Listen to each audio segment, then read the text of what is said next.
Chapter 676 Castle Breakers. By the time VS had reached the command center, the battle had reached a climax. VS made a profound impression on the crew as his elaborate set of armor replete with a thick cape and bloodstains on his greaves made it seem like he had waded through scores of bodies to get here. "Mr. Larkin's son, for the Republic's sake, I can forgive you for entering with your showpiece armor, but clean up your bloodstains before you enter." My apologies, Major. I'll get right on it." VS took a small detour to wipe the stains off his armor. Once he no longer had any speck of blood marring his armored pirate guise, he returned to the command center and sat in the observation seat, which had to readjust its dimensions to accommodate his light combat armor. He was about to ask what he could do to help, but Major Verl and the rest already seemed engrossed in their own duties. They looked like they had the battle well in hand, so VS would only disrupt their harmony if he butted in. He took stock of the situation in space. The Omen of Misfortune faced the brunt of the enemy offensive. However, Lydia's Sword Maidens and the Flagrant Vandals moved to assist by hitting the flanks of the Castle Breaker fleet. This forced them to abort their bullying attempt on the weaker Omen of Misfortune and redirect their space-borne mechs to defend their vulnerable starships. Meanwhile, the Caged and the Red Tongs threw themselves in the battle as well, but not so enthusiastically as the Flagrant Sword Maidens. The close-ranged mechs of the Red Tongs guarded over the long-ranged rifleman mechs of the Caged.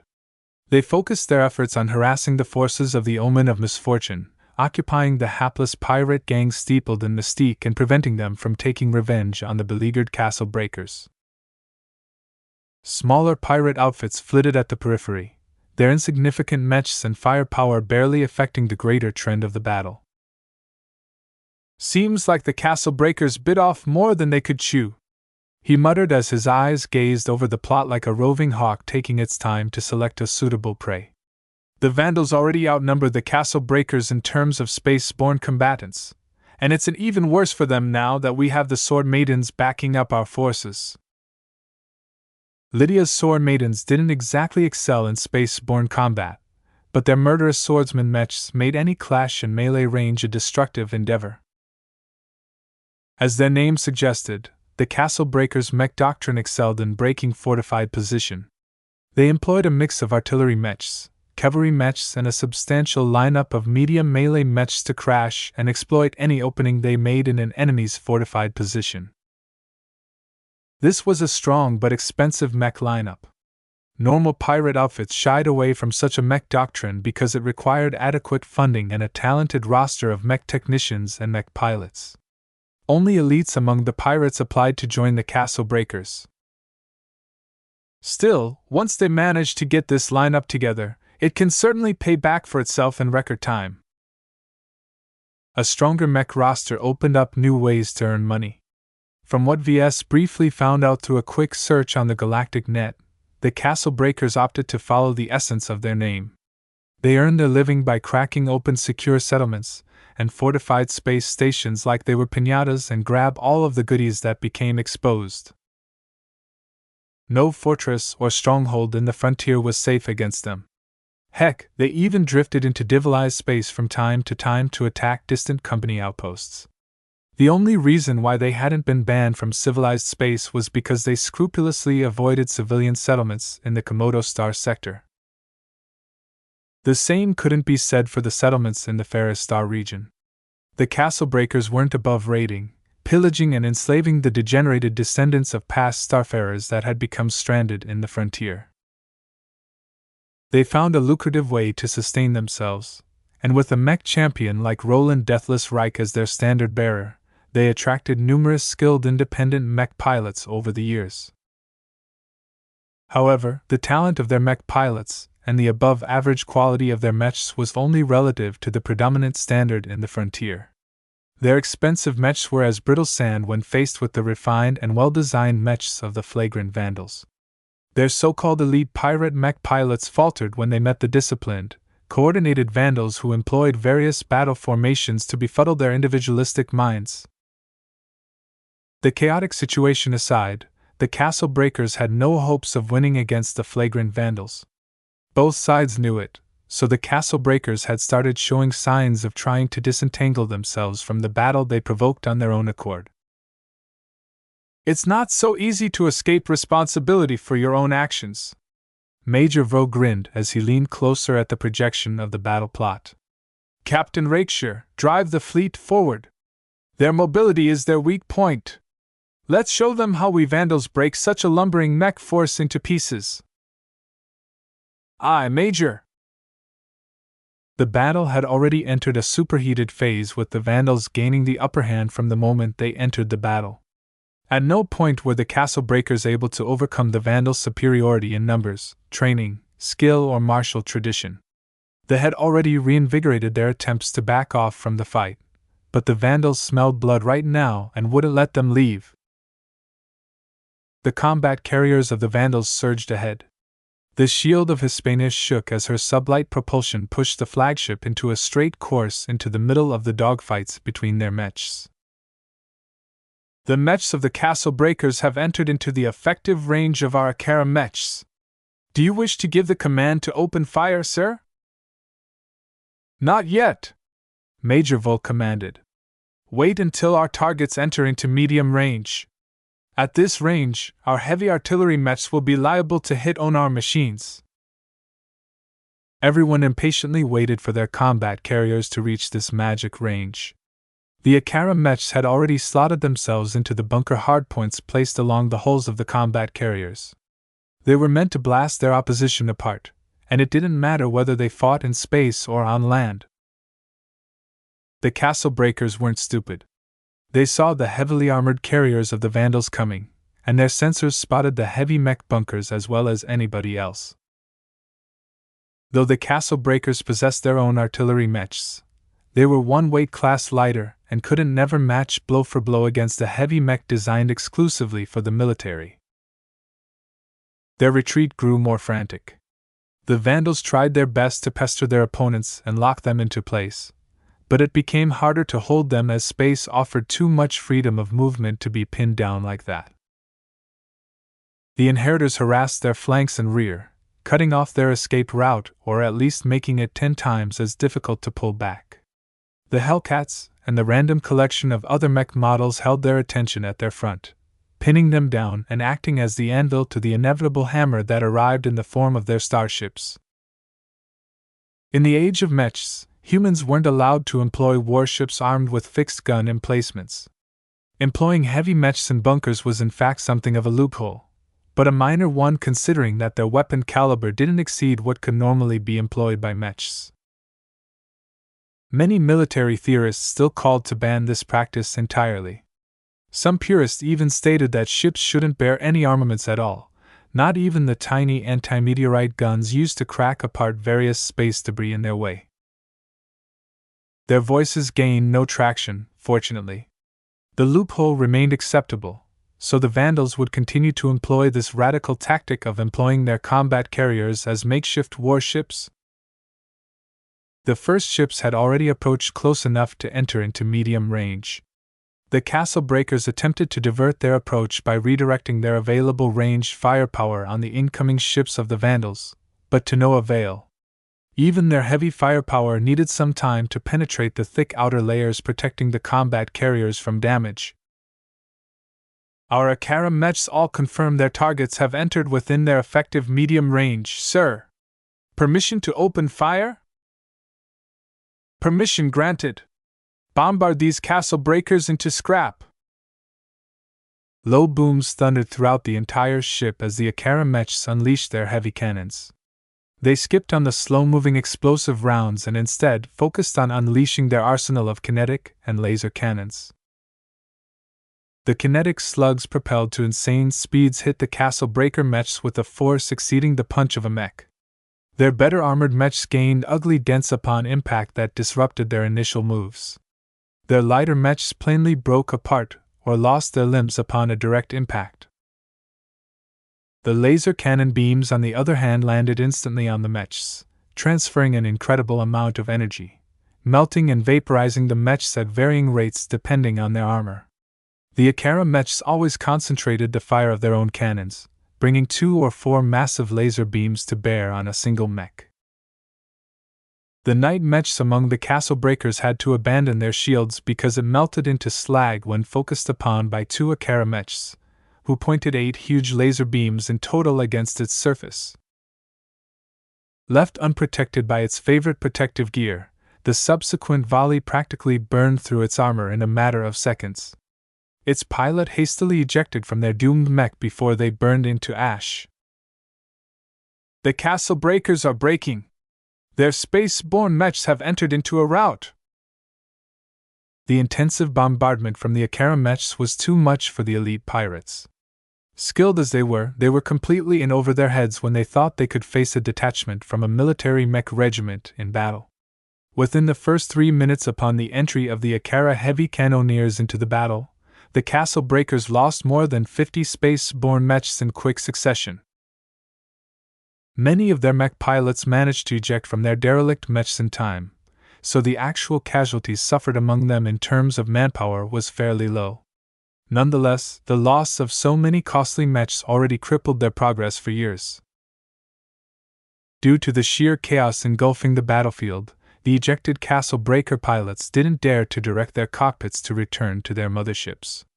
For better or worse, they had to be left behind to drift away in the wake of the strewn-out debris field that formed a makeshift junk belt around the tiny terrestrial planet in the Mancroft system. "Sir, the castle breaker mechs are fleeing for their lives while their fleet is coursing away from us. Shall we pursue?" Major Vro faced a bit of a dilemma at this moment. Even though they won this battle easily, it cost a significant amount of time, ammunition, and fuel to chase the intact ships of the castle breakers. And for what? Breaking their fleet would avail them of some additional spoils, but it took time to process the battlefield and their gains. Their greater objective lay deep in the frontier, not in this stopover system, VS thought. Still, if the castle breakers had any involvement in the Starlight Megalodon, then it would be a mistake for the Vandals to let off their prey when they had a knife to their throats. The castle breakers may have lost their entire space-borne mech contingent, but their land-bound mech roster was still intact.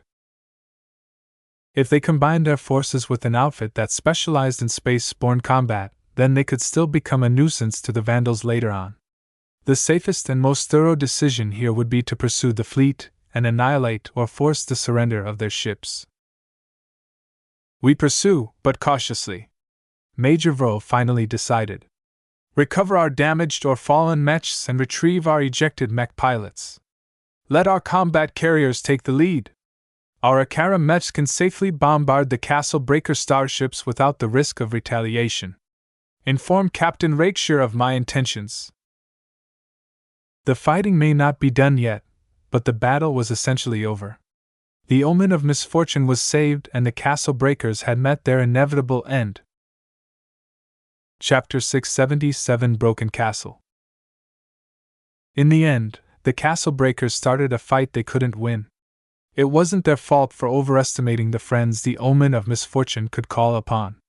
Perhaps the castle breakers knew that the Sword Maidens were liable to back up their pals, but they definitely didn't anticipate the Sword Maidens drag along the flagrant Vandals in their rush to save their allies.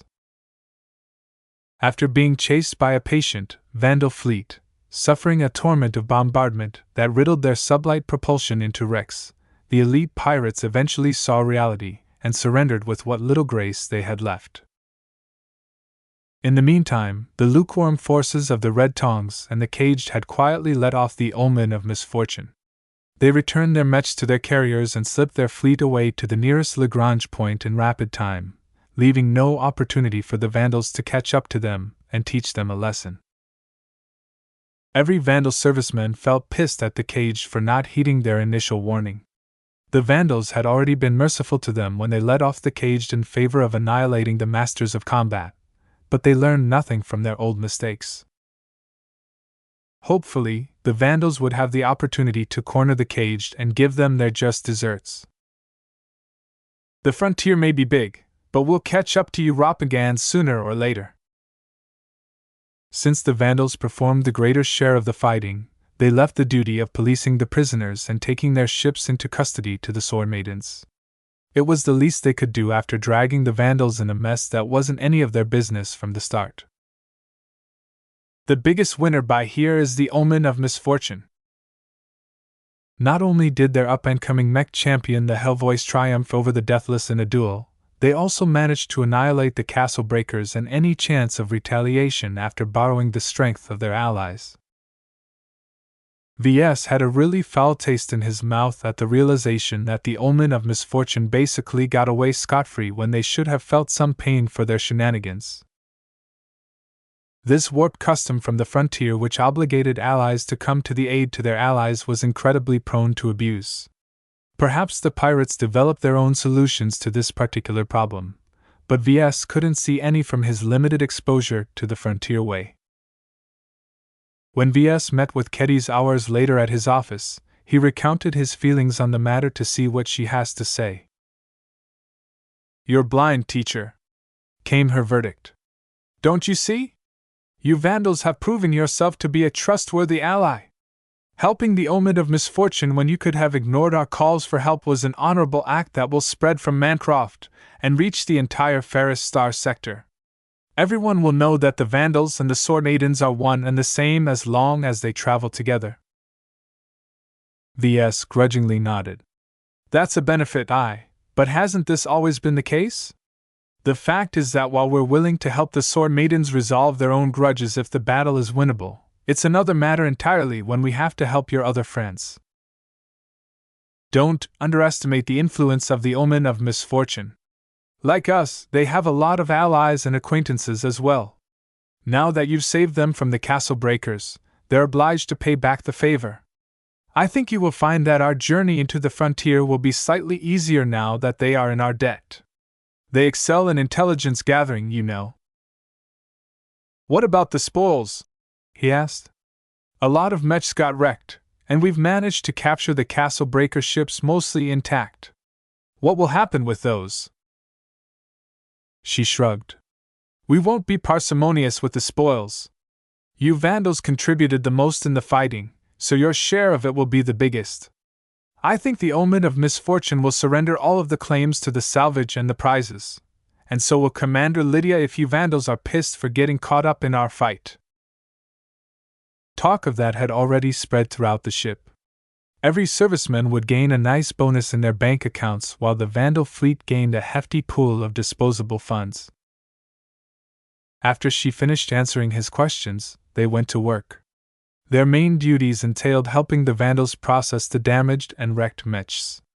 In the aftermath of every battle, VS needed to plan for new repairs and new replacements, and schedule them in the shortest time possible. Right now, they couldn't afford any weakening of their space-borne mech force. Much of the work consisted of routine decisions that VS had already delegated to his deputies and subordinates. It took some extra time to guide Kedis through some of his duties. She found everything about it boring, of course. "A mech designer isn't an administrator. Why aren't you leaving this to a bureaucrat?" "A bureaucrat may know numbers, but he doesn't know mechs. As head designer, I not only need to tally the state of our mechs, I am also obliged to draft up a plan to solve our inadequacies. Commissioning new repairs or ordering our mech designers and mech technician to salvage a wreck in bad condition requires an expert's touch." While non-mech designers could perform the same job that he was doing right now, they would never be as good as VS. That was because an intricate understanding of mechs was required to allocate mechs efficiently. The complexity of his responsibilities only grew more burdensome with each mech model the mech regiment employed. For the flagrant Vandals, that was quite a lot, so VS actually needed to use his ingenuity and his in-depth understanding of mechs to navigate the swamp that was the mech roster of the flagrant Vandals. In time, word leaked out of a closed conference between Major Vole, Commander Lydia, and the Misfortune Seer. The three top leaders of their respective forces hashed out a quick and dirty deal, of which some of the agreements became public. The Omen of Misfortune has agreed to take charge of the mechs and ships the flagrant Vandals have captured in battle. The spoils officially belong to the Vandals, but the Omen is in charge of liquidating the prices before depositing the proceeds into the financial accounts of the Vandals. The Omen will be rewarded with a 5% cut if they discharge their duties properly, with additional bonuses if they complete their job faster. The Sword Maidens receive a 10% cut of the total earnings but aren't entitled to any further spoils. The deal sounded perfect for the Vandals because they really couldn't afford to stick around. The big ships of the Castle Breakers would be tough to sell, mainly because their size and quality propelled them out of reach of the average outfit commander. That's going to be worth quite a few billion bright credits, a couple of million K coins, VS corrected. It's a lot more money than we're used to handling over at the Sword Maidens, the Horn Mech designer admitted. They never let me deal with the money accounts, but I know that we rarely get to spend millions of K coins at once. You're sitting on a massive pile of coins. Where will you spend it all? He shook his head. I don't know. That's up to the brass to decide.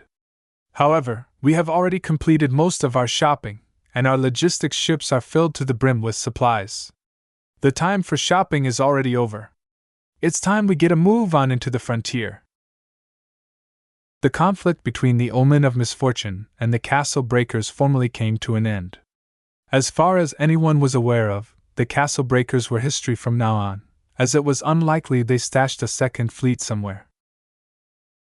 As for the Mancroft Independent Harbor, unrest continued to spill for a day. It took that much time for the Bosey clan to suppress the rioting pirates and forcefully hack through the faulty programming of their cleaning bots and send out a forceful shutdown command. The bloodshed was enormous, and most of the treasure hunters had skedaddled out of the star system as fast as humanly possible. Surprisingly, the pirates hadn't been scared off at all. Besides the departure of a few small-time cowards, the rest remained as if the violent riots and the bots gone postal had just been another Tuesday for them. Certainly, these pirates didn't lack for courage. Of course, the other reason why the pirates stuck around was so that they could board their ships and salvage the remnants from the giant debris field that stretched over the orbit of the terrestrial planet. Neither the Vandals, the Sword Maidens, or the Omen bothered to clean up after this trash belt. So they tacitly gave permission for the bottom feeders to take advantage of the free salvage floating in orbit. In any case, all three of them had overstayed their welcome in the Mancroft system. The Bosey clan was not amused with their space battle and the spillover effects of it. Their precious space station had been struck by numerous lasers and other weapons fire, while 3 entire piers got snapped off due to collateral damage. The Bosey clan constantly sent out messages to them asking for compensation. The Vandals and the Sword Maidens left the matter of compensation to the Omen of Misfortune, who would be staying in the Mancroft system long enough to get rid of all of their captured ships for a good price. VS sighed in relief when he heard that. I was half afraid the Omen of Misfortune wants to tag along with us. 3 is already a crowd. He didn't need Keddies to tell him that the 3 leaders came to some sort of backroom deal. No matter how you looked at it, the flagrant Vandals harvested the majority of the gains. This was the privilege of strength. Even after they lost half their Mechs and Mech pilots throughout their escape from the Vija Kingdom, they were still a force to be reckoned with. The average large-scale independent pirate gang only fielded 2 to 4 companies of space-borne Mechs at most. Those affiliated with one of the pirate blocks tended to be better off. Still, the only way they could resist the invasion of a Mech regiment was by mobbing them with numbers. VS didn't despise this primitive method because history had already shown plenty of times that pirates working in concern could bleed a prey to death. In any case, the vast majority of the pirate outfits in the frontier consisted of smaller groups than even the Sword Maidens or the Omen of Misfortune. Single-ship outfits consisting of a single converted carrier and perhaps 8 dilapidated Mechs comprised the majority of the pirate forces skulking in the Ferris Star region. These dregs failed to prove their courage or ability, and didn't have sufficient wealth to upgrade their forces. They lingered at the edge of bankruptcy and ruin. Even if over 100 of these outfits combined their forces, the flagrant vandals could easily mow them down at once. As long as the flagrant sword maidens didn't meet an outfit from the Ravian Alliance or the Dragon Alliance, they could continue to throw their weight around with impunity. Hopefully the rest of our competitors are like the castle breakers as well, overconfident and way in over their heads. After processing all of the matters that needed processing, the flagrant sword maiden fleet finally moved out of orbit. They would be departing from the system in half an hour. VS remembered that as soon as the fleet entered FTL, they would disable most of their quantum entanglement nodes. At that time, communication with the other ships in the combined fleet would be cut off. I should make a call for Myra before that happens. Chapter 678 Mech Designer. VS raised his office privacy shield so that Kedis couldn't listen in. He then called the Sword Maiden journeyman Mech Designer, who was currently stationed aboard the Jaded Sword. A tired-looking Myra appeared over the comm. Mr. Larkin's son! I've heard what happened down on the station from Kedis. I'm glad to see you safe and alive. Thanks for shepherding her out of there. I know she can be a wildcat sometimes. No problem, Myra. I've promised to take her under her wing, so protecting her is par for the course. She looked hopeful at that. Did you manage to succeed in getting into my mentor's good graces? Good graces? Maybe, sort of. VS smiled ruefully at her projection. I'm not sure he's entirely pleased with me. We're both a little too strong-willed to get along with each other.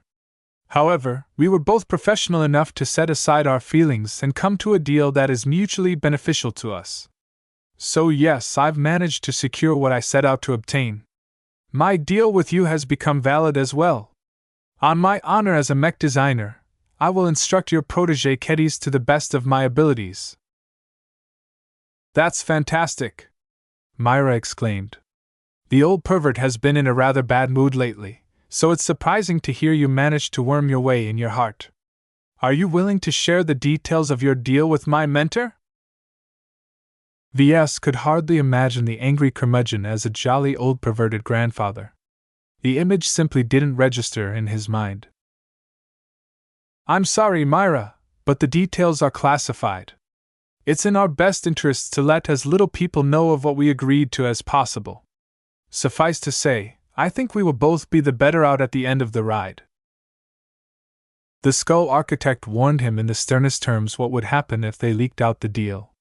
VS had more to lose in this regard, because he really didn't wish to publicize the fact he became a co-designer to a wanted pirate mech designer. Still, if Myra paid any attention to her mentor's activities, then the new designs that he published would probably provoke her interest. Since she already studied the work he had performed on the liner Grey, she must surely be able to recognize his own work. Myra would surely be able to guess what was going on, but that was a matter for later. She tactfully shifted the topic. You've already spent a week with Kedis. You even went through a couple of battles with her. What's your impression of her? Well, that was a sensitive matter. VS paused for a moment to gather his thoughts and figure out the best way to describe his analysis without offending the journeyman. Kedis is a handful, to say the least. If I may be honest, her education is rather incomplete. She's decent in her theory at her level, but she lacks both practical experience and a wider perspective on what it means to be a mech designer, as you already know. The most important trait I'm missing from her is the raw passion for mech design. She doesn't actually enjoy it enough to make it her life's calling. This was an old refrain to Myra. The fame of a sword maiden warrior is much stronger among us than the respect afforded to a mech designer. It's my fault, I think. I didn't make the job attractive enough. I only focused on cramming as much textbook contents in her head as possible. She fought back hard against me sometimes, which may have led to the current situation where she's lukewarm towards mechs. She also lacks the institutional upbringing that is common in schools. Every graduate from a university or institution is a rounded mech designer. Not all of them live up to the job, but those that do are able to keep their head on straight without getting distracted by other priorities. Keddies is far from dedicated to a career in mech design. She still performs her daily sword practice routines for several hours spread out over the day. That's something that I'm trying to get her to tone down. It would be a struggle, he knew. The values the sword maiden instilled when she was in her impressionable teens would always mark her personality. What VS sought to do was to find a better balance. Anything was better than spending half of her day on sword practice when she could have spent it on improving her mech designs. I'm satisfied with what you've observed. I think we both know that motivating her to develop her mech design career is the key to her transformation into a proper mech designer. I've tried years to foster interest in her, but the silly girl is still dreaming to become a warrior. I can only hope a different environment away from her sisters who are constantly encouraging her to join in on sword practice will show her how the rest of the galaxy works. It's a sound theory, and I think it has a good chance to succeed. He nodded absently. Don't worry, Myra, I'll try my best to win her over to the splendor of mech design. By the time our partnership is at an end, I hope I'll be able to return her to you as a mech designer who can genuinely contribute to the prosperity of your outfit. They discussed a few other matters, not just about how to educate Keddies, but also their upcoming operation. Myra definitely knew more about it than VS, considering she was part of Commander Lydia's inner circle. She passed on some vague hints to VS for that reason. It's uncertain how far we have to travel in order to reach our intended destination, she explained in a light tone. It could be weeks, it could be months, we might even be driven beyond the outer borders of the Ferris Star region. We'd be entering true uncharted space at that point. That alarmed VS a bit. Is that realistically possible? That's the thing. None of us knows. We are sailing blind in the abyss and only have a single lighthouse to go on for directions. This is uncharted territory for both of our forces. Why do you think it's necessary for your vandals to work together with my sword maidens? Alone, we don't stand a single chance against the perils we might encounter on our journey. That sounds as if our leaders have no idea what they are doing. That is more correct than you believe. Yet despite our fears, we have no choice but to advance into the unknown. You'll find out soon enough. VS nodded. After our fleet enters FTL, we'll quickly cross the border demarcating the Komodo Star sector from the Ferris Star region. Major Vo promised us that we'd hear the full truth by then. It's easy for them to do so after they cut off all but one of our communication lines to the rest of the galaxy. Restricting the quantum entanglement nodes meant that the Vandal fleet would also lose access to the central database of the Mech Core. Only a lesser internal database remained, but it didn't store as much designs, intelligence, and other precious data that VS occasionally referenced. They would be isolated for real in an area of space where the law of the jungle prevailed. Even a reckless mech designer like VS shook in his boots at the thought. The call soon ended after running out of topics to discuss. Even as allies, the Sword Maidens and the Vandals operated their own fleets. Their relationship hadn't grown close enough to share resources, personnel, or technology with each other. VS soon stared at the lockbox containing his promised goodies. It had been difficult to bring it out of the space station intact, but he succeeded in bringing the expensive exotics back to his ship, where he could employ them in any way he could. The Vandal workshops were at his disposal. First, I need to figure out how to build it. That's not going to be easy. Just because he got his hands on the key materials didn't mean they comprised of the entire battery. He still needed to go over the research material and figure out a way to turn theories and diagrams into a complete blueprint of an ultra-compact battery. One that worked with the materials he had on hand aboard the Shield of Hispania. Besides that, he also had to spend some time on tinkering with the long-disused stealth shuttle fragments.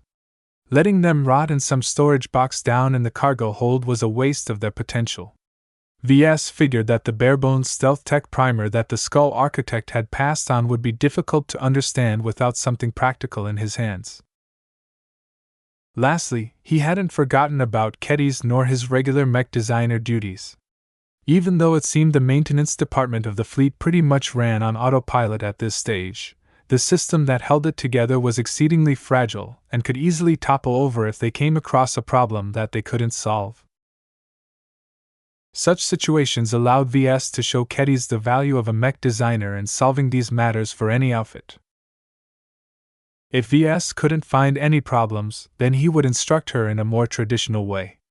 He could always tip something over and have Keddy's fix the issue if needed, though that would be mean to the mech technicians that worked hard to get everything right. The feeling of manipulating Keddy's and molding her into shape as his ideal form of mech designer enticed him like nothing else. Only designing his original mech designs felt better than this. It truly feels as if I am designing a mech designer. The absurd thought had gained traction in his mind. It sounded weird but oddly fitting for a mech designer in a leading position like him. VS owned his own mech company, but he failed to expand his design team beyond himself.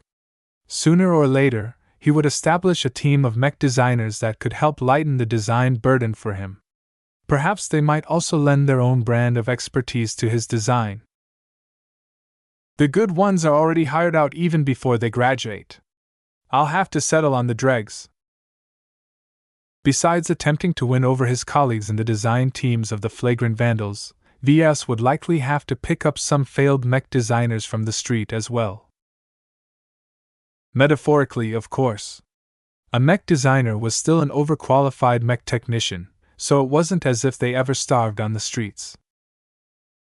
Still, these mech designers who had gone bankrupt, or who failed to start their own businesses would come with a host of issues.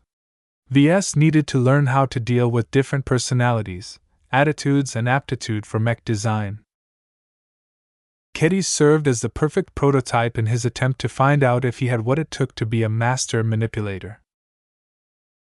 That sounds way too nefarious. It's an inaccurate description as well to boot. What can I call myself instead? Mech designer? Designer of mech designers? Designing mech designers sounded like a paradox to VS. Humans weren't designed. They were nurtured. Yet his design philosophy centered around the premise that mechs possessed life equivalent to humans. Therefore, if VS could design mechs, then it should have been possible to design humans as well. That sounds dumb. A human grew over time, while a mech was static. A human birthed from an embryo in an organic fashion, while mechs needed to be fabricated by assembling mechanical parts. Just because VS drew them on the same height in terms of intrinsic value didn't mean that humans should literally be treated like mechs. A better analogy would be to equate the teaching and nurturing of a mech designer to the modification of an existing mech. No matter if it was a cheap mech, an expensive mech, a tall mech, or a short mech, as long as the mech designer possessed some skill, he could reshape it in any other form he wanted, to a certain degree. Maybe calling myself a teacher will do. Chapter 679 Drift on a Chartless, Resistless Sea. As soon as the flagrant sword maidens transitioned into FTL, a pre-planned series of actions took place. First, every ship except for the Jaded Sword and the Shield of Hispania effectively trashed their quantum entanglement nodes. They decisively trashed a score of the expensive, fragile devices worth at least 100 million bright credits for the cheapest versions. VS had to wince at the thought. Trashing so much quantum entanglement nodes meant that both forces needed to spend billions in bright credits to replace the modules after they returned from the frontier. It's a good thing we raided the castle breakers. Selling their surviving ships and mechs should earn us more than enough to compensate for the cost of replacing the nodes. Because each ship traveled through FTL, they had no way of communicating with each other outside of exiting FTL. A new set of protocols came into force. Something like martial law came into effect where servicemen needed to be more careful of what they blathered out of their mouths, and where the officers began to enforce discipline more strictly.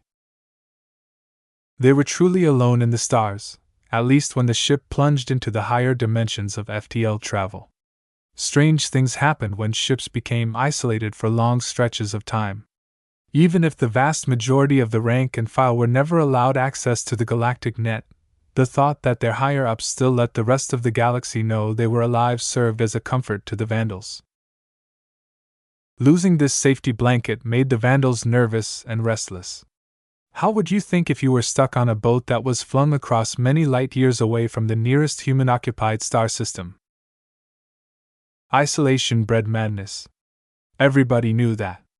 Sure, the Vandals could cope by socializing with each other, but their nerves and their anxieties might grow to an uncontrollable level. Illusions and hallucinations might start to settle in among their worst. The darkness of space might creep up to them, surrounding them in a miasma of terror and the endless black night.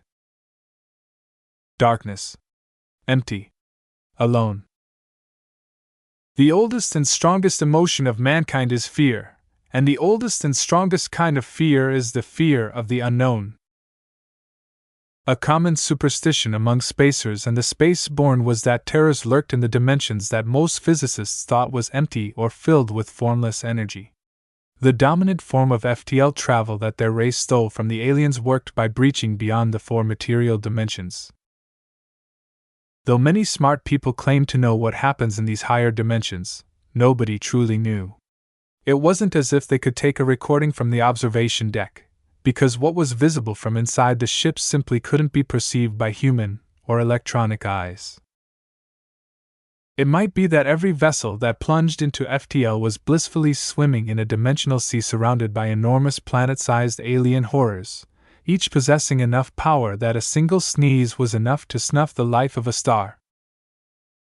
Though these figments of imagination sounded silly to a sober person, long isolation in space tended to lead spacers into darker train of thoughts. These space horrors didn't exist, did they? Did they? A shudder ran through his back. Just because they couldn't prove the existence of these gigantic alien space tyrants didn't mean they never existed. Maybe human means and technology simply hadn't developed yet to the point where they could force these sleeping terrors into view. The act of waking them up from their endless slumber may in fact announce the end of the existence of the human race. The insatiable curiosity of humanity for the unknown would ensure such an event came to pass. Death. Lifeless. Non-existent. That is not dead which can eternal lie, and with strange eons even death may die. Bonk. Ouch. What was that for, kiddies? V.S. turned around his spinny chair to face the naughty little sore maiden, who guiltily withdrew her offending fist that had playfully bumped against his skull. You were daydreaming or something, Teach. There was a funny look on your face and all, and you started muttering about death and crap like that. That's not funny at all.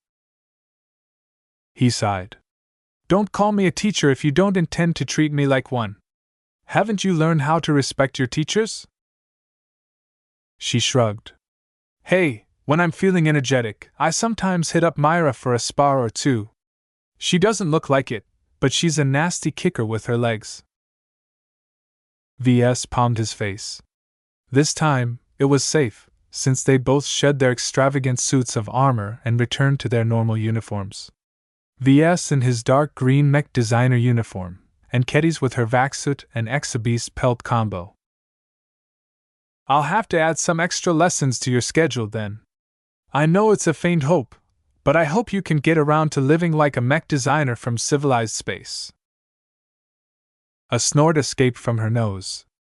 Her sneer made it abundantly clear what she thought about the soft and weak nerds who spend every waking moment of their lives in some stuffy design studio drafting endless sketches or performing complex mathematical calculations for their next simulations. Such an image hardly appealed to her at all. V.S. knew that he had a long way to go before he could drag her kicking and screaming towards the light. He looked down on his comm, which faintly displayed a clock. It is almost time for the general meeting. They're finally going to tell us what this operation is all about. I've been told that you're not allowed to attend, so you're going to have to fend for yourself for now. Who told you that? Just sit here and wait for me to bring back the news. I'll pass on anything to you that isn't classified. VS left the scowling sword-maiden mech designer behind and marched over to the conference room. It was packed to bursting this time, and because almost every quantum entanglement node was down, every person present was a living, breathing human. Because the conference room couldn't possibly fit the entire crew, not to mention that it would have been reckless gathering each and every one of them in a single vulnerable location, the rank and file would be informed of the essentials by their immediate superiors who were currently present in this room. An unprecedented air of serious fell among Major Verl and the Vandal cadre. The import of the situation dawned upon each of them. None of the Vandals present were stupid. They saw the hints of what was coming, and might have extrapolated what might be in store for them. There couldn't be that many reasons why the battered and diminished Verl task force needed to be sent to the frontier instead of the front lines of the latest Bright Visual War. Ladies and gentlemen, fellow Vandals, Major Verl began. The time has come for you to learn the nature of our clandestine operation. I have carefully held this secret close to my chest along with a small number of officers because of the sensitive and outlandish nature of the mission. Even now, I am only allowed to illuminate a small part of what we are after and why we must enter the frontier. The conference room dimmed, and a projection came to life. VS knew this image. He knew it well. That's a CFA battleship. She's an old one, a ship officer said. I recognize this style. She's several hundred years old. They don't make battleships like they used to these days. The bold lettering on her sides revealed the august name of this venerable creation. The Starlight Megalodon, someone whispered. Isn't that an old wife's tale? The missing battleship? She's gone off the deep end 200 or 300 years ago. The Starlight Megalodon. A fully fledging capital ship whose main guns could crack a moon and whose superweapons possessed enough might to fracture a terrestrial planet. This was not just a weapon of the stars. It was a weapon capable of bringing enough firepower to match the flare of a star down on a single target. She was a hammer in the hands of the Common Fleet Alliance, meant to hammer down the nails that represented the stubborn alien races that lived in the periphery just outside human-occupied space. Just like other human ships, her hull was shaped like a fish or a reptile without limbs or fins. Long, perhaps a little fat, but not wide enough to present a huge profile when facing the front, the battleship ranged at least 11 kilometers long. Her main cannon emplacements jutted out from almost every direction. No matter what direction she faced, she could at least bring a single main cannon to bear upon her opponent. Her armament layout might not have been the most efficient in terms of offensive power, but she was built like a cosmic brick. The most amazing feat was that her entire 11-kilometer exterior was clad in the highest quality compressed armor plating. The sheer amount of medium and high-grade exotics used in the mass fabrication of the armor plates would have been enough to upgrade every mech in the Bright Republic with high-quality compressed armor. And that was just one estimate. A more ridiculous estimate stated that the Starlight Megalodon carried enough compressed armor to clad the Friday Coalition's entire mech roster with the substance. These unfounded estimates illustrated the sheer extravagance put into their construction. With a strong emphasis on defense, the Starlight Megalodon served as a defensive bulwark as well as a battering ram to any fleet centered around her presence. Major Verl smoothly picked up after the alarm died down. This is the CFA's Starlight Megalodon. Let me tell you why this missing battleship is relevant to our operation. Their commanding officer briefly described what VS already heard or derived from Calabas's spiel. Nothing in their explanation diverged very much. They both stated that the Starlight Megalodon had long been presumed missing, but that descendants in FTL-capable shuttles randomly popped up in the frontier for some reason. The Major skipped the part about the encrypted data chips and their necessity in tracking down the current location of the derelict battleship. He simply stated that the Vandals and the Sword Maidens combined possessed the means of navigating towards that hidden treasure. Everyone still sat stunned in their seats as the revelations surpassed every rumor that had been bandied about by bored spacers with an overactive imagination. The Major finally came to the part where he declared their actual objective. Make no mistake. The Starlight Megalodon is a vault of technology that the Bright Republic still hasn't mastered despite several hundred years of progress. If we can obtain a smidgen of their tech library, we can advance the Mech core by leaps and bounds. Our primary objective for this excursion is the Starlight Megalodon's primary data banks. Pretty much everyone bought it hook, line, and sinker. If VS hadn't heard the cynical truth from Calabast, maybe he would have fallen for it as well. Right now, VS faked an expression of shock and puzzlement on his face. It wouldn't do for the Vandals to find out he already knew the dirty details well before the rest of the crew got to learn the truth. The foundation of human civilization is the technology that we master. Yet is it fair for the CFA, MTA, and the first-rate superstates to hoard their technological superiority from us? Just because we are situated near the edge of the galaxy doesn't make us the refuse pit of the human race. We deserve a fair share of the technological spoils, and if the Galactic Center is too conceited to give us a leg up, then we will take it from their forgotten ship. Do you know why? Because we are the flagrant Vandals, and we take what is ours. We take what is ours. The rest of the crowd echoed the motto. VS refrained from joining in. He wasn't a genuine Vandal, after all. The rest would excuse him for holding back while the rest were swept up in the fervor of robbing a derelict battleship from the CFA. He keenly noted that Major Verl never mentioned anything about the light-prolonging serums and medicines even once. The topic of side objectives that boarding parties would grab as targets of opportunity was the most he had to say about that. The mech officer couldn't let the rank and file know they were about to risk their lives so that some old geezer back in the Republic wanted to life a few hundred years longer. Chapter 680 Rebuked. The meeting unfolded exactly according to his expectations. The brass saw fit to explain the bare necessities to the lower ranks. Feed them enough information to clear the doubt in their minds, but not too much that they would start asking questions again. The matter about the light-prolonging serums never came up as a focal point of the conversation. In fact, Vo never even released those words from his lips in the first place. The rest of the meeting devolved into a lecture on the policy changes, the need to keep the rank and file calm and complacent, and the possibility of encountering a pirate ambush at every FTL transition. Make no mistake. We are traversing the true breadth of lawless space. The Mech Corps has always recommended that only entire Mech divisions are strong enough to withstand the predation of the pirates and the Sandmen in the Ferris Star region. Since our combined allied force is far short of matching the firepower of 10,000 Mechs, we shall have to lean on the connections and expertise of Lydia's Sword Maidens to tide us through the untamed stars. Shortly after that, Major Verl dismissed his cadre and ordered them to return to their stations to enlighten their subordinates with a shortened version of his spiel. The secret was truly out now.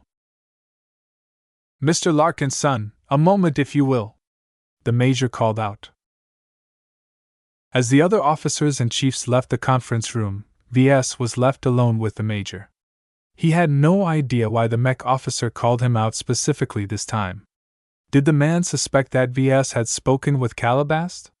He might land in hot water if that were true.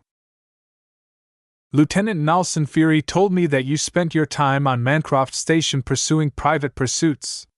By private pursuits, I mean objectives that have no discernible relation to your current responsibilities as head designer of this task force.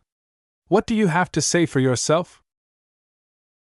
If VS was still the slightly fresh-faced rookie mech designer who arrived aboard the Vandal fleet at the start, he would have stammered or put out some lame excuse or something. The guilt would be evident in his expression. It was different now. He became a lot more jaded after being exposed to the realities of how the different parts of the galaxy was run. The fleet's entry into the frontier only emphasized the fact that VS was moving to a place far removed from the ideals he held at the start of his service. So his chosen form of response was to be nonchalant about his indiscretions. He disrespectfully shrugged his shoulders and plainly spoke out his reasons. With all the danger I've been subjected to lately, I feel that I need to increase my ability to preserve my life. It's not that I don't trust the Vandals, but they are first and foremost a mech regiment geared for raiding and harassment operations. At best, they can moonlight as a mixed reconnaissance unit. The fact of the matter is that you Vandals are ill-suited to face the many unorthodox threats we have barely overcome up to now, and that we will continue to face in the frontier. If Major Vril was expecting an excuse, he didn't expect this kind of answer delivered in this manner. We may have let you down a few times, Mr. Larkin's son. I admit that you have saved us just as much as we saved you, but that is the nature of service. I cannot have you run around pursuing your private errands while your official duties to the Vandals is starting to backslide. Some mech designers have expressed concerns that you are spending less and less attention to your basic duties. You are failing the expectations we have placed on your shoulders. Ugh. VS knew exactly who these unmentioned by name mech designers were. Mercator or Trozen or both had stabbed him in the back yet again. Perhaps he needed to sick keddies on them and tell the enthusiastic sword maiden that they have volunteered themselves for sparring practice. Major Vol. VS breathed deeply. Before you believe the words of political animals in the form of mech designers, perhaps you should ask your chief technicians and the other mech designers what they think about my leadership. You'll undoubtedly hear that the situation is well in hand, and that my well-crafted schedules and timetables is keeping the entire maintenance department on track with finishing the hygiene modifications to the land-on mechs within a standard month. If you place any of the other overconfident mech designers in my position, they'll almost certainly falter and screw up, delaying the modification work by at least a month, if not 2. Major Vril had no way of confirming his retort at this moment, but he was sure to follow through in his investigation. VS wasn't worried. He might have embellished some matters here and there, but the fact that the mech designers and mech technicians all worked at high levels of productivity couldn't be denied. So you claim that the design teams and the maintenance department can do just fine without you. Doesn't that make your position redundant? I'm a delegator, not a micromanager, VS calmly replied. Every mech designer is kind of a geek by nature. That doesn't necessarily make them good leaders, but they are perfectly capable of following a set list of instructions if presented with one. My leadership style is to draft those instructions beforehand, implementing several what-if scenarios, and I've incorporated some decision trees if they ever face the issues I've predicted beforehand. If they can't handle a problem, they've been instructed to kick them upstairs. As the mech designer at the top, I'm always ready to tackle the thorniest issues that crop up. This was the way he ran his current posting, and it was also how he ran the LMC. An argument could be made about the merits of this hands-off leadership style that depended heavily on delegation to keep the entire machine running. Sometimes, a problem started small in the early stages, but snowballed into a complete calamity by the time it came to the attention of VS. Other times, a chronic problem became a serious issue, but never escalated to the point where his subordinates brought it up to his attention despite dealing massive damage over time. VS simply consoled himself that he would make a thorough inspection once a month or something. With so many side projects demanding his time, he didn't feel the need to babysit the Vandals that much anymore. His short meeting with Major Vril ended on a slightly disharmonious note. He made it clear that the Vandals were aware of his distractions and lack of attention to his core duties. All the while their combined fleet was traveling through one of the most perilous parts of space. For his part, VS spoke some platitudes about being more attentive to his duties. He intended to follow through with that statement, too, though in truth it was mostly lip service. His current responsibilities hardly required more attention than he already gave them. He expressly arranged matters so that he would be able to effect the most change with the least amount of work. "I am one of the most productive mech designers in this fleet," he boasted shamelessly, and even employed his spirituality to enhance his aura of sincerity. "There is nothing I care about more than to ensure that we make it to the Starlight Megalodon alive." VS displayed the appropriate amount of surprise and uncertainty at the mention of the battleship's name. He acted just like someone who had just heard about the lost ship for the very first time. Verl placed a hand on his shoulder. "The Starlight Megalodon won't be found so easily, and we will meet plenty of dangers along the road. The most acute threat comes from a handful of outfits who are in the possession of the same information that we've obtained. Every meter of the Starlight Megalodon is a treasure to us. Prepare yourself and prepare our mechs for what may arguably be the hardest battles in the war." VS stared at the mech officer's solid back as he marched out of the conference room with a stoic gait. "I'm not the only one who is shouldering everyone's expectations." He couldn't quite figure out whether he successfully fooled Major Verl. He didn't even know if the mech officer forgave him for his recent inattentiveness. Despite his lackadaisical attitude towards his official duties, he very much looked forward to his impending transfer, which sounded by all accounts like a promotion. "I can't ruin my opportunity by slacking off at the last moment." He mentally shifted his own schedule around so he spent a little more hours on his so-called duties and a little less time on his side projects. He hadn't abandoned any of the latter, though. Completing them yielded him a vast understanding of many new matters and directly enhanced his ability to survive whatever the frontier threw at him. VS was determined to survive his second excursion to the frontier. He left the conference room and returned to his regular office compartment, and met an irate and impatient Kedis. He did as promised and gave her the rundown of the hunt for the Starlight Megalodon. "Hey, wait a moment," she spoke, furrowing her brow due to the shock of the news. "So what you're saying is that the Vandals and the Sword Maidens and some other outfits found traces of a crashed but intact battleship, and they think they can just rob it blind while keeping the CFA out of the loop? Are they crazy?" "Hush now. Don't raise your voice. I know it sounds dubious. I'm holding back a lot of questions on my own. However, in sensitive operations such as this, it's not wise to voice out too much of your doubts. We have to trust in our superiors and make sure they can rely on us to follow their orders. Do you understand? You have to be a good soldier to Myra and the rest." She understood the seriousness of the matter when phrased in that particular way. "Okay. Whatever you say, teach. By the way, isn't it about time for you to teach me something? I've been spending my time with you Vandals for more than a week, and practically everyone I've met on this vessel so far is either a brute or a blur. I'm bored." VS sighed. "I suppose that's another matter I've neglected. Sit down. Let's have a discussion today." They both sat down at their seats.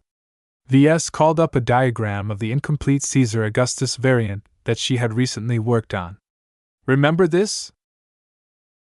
"Yeah." She instantly scowled.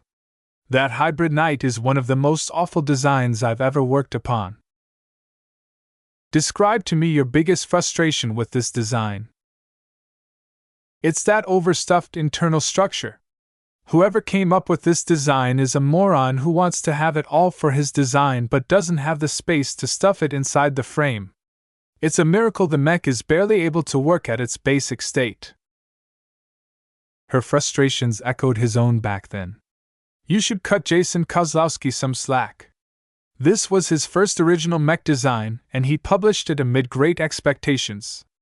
Although his first published design fell flat within the mech industry, he eventually managed to climb back up and went on to have a successful mech design career.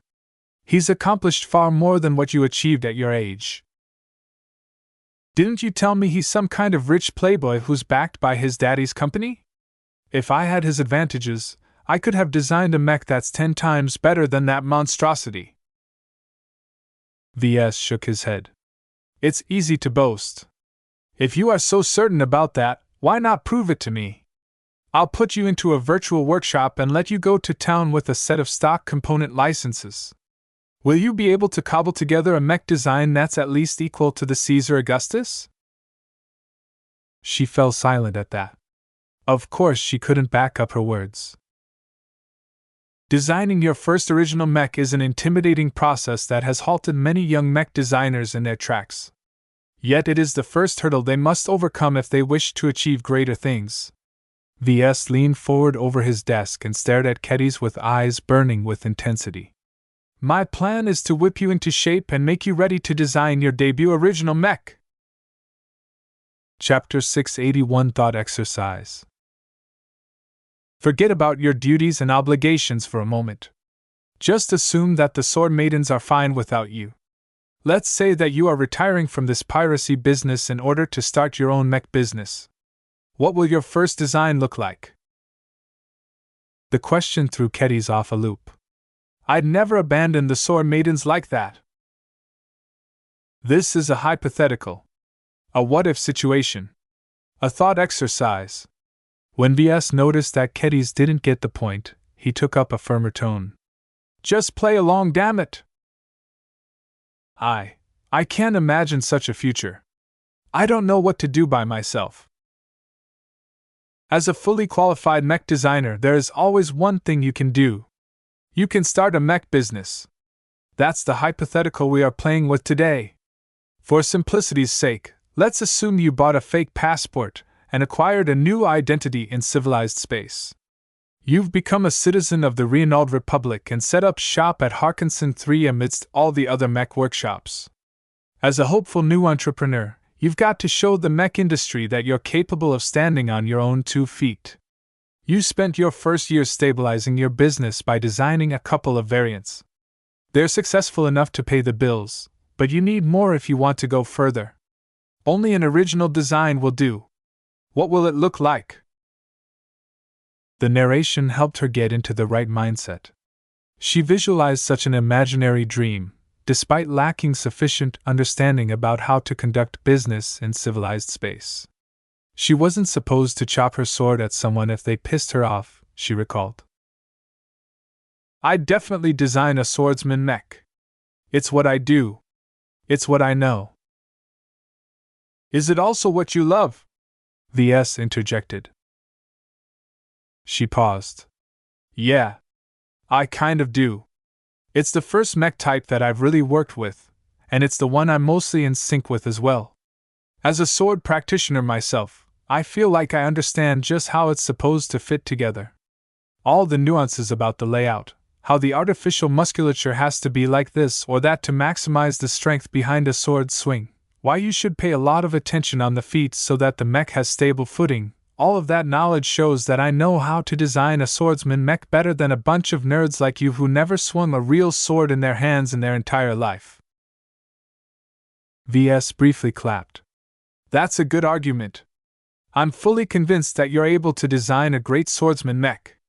Is it your mission to show so-called nerds like me who have never fought a real battle for their lives that you can do the swordsman mech type justice? I don't know.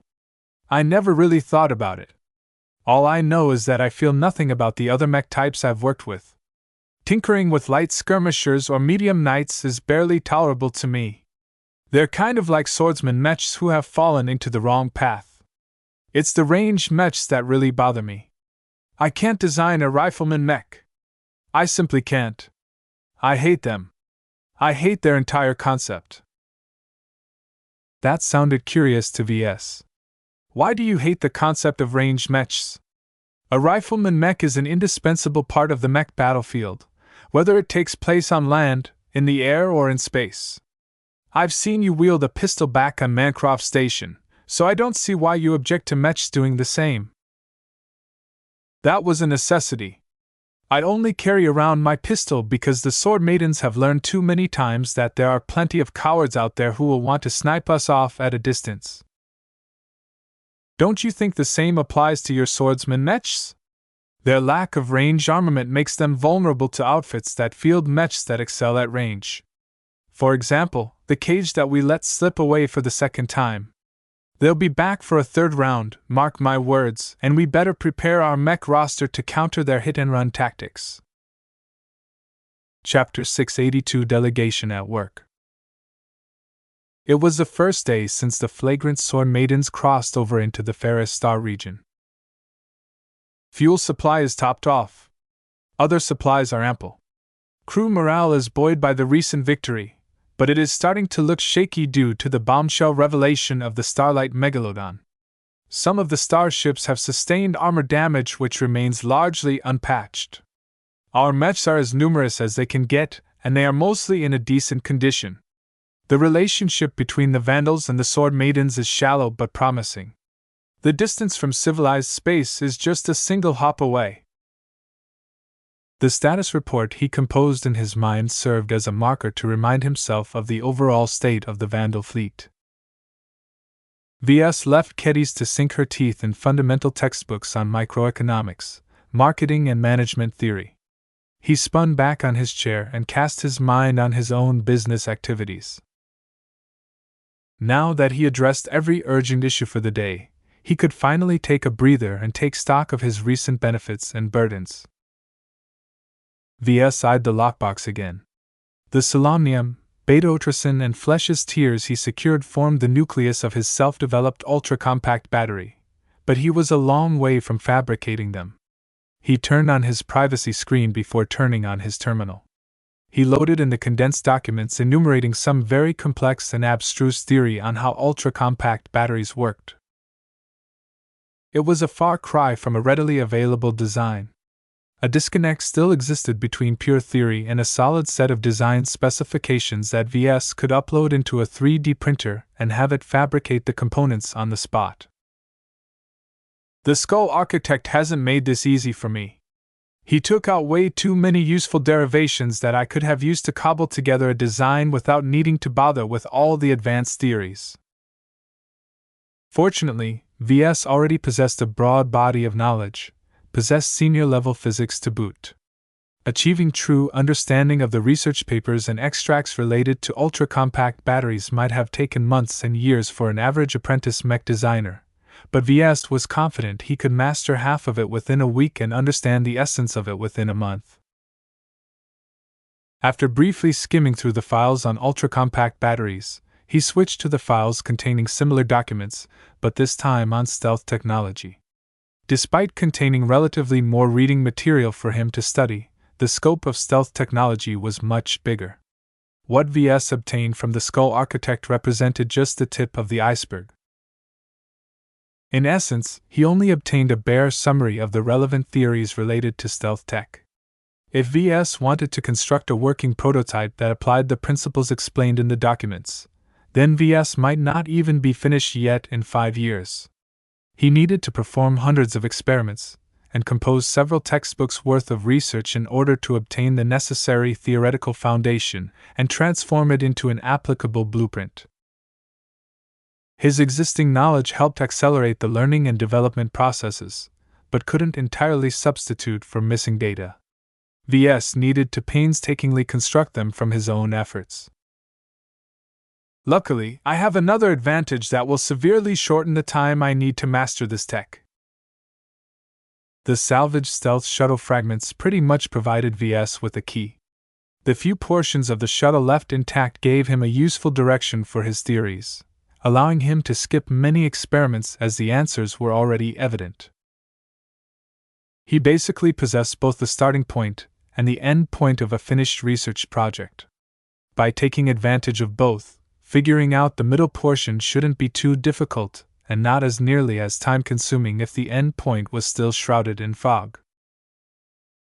It's still going to be a multi-month effort to decipher the secrets behind this particular application of stealth tech, he concluded. I don't know how long the hunt for the Starlight Megalodon will take. The time-consuming projects demanded too much of his time, and he wasn't sure if the mission lasted long enough for him to complete them. It would be extremely inconvenient for him if he was transferred out of the Vandals halfway into his project on replicating stealth technology. He hadn't forgotten about the minor rebuke he received from Major Vril. If the observation system perceived that VS spent too little time on his core responsibilities, then that might have awful repercussions to his future within the Mech Corps. Though his draft had been an obligation, it was also an opportunity. Those who worked hard and exploited the advantages given to them by the Mech Corps were able to lay down the groundwork for future prosperity after their military service had ended. Right now, his posting as a temporary head designer was already sufficient to make every other mech designer employed by the Vandals jealous. He had to do right by the Vandals, but he also believed in the arguments he put forth to the commanding officer. Many matters did not require his personal intervention anymore. As the top mech designer among this detachment of Vandals, his foresight was pretty great, and he had already issued many instructions on how to handle various thorny problems. Recently, none of his subordinates saw fit to bring any matters to his attention. The system of delegation that he instituted throughout the entire hierarchy under his influence benefited from a lot more autonomy than usual. Supposedly, the autonomy granted to the chief technicians and lower-ranking mech designers enabled them to make nuanced decisions that fit their specific circumstances best on their ship and workshop. Theoretically, this should have led to higher productivity, as top-down decision from someone so far removed from the workshop floor couldn't possibly be as well thought out and appropriate for the specific problem at hand. In truth, empowering the lower-level workers left the middle managers with a lot of headaches. VS received status reports from Mercator and Trozen frequently, and they often complained how time-consuming it was to put out fires started out by incompetent mech designers who vastly overestimated their abilities. Humph. He grunted with satisfaction. Looks like the system is working fine to me. With the lower-level workers doing the grunt work and the middle managers acting as troubleshooters trying to keep the system from collapsing, that left the upper management, which happened to be VS, with very little to do. His main responsibilities at this stage encompassed supervising the organizational system he set up and to be available to solve any implacable problems. He also needed to take some time to draft up new plans to account for future trends, but that was it, really. VS could pretty much sleep or lazy about all day and nothing would go wrong. The only way he could make a significant contribution up to this point was if he visited the workshop compartments in person and used his considerable personal design skills to upgrade the mechs to an artisanal quality level. That's a waste of my time. Upgrading a mech to a ridiculous quality level only affected the overall strength of the Vandal mech force by a minute proportion. A drop in the bucket wouldn't fundamentally make the bucket any fuller, at least not to the naked eye. Therefore, VS actually couldn't really figure out what kind of work he should perform to prove to Major Vril that he was being a dutiful head designer. He scratched his head. I guess if delegating everything looks too lazy to the people who keep track of me, then I should do the opposite. Some good dose of micromanagement will give me enough busy work to make it seem like I'm actually working. VS could maybe do so on the Shield of Hispania, because he could just descend to the lower decks and order some people around while flinging his arms. However, there was only so much he could do on a single ship. If I recall, the progress on modifying the landbound mechs to cope with extreme gravity is still beset by complications and delays. Those seem like good issues for me to intervene. Because the fleet was traveling in FTL, VS only had access to the maintenance department on the Shield of Hispania. He retrieved the current list of ongoing projects on their flagship. Because the Shield mainly carried spaceborne mechs, she only carried a handful of landbound mechs besides their fixed allocation of Akara mechs. VS recalled that he initially transferred some of the most complex landbound mechs to the Shield. He did this in the likelihood that modifying these mechs would prove to be a difficult challenge. The latest status reports he called up showed the depth of this problem. "Oh yeah, this definitely needs my intervention." Though normally VS would have liked the autonomous work groups to figure out their own solutions, VS forestalled this process when he abruptly butted in and started tweaking the design of an existing mech. This is actually pretty solid work. Keddies could learn a thing or two from the mech designer who came up with this elegant solution. Too bad this mech designer is only good at a couple of things. Engine performance will drop by up to 92% if the mech is subjected to 5 Gs of constant gravity. That's ridiculous. Such a fault would have been caught in simulations or training exercises eventually, but VS didn't want to risk an oversight. A problem of this nature had to be nipped in the bud immediately. "It's disappointing that my deputies haven't caught this problem. Are they blind or just that stupid?" VS cursed his subordinates yet again.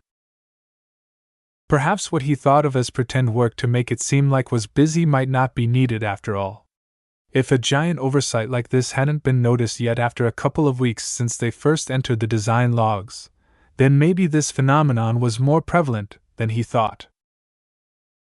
He spent an entire afternoon on correcting the design and improving the stability of some of its lackluster sections. At the end of the day, he waved away the revised design, causing it to automatically update in the ship's database.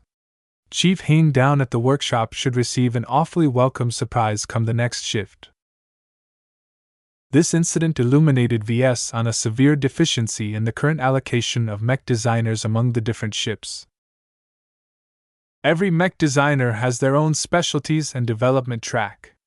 Even the relatively more rounded mech designers possess certain biases towards one type of mech over the other. Perhaps one mech designer worked great with land-bound mechs, but turned into an absolute wreck if he was forced to work on space-borne mechs. VS himself suffered from the same problem but to a much lesser degree. He published multiple land-bound mech designs, so he wasn't afraid of anything when it came to that area. Space-borne mechs, on the other hand, was still new ground to him, and he felt much less confident in his ability to design a space-borne mech with a modern flight system from scratch. Then there's mech designers like Keddies. The Sword Maiden mech designer, currently scrunched behind her desk trying to make sense of her microeconomics textbook, possessed an extremely focused bias towards swordsman mechs. Her design versatility was so poor it might as well be non-existent. If someone like Keddies is put in charge of a workshop aboard a Sword Maiden carrier, then she'll do okay. It will be different if she's put in charge of mechs aboard a Vandal carrier. She won't be able to manage the diverse mech types with any degree of competence. No wonder his deputy designers had to work to the bone lately.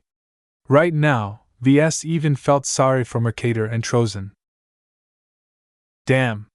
Why didn't I take note of this trend before? Certainly, his deputies should have taken note of this development and bring it to his attention. Did they suspect but refrain from voicing their suspicions? Or maybe they've gone so far deep into solving the smaller problems that they've lost perspective of the big ones? As far as he knew, the allocation of mech designers had always been done this way. A single low-ranking mech designer might be stationed on a single ship for years, performing the same work over and over again like some bot. I suppose if there are attentive supervisors on the job, the problems won't become too serious. But if I want to free up time for myself, I should shake this entire structure up. Chapter 683 Instant Dinner. The older structure worked when the entire Vandal mech regiment moved in a single fleet. Lower-ranked mech designers could turn to plenty of apprentices or journeymen for assistance. It worked best with better-funded mech regiments. Unlike the Vandals, the other mech regiments employed an ample amount of mech designers. With up to 100 higher-ranked apprentices and up to 20 journeymen employed at a time, a mech regiment did not lack for design muscle. Even if most of them would spend their time on tinkering with actively developed mech designs, that much mech designers may still be useful even as tech support from a distance. Besides, VS bet that the other mech regiments also employed a lot more lower-ranking mech designers as well. Perhaps 10 or 12 of them might be assigned to each combat carrier. If they were allocated in a clever manner, their diverse specialties enabled their team to cover a wide spectrum of possible problems. Something like this simply isn't possible with the Vandals. We don't have enough mech designers. Every combat carrier in the Vandal fleet hosted a handful of lower-ranking mech designers. They were barely competent enough to propose and apply some rudimentary modifications. The real work needed to be done by apprentices who were actually competent, of which the Vandals barely had enough to go around.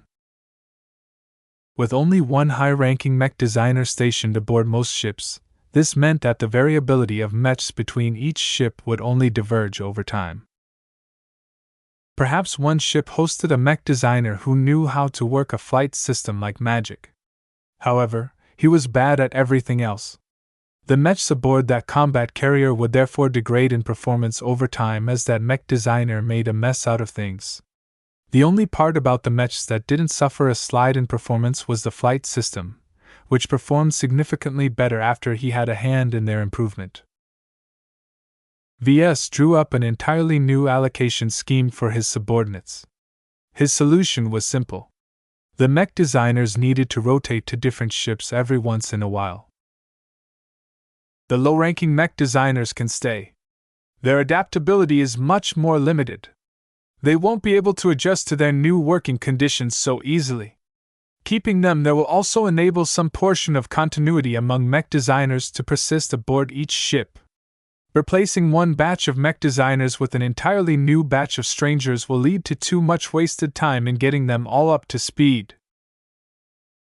By rotating the higher-ranked apprentice mech designers, VS ensured that everyone's specialties would proliferate among the entire fleet.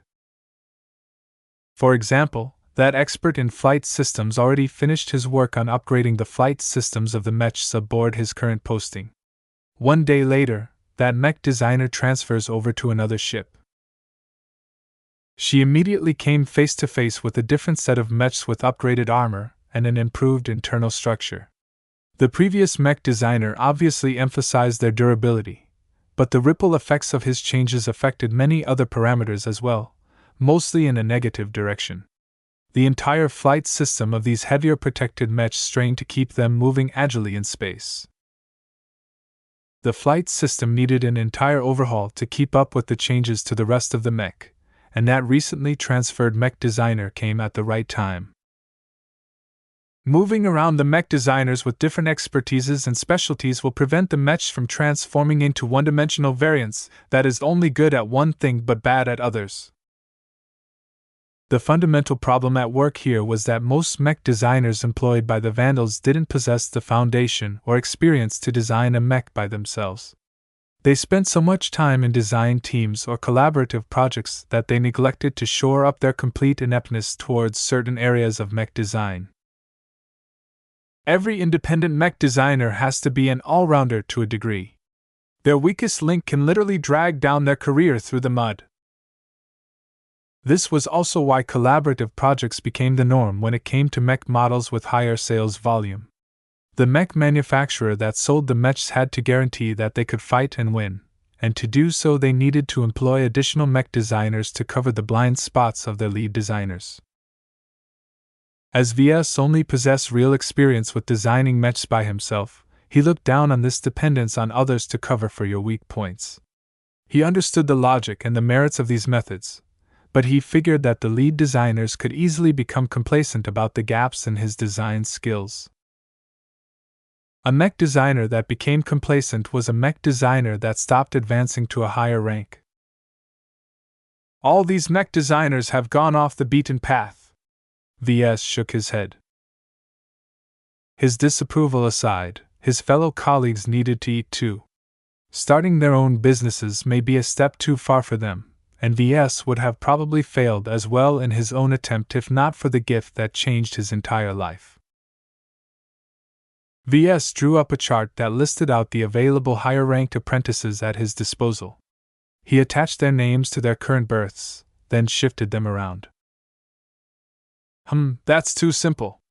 There are some cases where mech designers with similar specialties are visiting the same carrier. He shuffled the allocation around and developed it into an increasingly more detailed periodic transfer schedule. After at least 7 different transfers, each vessel received a mech designer that covered all of the major specialties that their mechs could benefit from. Not a single blind spot in their designs would remain if everything worked as planned. After finishing this transfer schedule, he wrapped it up into a proposal where he explained the reasons why he thought was necessary to implement.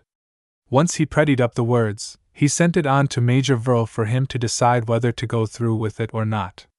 This decision was way too big for VS to unilaterally decide upon. VS smiled and leaned back in his chair. Now that I've done my work for the shift, the rest of the day is mine. Right now, the standard time reached the evening hours. The next shift came into force, freeing VS and Keddies from their duties. Keddies pretty much ran out of the hatch of the office compartment as soon as possible, ostensibly to eat dinner, but really to escape her dreaded homework. VS shook her head at her eagerness to escape studying. Myra must have sat on her every time she tried to get Keddies to do her homework. Many servicemen moved to the mess hall at this time. VS decided to skip eating one of the mess hall's reconstituted meals this time. I'm way too short on time. After some reluctance, VS bent down and opened up the bottom drawer of his desk. He retrieved a nutrient pack he had stashed there some time ago in anticipation of this kind of event. VS looked at the nutrient pack with distaste. Savory chili flavor with chunks of imitation beef chunks. Everyone in the galaxy learned not to trust the flavor name by heart. Certainly, the nutrient packs tasted fairly similar to its description, if they came off fresh from rollers of the biosynthesis plant. Because nutrient packs tended to last for centuries, large organizations had a tendency to order an enormous batch of them from a massive transgalactic enterprise to take maximum advantage of any bulk order discounts. The newly ordered batch was meant to be used up over a period of decades according to the bean counters who came up with these cost-saving deals. VS flipped the flat, rectangular package of the nutrient pack over and looked at its synthesis date. Damn, it's over 2 decades old. It's gonna taste like dry sawwood at this stage. With a grimace on his face, he tore open the package of the nutrient pack, revealing its extremely dry contents. Compacted biological nutrients and other weird substances formed a highly dense bar of pure industrial food as black as coal. He took a single bite and chewed with great difficulty. Yeep. Dry sawwood. He couldn't even taste a hint of chili, let alone the promised imitation beef. Due to the extreme dryness of its contents, a nutrient pack should never be eaten without a readily available source of hydration. Plenty of starving people had actually died of thirst after frantically eating a nutrient pack without pausing to drink some water. Water was always at hand, fortunately. VS picked up an empty cup and held it in the air. A spout from the ceiling deck squirted some water into the cup.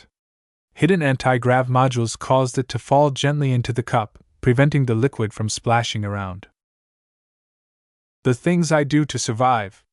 He sighed as he took a quick sip of water before finishing his nutrient pack within minutes. The meal might not be very appetizing, but the entire routine didn't take up more than a couple of minutes. Let's get back to work now. Many mech designers that wanted to exceed their quotas worked extra hours or entire double shifts in order to deliver an excellent performance for the week. Back when VS first introduced the rewards they could gain for exceeding their weekly quotas, some had been very enthusiastic about pursuing these goodies. It's too bad that it's lost a lot of force by now. Even the slower-witted among the mech designers found out that borrowing too many textbooks didn't help them out at all. They needed months to peruse and study a single profound book, so what use was there to juggle 6 of them at once? VS scratched his head. Motivating his subordinate mech designers to work overtime was harder than he thought. He needed to figure out a new reward to keep the chumps working like bots that didn't know how to rest. I'll figure something out another time. Right now, with time pressing on his mind, VS still had his side projects on his plate. Right. At this moment, piecing together a working ultra-compact battery is my highest priority. Once he replicated a tiny battery the size of his tongue that compressed enough energy to fly an air car from one continent to another, his ability to protect himself increased by a massive amount. A supercharged jamming device can act as a substitute for a stealth device, able to fry or blind even the most shielded electronics when put on maximum power. Such a gadget will help me remain discreet when discussing sensitive matters with other people. A supercharged stealth detector, on the other hand, will screw over those sneaky bastards from half a ship away with a single high-powered pulse. He suddenly realized he neglected a crucial factor into the working of such supercharged devices. My gadgets will fry and melt if too much power is pumped into them in a short interval. It would be like pouring a lake's worth of water through a fragile pipe made out of wood or something. The pipe would burst instantly, splashing a humongous amount of water over anyone in the vicinity. If VS wanted to make full use of the ultra-compact batteries, then he needed to go back to the drawing board and comprehensively strengthen the design of his existing gadgets. More work on his plate. Oh joy! He spent the rest of the evening making a start on this project. He dove into the fragmented documentation that explained the science that underpinned their workings and understood perhaps 5% of the necessary information necessary to fabricate a working version of the batteries. This isn't going to be easy. VS frowned deeper. Still, he needed to persevere. He always expected this effort to be a slog. As evening turned into night according to the standard time, VS rubbed his eyes and swiped away the projection explaining one of the many complex theories that he needed to master. This was too much. His brain was already starting to pound. It signified that some of the theories involved higher concepts that VS shouldn't be exposed to. This was far harder than he thought. The skull architect lied to me. This knowledge is filled with traps. Chapter 684: Creation versus Replication. The files on ultra-compact batteries had not come in the pure and neutral form as he had hoped. The core part of the virtual documents consisted of slightly outdated but exceedingly complex research papers written by experts and to be read by their peers. The difference between a textbook and a research paper was profound. The former sought to elevate the understanding of their readers in a particular field, while a research paper published cutting-edge research results that pushed the envelopes of that field. Certainly, VS was no stranger to research papers. He read a whole bunch of them back in school, but they usually consisted of classic seminal publications that exerted a historic influence on the development of mech design. His teachers carefully selected the least profound among the papers to bestow to their students, and sometimes even went the extra mile and censored the higher-level concepts that would have broken the prospective young mech designers. VS enjoyed no such coddling now. These papers, at least a decade or two old, should have been read by researchers with at least 5 decades of experience in the field of electrical engineering and the like. While VS himself upgraded his electrical engineering skill to journeyman level himself, that was far from adequate to decipher the papers written by researchers who dedicated their entire scientific career in advancing the capabilities of capacitors, batteries, and energy cells. The writing style of research papers reflected their dedication and mastery of the field. The dense paragraphs was filled with jargon, resulting in content that contained an extremely high information density. An average fictional novel was like a feather. Their authors aimed to provide their readers with a pleasurable and comfortable reading experience. A textbook was like a blanket. Their authors and editors gently eased those new to the contents into the fold. A research paper was like a brick. The scientists who wrote them simply couldn't be bothered with the long-winded process of using a feather or a blanket to educate their fellow peers. They instead used the bluntest object they could find and smacked them against each other's faces. Those with a big head could take the blows without sustaining any damage and dish them right back with the same amount of strength. Unfortunately, the people who lacked the smarts and theoretical background to understand the brick would just get their teeth smacked out. Many even sustained worse injuries. This was the reason why he called these research papers a trap. The skull architect meant to torment him with knowledge that was in his grasp yet locked behind a metaphorical mob of angry researchers armed with bricks. "It's an insidious trap, all right," he muttered with a glowering expression. "He's testing me again." The skull architect had taken some of his measures, and bequeathed him with a test that corresponded to the man's expectations of VS. It was patently ridiculous because even a journeyman mech designer would get lost in these research papers. In the end, I showed off too much of my capabilities. He probably mistook me for a fast learner. VS could handle the jargon. He could handle the dense and packed academic writing. What he might not be able to handle was the mental contamination inherent in the papers. If mech designers crystallized the essence of their customs, principles, aspirations, and biases into their design philosophy, then scientists and researchers have adopted something similar called their research philosophy. The rules and dangers concerning design philosophy were much more severe than those related to research philosophy. However, even if research philosophy ended up a little milder, it could still be lethal to an immature and undeveloped mind if exposed at full blast. VS found to his dismay that even with the advantages of his heightened intelligence, concentration, and spirituality attributes, he still sensed he was subject to mental contamination from the research philosophies buried deep within the contents of the papers. They were like whispers in the back of his mind. They tempted him to leave Mech aside and devote more research into developing better batteries. They urged him to side with the different camps that bitterly divided the researchers.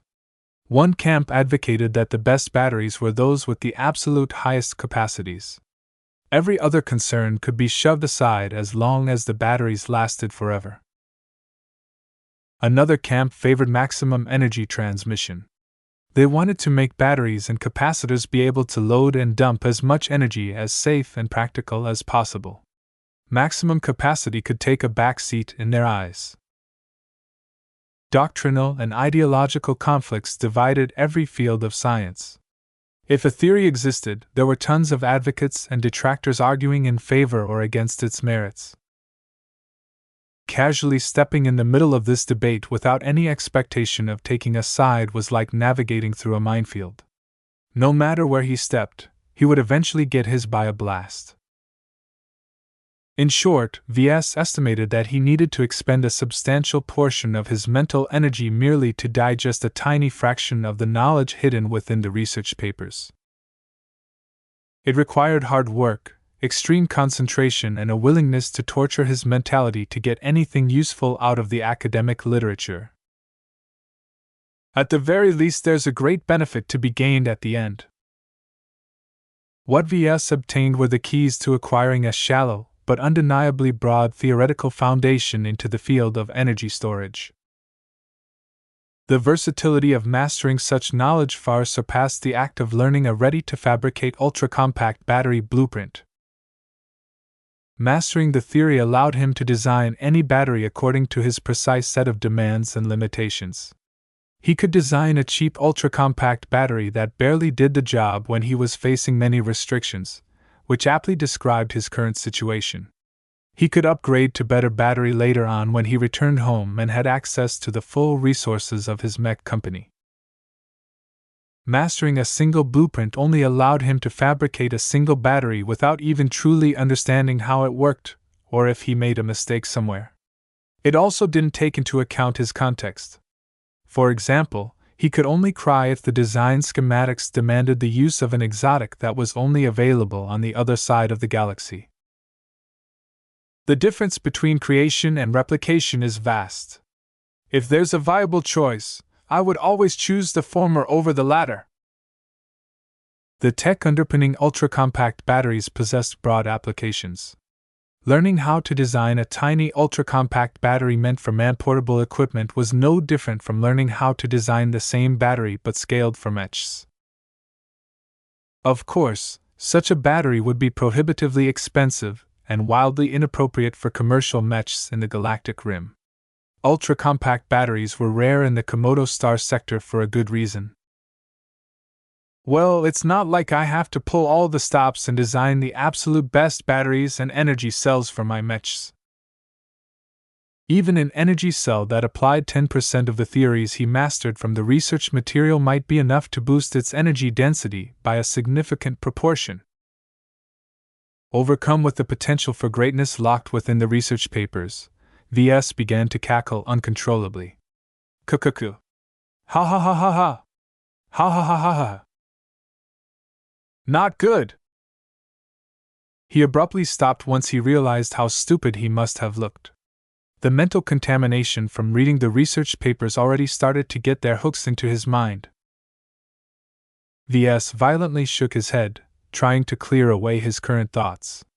I have to be more vigilant about this matter. Riches and rewards are intertwined with risk and danger.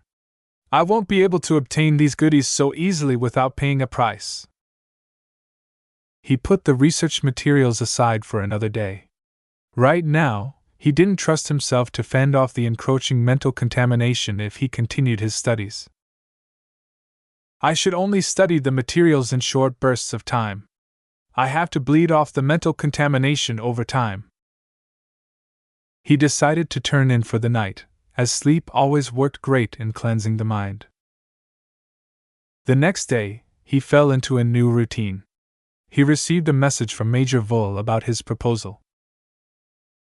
Surprisingly, the Mech officer rejected it straight out of hand without any opportunity for VS to argue for his case. Why? VS asked, befuddled and a little angry for his idea to be shot down like that. The brief message stated that Vole found the arguments plausible, but other concerns prevented him from taking it into consideration. Right now, the highest priority of the Vandals was to maintain the highest state of information security. Shuffling mech designers around every once in a while severely increased the difficulty of keeping a lid on their secrets. The fleet already minimized intership shuttle traffic to an absolute minimum. The more stuff flew in space, the higher the odds of someone discreetly left behind some breadcrumbs. Another reason why Major Vole rejected the scheme was that both the mech designers and the crew faced too much disruption if they had to become accustomed to new faces. It was especially harsh for the mech designers to leave behind their comrades and acquaintances they befriended over the course of their posting. One particular line in the message stood out to VS. As we go deeper into the abyss of the frontier, our men and women need anchors to keep them grounded and content. Do not belittle the strength that can be gained from knowing your comrades have your back. Fleet-wide morale is expected to deteriorate over time. Let us not hasten its descent by disrupting the familiar. In other words, VS basically had to suck it up and figure out another solution to the long-term bias problem affecting the mechs aboard different carriers. Well, I guess it's back to the status quo. With most of the quantum entanglement nodes down and intership communication restricted to essential movement orders to keep the fleet together, VS had no way of transferring the specialties of one mech designer to another ship that desperately needed them. In fact, the only solution that he could think of that might work was to take over the job of his deputies and rotate among the different carriers in person. So much for delegation. Visiting the different carriers in person to wipe the butts of his incompetent mech designers consumed way too much of his time. How would he have any time left to spend on his side projects if he spent most of his nights aboard other starships? Therefore, after a long moment's thought, he turned to the next best thing. He would personally comb over the designs of all 500 mechs from the comfort of his desk. After casually fixing up the most egregious faults, he would attach his corrected design to the delayed data burst the shield of Hispania sent out to her sister ships at a fixed interval. It won't be possible for me to have a conversation with the mech designers who designed such atrocities. He furrowed his brows. If I don't hammer in the point of how stupid they are, they might not even accept my suggested corrections. Mech designers were confident of their own designs to a fault. Many took criticism of their work badly, and to see VS run all over their baby like it was a piece of trash affronted them emotionally like nothing else. Whenever someone gently provided constructive criticism to their work, they instantly turned into raging mothers who believed their sweet little child could do no wrong. Never mind, the kids were actually devils who wrecked the family's air car. VS sighed. They'll just have to deal with it if they know what's good for them. The current state of our mechs has a lot of room for improvement. Managing over 500 mechs was hard work. The fundamental problem behind their difficulties was that the Vandals simply lacked too many mech designers. The Vril task force had always been muddling along for the last half year or so. However, the cracks that slowly built up only started becoming visible now that the issue grew into a major problem. He was already taking notes of this situation. If he ever became in charge of an independent unit, he would be sure not to repeat the mistakes he witnessed here. Chapter 685 Cultural Differences. The flagrant Sword Maiden fleet emerged out of FTL at the edge of a barren star system. Even before the sensors of their starships resolved their way out of the confusion that followed every transition process, squads of mechs emerged from the combat carriers. They formed into prearranged patrols and revolved around the combined fleet in a widening orbit in preparation to meet any threat. No threats surfaced against the newcomers. The patrol mechs encountered no space mines, no old debris from past space battles, no ambush from a prepared pirate fleet, no storm of sand that served as the prelude of a massive Sandman assault. By all accounts, the uninhabited star system was devoid of any threats. To be certain, the Inheritor mechs upgraded with the stealth-detecting sensor array performed a grid search of the nearby space in the vicinity of the fleet. Stand down from action stations! Everyone sighed in relief. Safety was not guaranteed in the frontier like it was in civilized space. Back when VS served aboard the Ark Horizon for House Kane, the massive expeditionary fleet practically brute-forced their way to the graining system. Lord Jeremiah Kane put so much faith in the strength of his extravagantly equipped fleet that no one could imagine its downfall. Yet fall it did, and in the most dishonorable way at that. The expeditionary fleet strenuously beat off a major Sandman attack, only to be ambushed by the Dragons of the Void before they could recuperate and replenish their forces. The pirates were genius for springing their ambush at the weakest point of the expeditionary fleet's mech forces. The proud second-class mechs from the Constance Grand Kingdom that outperformed any pirate trash couldn't put up much of a resistance with their tired mech pilots, their dented and damaged frames and empty energy cells. A major space-borne mech force fielding mechs worth the equivalent of at least 500 million bright credits met an ignoble end at that follow-up battle. All notions of fairness had been thrown out the window as Kane's household troops as a fresh and numerically superior force of pirate mechs overwhelmed them in an instant. Much of those pirate mechs didn't cost more than the equivalent of 20 to 30 million bright credits. A significant proportion of their thralls probably piloted absolute crap mechs worth only half as much or less. VS learned a valuable lesson from this experience. The frontier never plays fair. The nature of combat afforded very little margin for error to those who commanded over mech forces. The stakes were raised in the frontier because there was practically no safe harbor for losers to run to when they lost a battle. Therefore, both the Vandals and the Sword Maidens never let down their guard. No matter how quaint and quiet the star system appeared, they launched at least a third of their space-borne mech contingent at all times in order to patrol the perimeter around their vulnerable starships as they cycled their FTL drives. VS understood where the serious intensity and violent tendencies of the Sword Maidens came from. Roaming the untamed stars like vagabonds, living in fear of bumping into anything that surpassed them in might, such a life never allowed them to rest and put down their worries. No wonder the people from the frontier act like they are one step away from lashing out in violence.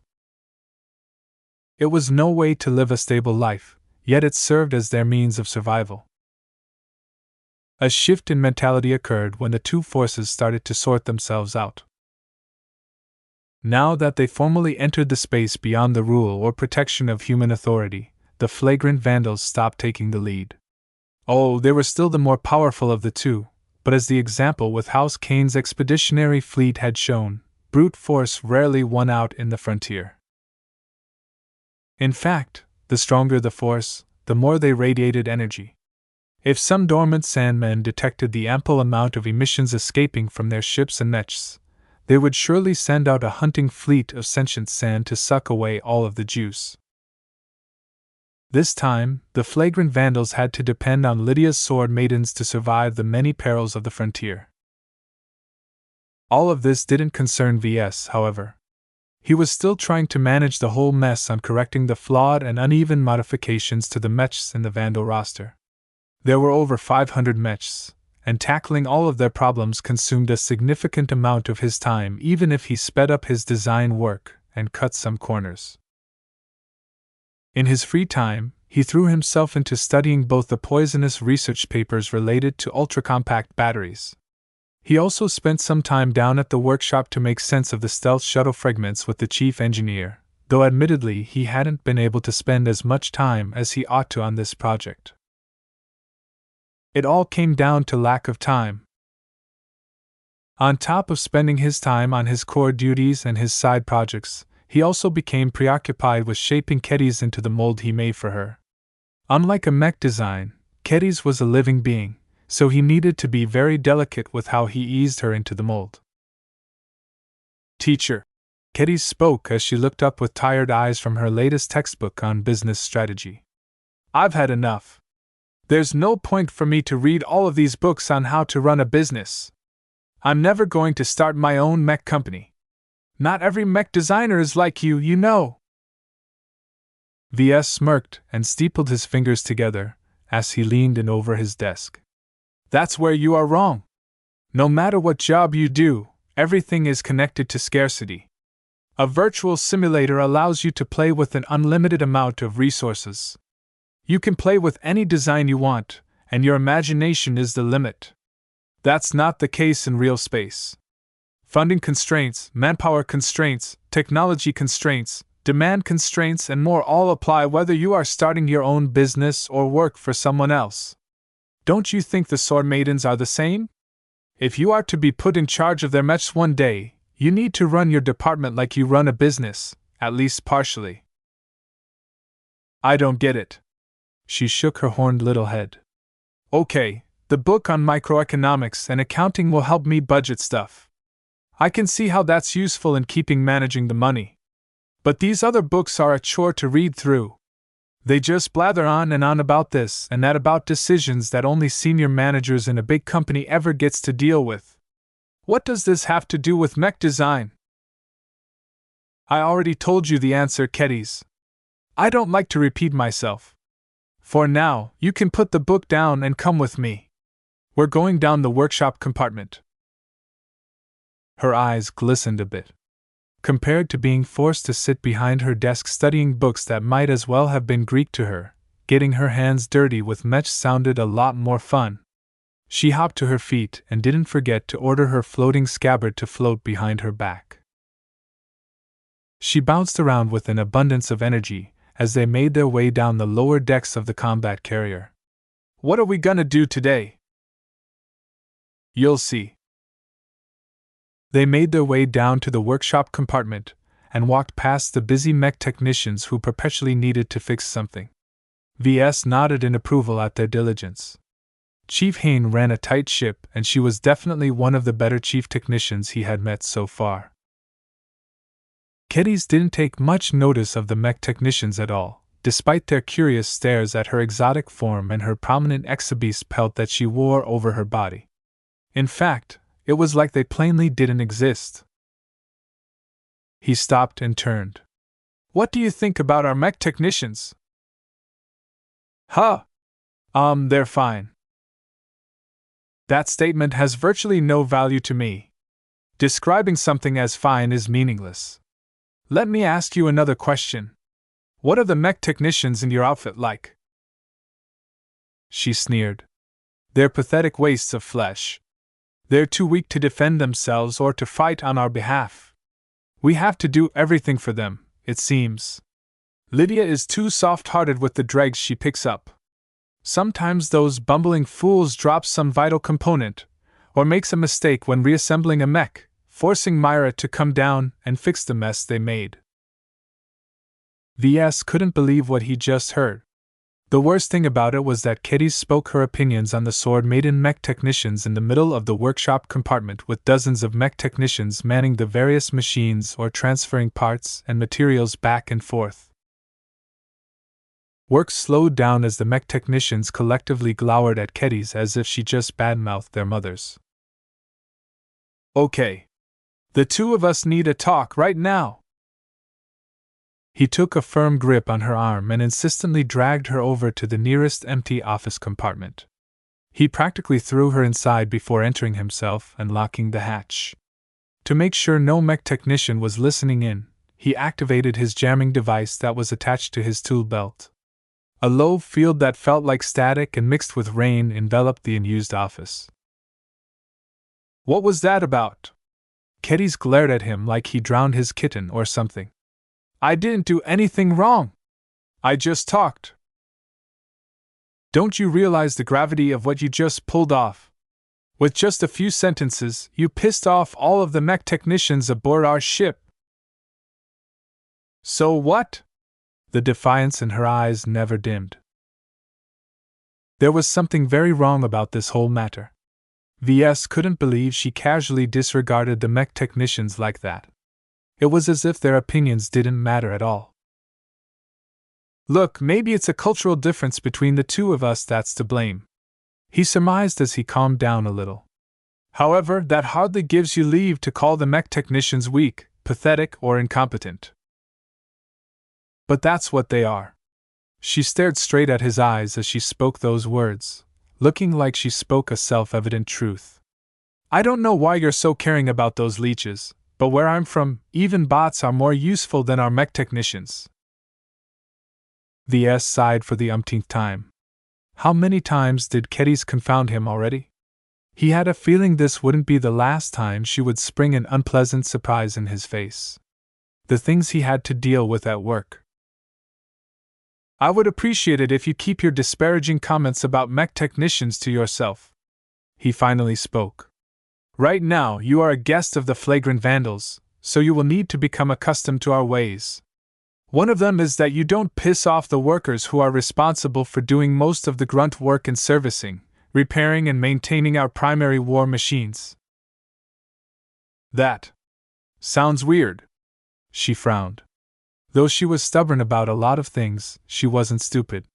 Not Peresi. Perhaps his own behavior finally managed to bore through her thick skull. I really can't see how mech technicians deserve any respect. I just can't. Where does this come from? What is wrong with the mech technicians of the Sword Maidens, and why are you so contemptuous of them? You have to realize that in civilized space, the vast majority of outfits always take decent care of their mech technicians. Even if their importance ranks lower than mech technicians and mech designers, they are a valuable cog in the machine. VS couldn't recall any mech outfit that treated their mech technicians poorly. Something like that seemed self-evident. Huh. That does sound different from how we do things at the Sword Maidens. Like the uncouth frontier barbarian she was, Keddies dropped her bombshell without any fanfare. When we're short on mech designers, we go raid some treasure hunters or something and take away their mech technicians. All of them are our slaves. Slaves. And people said Lydia's Sword Maidens wasn't as bad as many of the other pirate gangs. Chapter 686 Processing Service.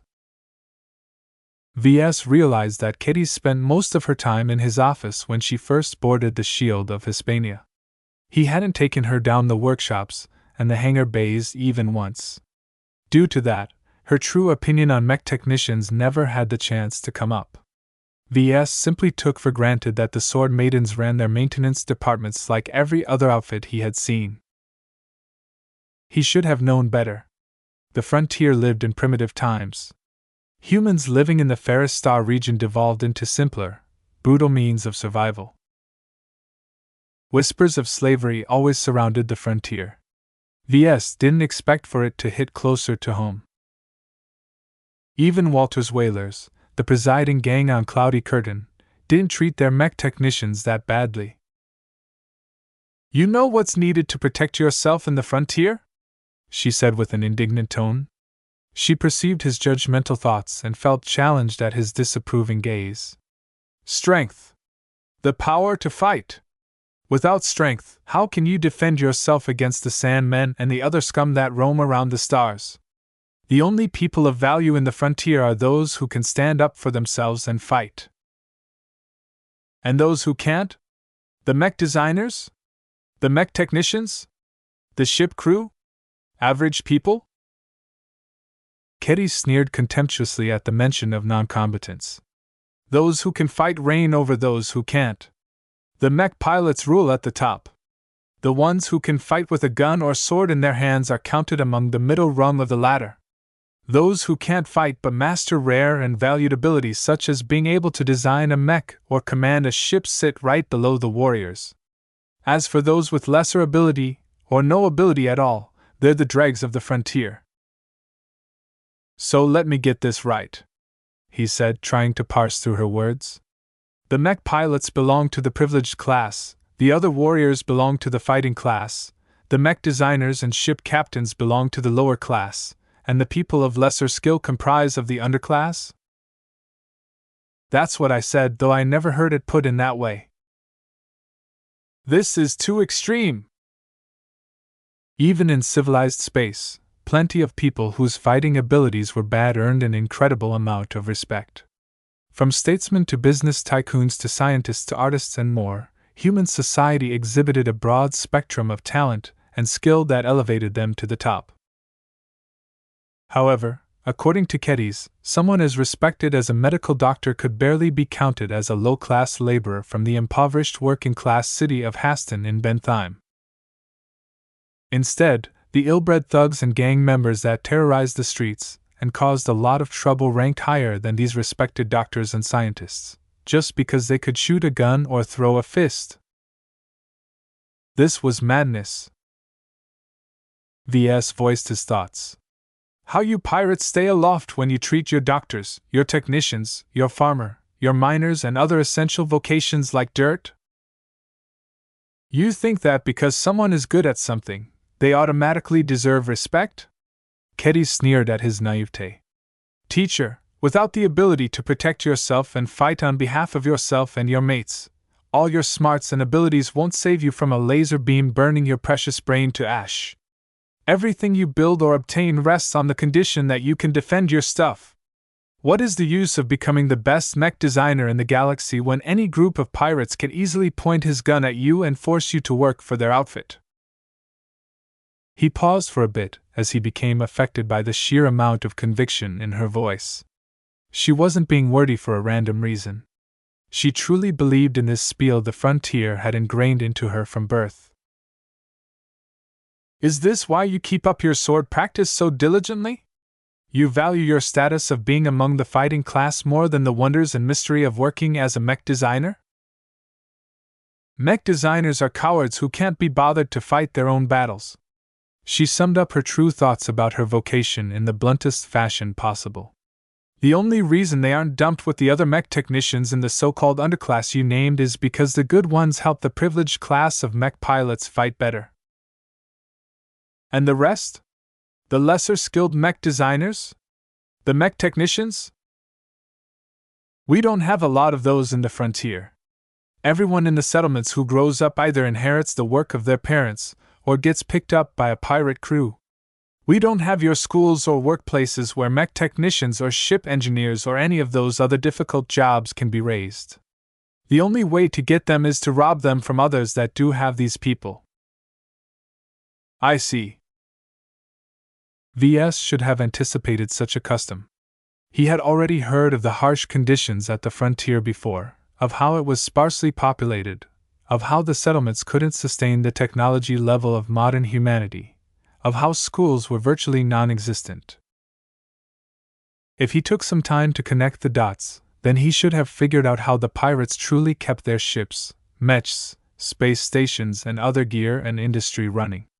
No matter how well a pirate could fight, their lethality didn't avail themselves when it was time to repair a broken FTL drive. Still, to treat the people who fixed up their mechs, ships, weapons, and other gear like slaves was a step too far to VS. He couldn't even imagine how the pirates managed to survive when they became completely dependent on their slaves to run their most essential gear. Weren't they afraid of betrayal? He forcefully calmed himself down. Blowing up at Keddies benefited nobody and would only worsen their relationship. Right now, he lacked too much data to come to a decision. Describe the slaves aboard your Sword Maiden ships, please. What can I say? She whimsically twirled her short locks of green hair. We Sword Maidens are great fighters, but we simply can't find enough women to work as ship ratings or mech technicians. Every other pirate gang, including the big 2 pirate blocks, are scrambling for men to fill up those positions as well, so we're hardly unique at that. The only way to get them is by plundering the treasure-hunting fleets who never stop coming to our region of space. Some pirates don't have much luck with that, so they cross over to civilized space and assault some lightly defended space station or isolated colony for slaves. How are you able to make them stay obedient? It's a simple matter for any mech technician or rating to sabotage the machines they are working with. One misplaced component, one weakened support structure, a few substances in the fuel tank where there ought to be none, and everything quickly comes crashing down. That's the easiest part. Keddies grinned. You just have to teach them a lesson to know who's boss. Back at the Sword Maidens, Lydia only lets us take men whenever we need to top off our support crew. When we first capture them, we beat them up and threaten them a few times. Most quickly understand the new score, but some need firmer handling. In any case, as long as we have some Sword Maidens overseeing our slaves, we can stop most of their attempts at cooking something up. That doesn't solve the problem of obedience. You can beat a man down, but you can't extinguish his desire to be free. His brighter background came to the fore when he spoke those words. Slavery was one of the big taboos of the Big Two, but the Bright Republic valued freedom more fervently than other states. Oh, we have plenty of tricks to account for that in the frontier. Whenever we capture a large batch of slaves, we head over to a space station belonging to the Dragon Alliance. The Dragons of the Void offers us a service where we hand over our slaves for processing. What does this processing entail? Heck if I know. The Dragons of the Void messes with their heads somehow. They're always the best at this kind of stuff. After they're done with the slaves, they give them back to us after paying some K-coins for the service. Now, our captives have become proper, obedient if somewhat dull little slaves. We don't have to worry about any antics from our new toys after they go through processing. The Dragons of the Void. One of the biggest 2 pirate organizations in the Ferris Star region, and an old enemy of VS. Their tentacles reached wider than he thought. VS closed his eyes and practically pressed his eyelids into his cheeks. Bursts of anger, frustration, and resignation flitted through his mind. He pushed them aside in favor of cold, hard practicality. Right now, he needed to be rational. How are the processed men aboard your ship working out for the Sword Maidens? As I've said, they're stupid, dim-witted, and lacking in imagination. The only merit to them is that they are human enough to make sense of our command, and they have kept most of their old skills and knowledge. They're barely better than bots in that sense. At least they cry out nicely when you kick them around. Bots don't make those satisfying screams of pain when you smack them up. VS tried to imagine the life of a man within the Sword Maidens. Stripped of his free will, brainwashed into obeying the Sword Maidens as if they were goddesses, work to the bone and for the rest of their lives. What difference was there between death and slavery? At least Kedys never showed too much contempt at him for being a man. Considering that most pirates in the frontier consisted of men, she knew better than to belittle the masculine side of humanity. Still, this whole custom revealed one massive vulnerability. One that was great enough to jeopardize their entire mission. How many slaves are among your fleet? I don't know. We never keep count of numbers like that. To my guess, it's easily 1,000 or more men. Our fleet is smaller than yours, and Myra told me that processing the slaves and whipping them into shape to perform their new duties costs a lot of time and money, so we don't go overboard like the dragons of the void. Don't you think you are inviting a hidden danger in your outfit by relying on slaves processed by the dragons of the void? VS pointedly asked. From what I've been told, the dragons aren't the friendliest or the most reliable bunch. Oh, we know. She nonchalantly shrugged before she grinned like a predator. That's why we tend to stay far away from their territory once we're done. This is a non-issue. Thousands of pirates have made use of their processing service, and not once have we heard of a slave revolt. Besides, if something like that did happen, you have to remember they're mostly weaklings who don't even have the strength to rustle up a single chicken. We can chop them all up within an hour if necessary. What if they keep their revolt quiet? What if instead of taking up arms they sabotage your mechs, ships, and other stuff? Their ship engineers could easily induce a power reactor to blow, or destroy an FTL drive during transit. How can you prevent such instances? As I said, we're not stupid enough to let the slaves work out of our sight.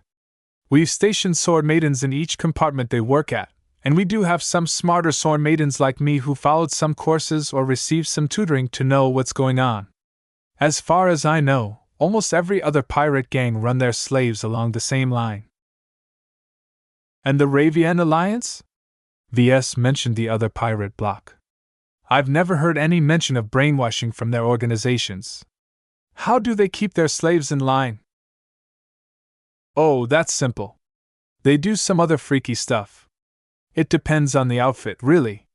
The most popular methods I've heard are genetically modifying them into ugly abominations to implanting bombs in their brains that automatically detonate once they run out of the range of their assigned ship. The way these pirates treated their support personnel was abysmal and prone to catastrophe, but somehow they made it work. VS heard so many surprises today that he simply didn't know how to respond to this all. You pirates live in a messed up society. Chapter 687 Implacable Women. Pirate empires lied to him. He thought the virtual board game accurately reflected the woes of becoming a mercenary commander or a pirate commander, but in fact it missed such a huge hole. In hindsight, VS recognized that their depiction of how to run a pirate gang was overly romantic and glossed over many essential facts. The biggest one being that pirates relied on slavery to fulfill their shortage in technical and support personnel. VS already knew that the dragons of the void thumbed their noses against the taboo against brainwashing humans. Enslaving them was a logical follow-up to their loathsome behavior.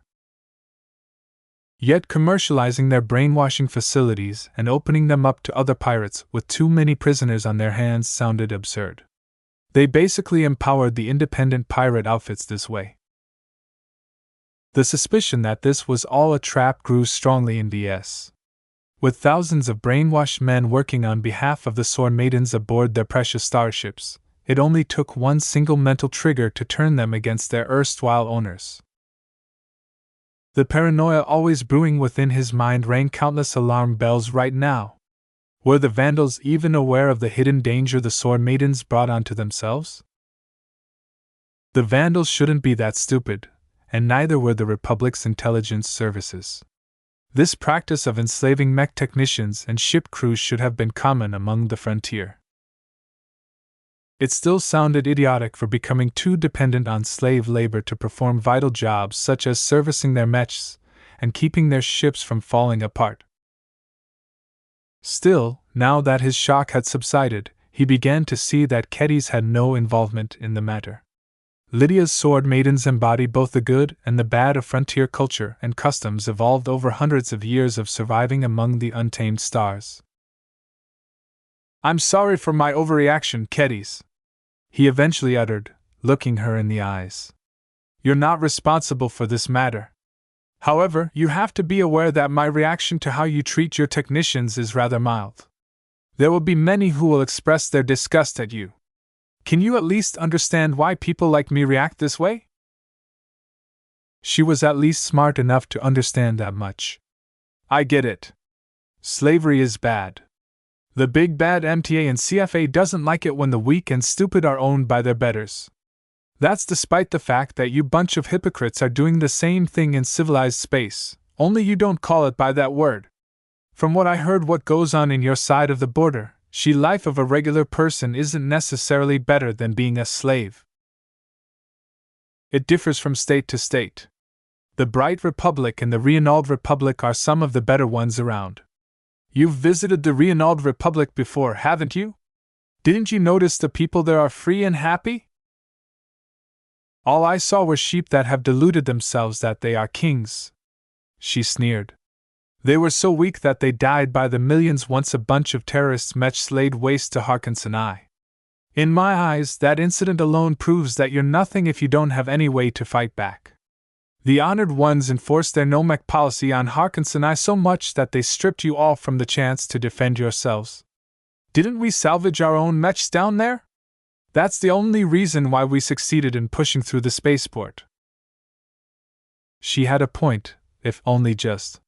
Frankly, the Reynaldans had themselves to blame for getting caught with their pants down.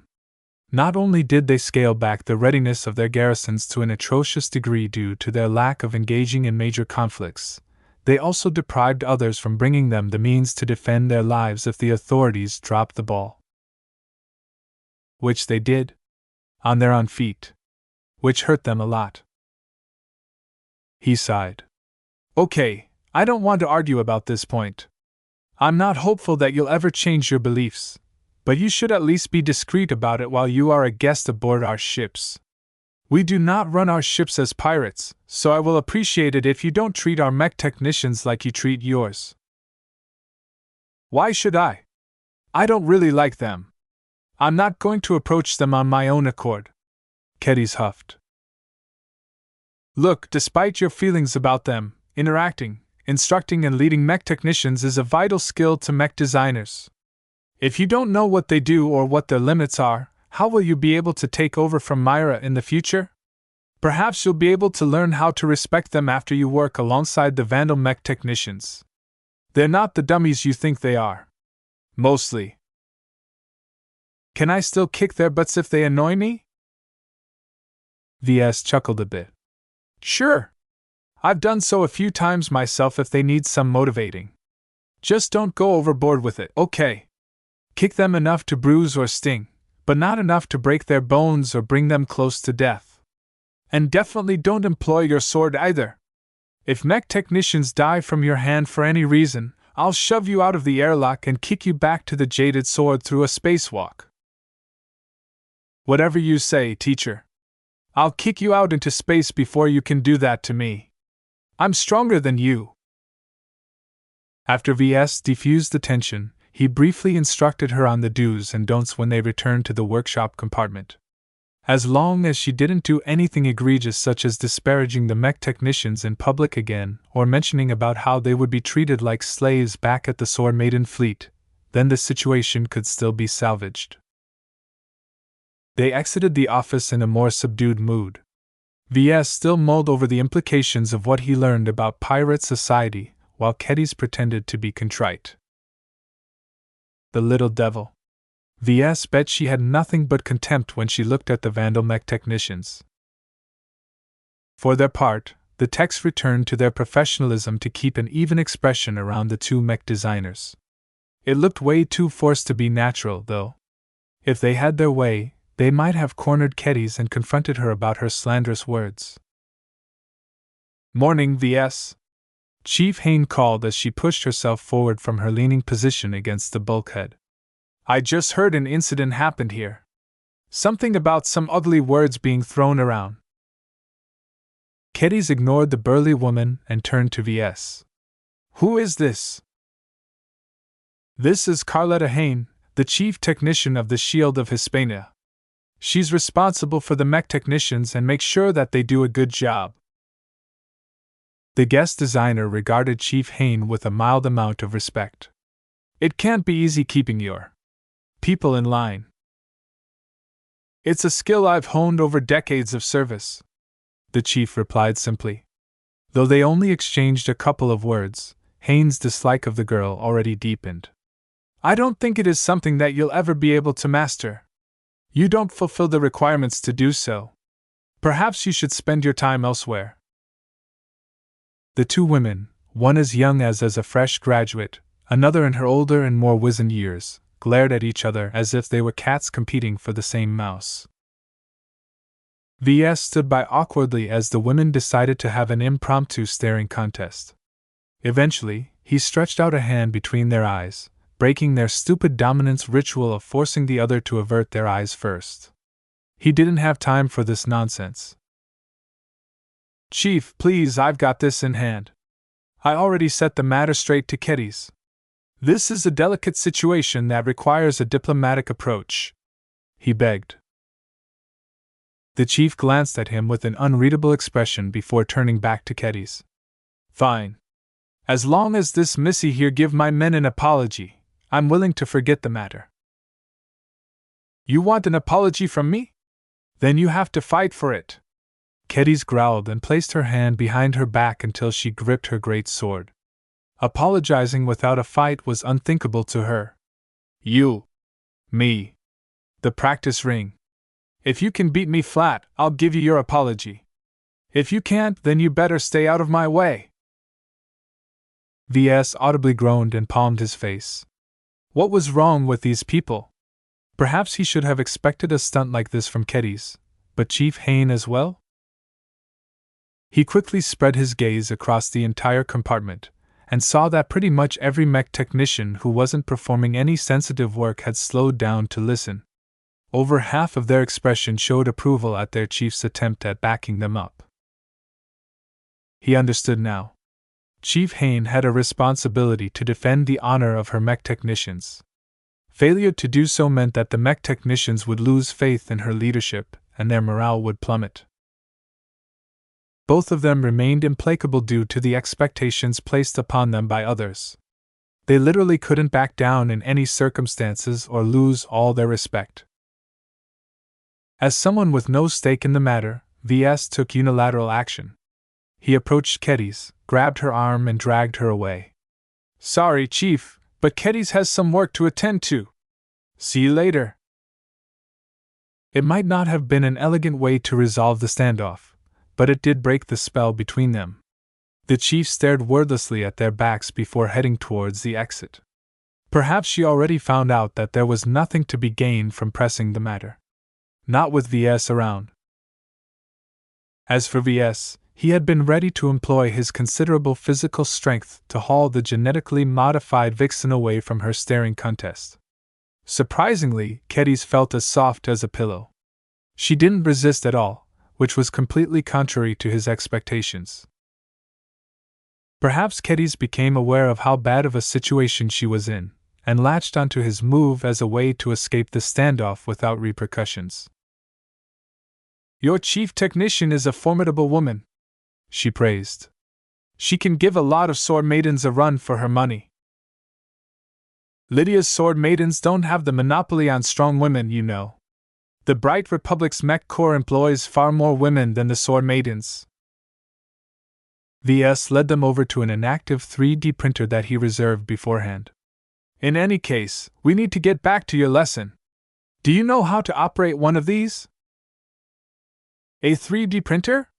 Sure, though operating them is the job of the SL. I mean the mech technicians. If you have any ambition about mech design, you need to readjust that attitude. Fabricating a mech in person instead of shoving the job to your mech technicians will bring you much closer to your design, or any designs you work with. Part of the errors I see many mech designers make is that they detach themselves too much from the workshop. Isn't that supposed to be how we work? She asked, genuinely confused at his words. We use our genius to draft up a good design. Then we dump them to the mech technicians and order them to churn out mechs. Nothing in this chain suggests we have to perform manual labor. VS really wanted to fix her contempt of mech technicians. He supposed his next assignment for her might fix some of her attitude problems. I suppose I won't be able to convince you with words. Fine. I'll just let you have a taste of it yourself. He raised his comm and transferred some files to her comm. What's this? It's a design schematic of the Mark Antony Mark I. It's a cheaper variant of Caesar Augustus that you recently struggled with. It's a shame you hadn't been able to finish your variant, so I've transferred the design schematics of my own. Okay. So what am I supposed to do with it? You're going to fabricate a working copy of the Mark I with this 3D printer and assemble it by hand yourself. What? Keddy shrieked, attracting every mech technician's attention on her again. Are you daft? I can't possibly do that. I've never fabricated more than a couple of spare parts. Also, are you allowed to fabricate an extra mech out of the blue just like that? VS grinned at her. If you're unused to fabricating your own mechs, then this is a good opportunity to get you up to speed. Besides, I'm not telling you to build a full-scale model. Instead, I want you to fabricate a miniature about the length of a human head. I'm also assigning you an imaginary budget. You have to pay for the materials you bring out of the stores. You fail if you run out of money. What happens then? I'll pass you over to Chief Hain and let you work as a mech technician for a few weeks. Keddy's whimpered. Chapter 688 The Unappreciated. VS heartlessly dumped Keddy's at the 3D printer and left her to fend for herself for a while. While he could have stayed with her and supervised her attempts at fumbling together a miniature mech, she already relied too much on help from Myra or someone else. A true mech designer would be able to design and fabricate a mech by themselves. VS always believed in this statement. Too many mech designers jumped straight into design teams and collaborative projects, leaving them no opportunity to practice all the skills required to independently design a mech. Perhaps other mech designers saw nothing wrong with that, but VS found it to be as neglectful as boarding a shuttle that flew up in orbit while its hatch was still open. In order to brush up her design skills, VS left her with the vanilla Mark Antony Mark I design schematics. It was up to her to miniaturize it and to replace unviable components with viable ones that worked at that scale. She also had to replace the cockpit with an AI and remote control module. It's just like the time I developed that miniature as a gift to Iris. The act of converting a full-sized mech to a miniature that you could hold in your hand exercised a lot of different design skills at once. It was a convenient if somewhat distorted representation of how to prepare and fabricate a working mech. VS mostly breezed through the exercise, but he had a feeling that Keddy's might not fare so smoothly. Still, the experiences she gained out of this exercise would lay the foundation for what came next. He hadn't forgotten about his initial goal to try and stoke her passion. However, in order to fire up her passion, there needs to be enough fuel to be present to burn. Right now her accumulation is too shallow. She needs to grow up a little more before she's ready to tackle greater heights. When VS exited the workshop, he met Chief Hain yet again. The woman had been leaning against the bulkhead next to the hatch. He groaned. He did not wish to retread the earlier argument. If this is about Keddy's, please don't argue about it. Let's just move on, okay? You think it's that simple? The chief technician pressed her fists against her hips. What she did was inexcusable. It's not easy to keep our mech technicians happy, you know. If you think about it, they rank at the top of the technician branches, right next to ship ratings. However, the tragedy about becoming a mech technician is that while there are plenty of ways to specialize in their ability to service mechs, it's almost impossible for them to get promoted to a higher station. VS never poked his nose that deeply in the realities of being a mech technician. Sometimes he fell into the trap that he accused Keddies of. It was all too easy for him to treat the low-skilled and low-born mech technicians as bots in human form, as things to be taken for granted. They were so inconsequential and interchangeable that if all of their mech technicians got killed and a new batch of them came in, there would be no measurable change to the work being done. "I don't disagree with you, Chief," he said in a diplomatic fashion. "I already know all of this. Is it worth your time by repeating this to me? The job of being a mech technician isn't as glamorous or as upwardly mobile as being a mech designer. It's true that while you lot have it harder, at least you get the benefit of upward mobility. That's not the case with mech technicians. No matter how hard we study or how much work we put into the mechs that pass from our hands, developing our specialties only bumps our pay grade by a couple of notches as most. A senior mech technician doesn't receive more respect than a junior mech technician. Mech technicians work in the background," VS pointed out. "They are the bees that keep the beehive running with their dutiful supply of nectar. They are not meant to be queens like mech designers. A mech designer isn't just a technical profession. It's also a symbol and figurehead for a brand of mechs. The ability and design style of an individual mech designer has a huge influence on the quality and properties of his mechs. The same can't be said about mech technicians." Chief Hain grew a little frustrated at the wall put up by VS. Even so, a good crew of mech technicians is vital for mech designers to realize their designs in the best fashion possible. Damn it, VS, mech technicians matter. Yes and no. What is that supposed to mean? He really didn't want to deal with this nonsense, but interacting with Keddies and her distinct beliefs had put him in a strange mood. Although I don't condone the beliefs spouted by Keddies, I think we should be clear that mech technicians are essentially semi-skilled labor. Sure, they need to be handy with machines, but compared to mech designers, they are expected to learn a lot less of the sciences needed to understand mechs. I could even argue that mech technicians aren't able to explain how mechs work. While I value your mech technicians and agree that they should be appreciated, I think it's a mistake to elevate them to a pedestal that's too high for their merits.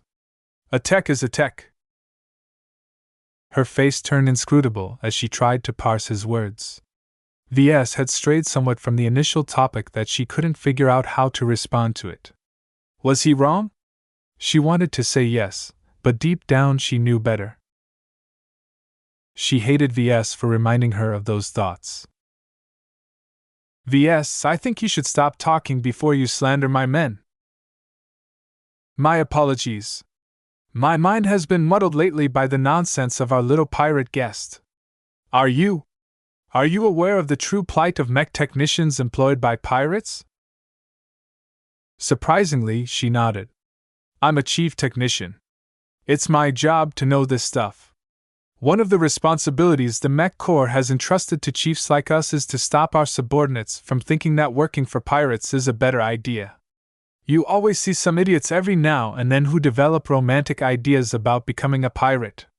Once I beat it into their thick skulls that they're going to be treated worse than dirt, they'll quickly drop their unrealistic notions. How often does it crop up? Oh, it depends on where they work and who employs them. A mech technician in military service is a notch above the rest. The only way you can do better is if you're assigned to be part of the permanent maintenance crew of an expert mech. Even then, once every 2 months or so, one of my men or women inevitably think they get more pay and liberties if they go pirate. The lengthy tours, the restrictive rules, and lack of promotion opportunities always gets to them somehow. Not everyone is cut out for military service. Certainly, their lot did not seem very attractive to VS, but they enjoyed higher pay than other types of technicians and they get to work with mechs. As far as VS was concerned, the latter was already a reward in itself. In the age of mechs, many people wanted to work with mechs, but only few became qualified to do so. Becoming a mech technician wasn't hard because it didn't require too much talent or learning ability, but it wasn't easy either as they needed to display an instinctive aptitude with machinery of all kinds. Someone who didn't feel comfortable with working with machines all day had no right to become a mech technician. In this day and age where humanity became unprecedented dependent on machines of all kinds, a surprising majority of people lack this essential touch. Baseline humans evolved too slowly to keep up with their tool-using ways. The two parted on less than stellar terms, but VS knew Chief Hain would get over it. Her professionalism and sense of duty demanded it. Besides, she knew better than to hold VS against his own beliefs when many other mech designers thought the same. Just because VS disapproved of treating mech technicians like outright slaves didn't mean he became their advocate. Certainly, he enjoyed the appreciation of his own men, but he never once forgot they worked for him, not the other way around. Mech technicians were never meant to be the stars of the show. Back in school, VS became exposed to case studies where mech designers became too chummy with their mech technicians. They passed on an unprecedented amount of authority to the chief technician and the individual mech technicians, so much so that they half-ran the company. All of the mech companies in the case studies eventually came to ruin because letting mech technicians take charge was like putting a toddler at the helm of a starship. There was no way it would end in anything other than a crash. The only way a mech technician can obtain a better future is if they study hard and become certified as mech designers by the MTA.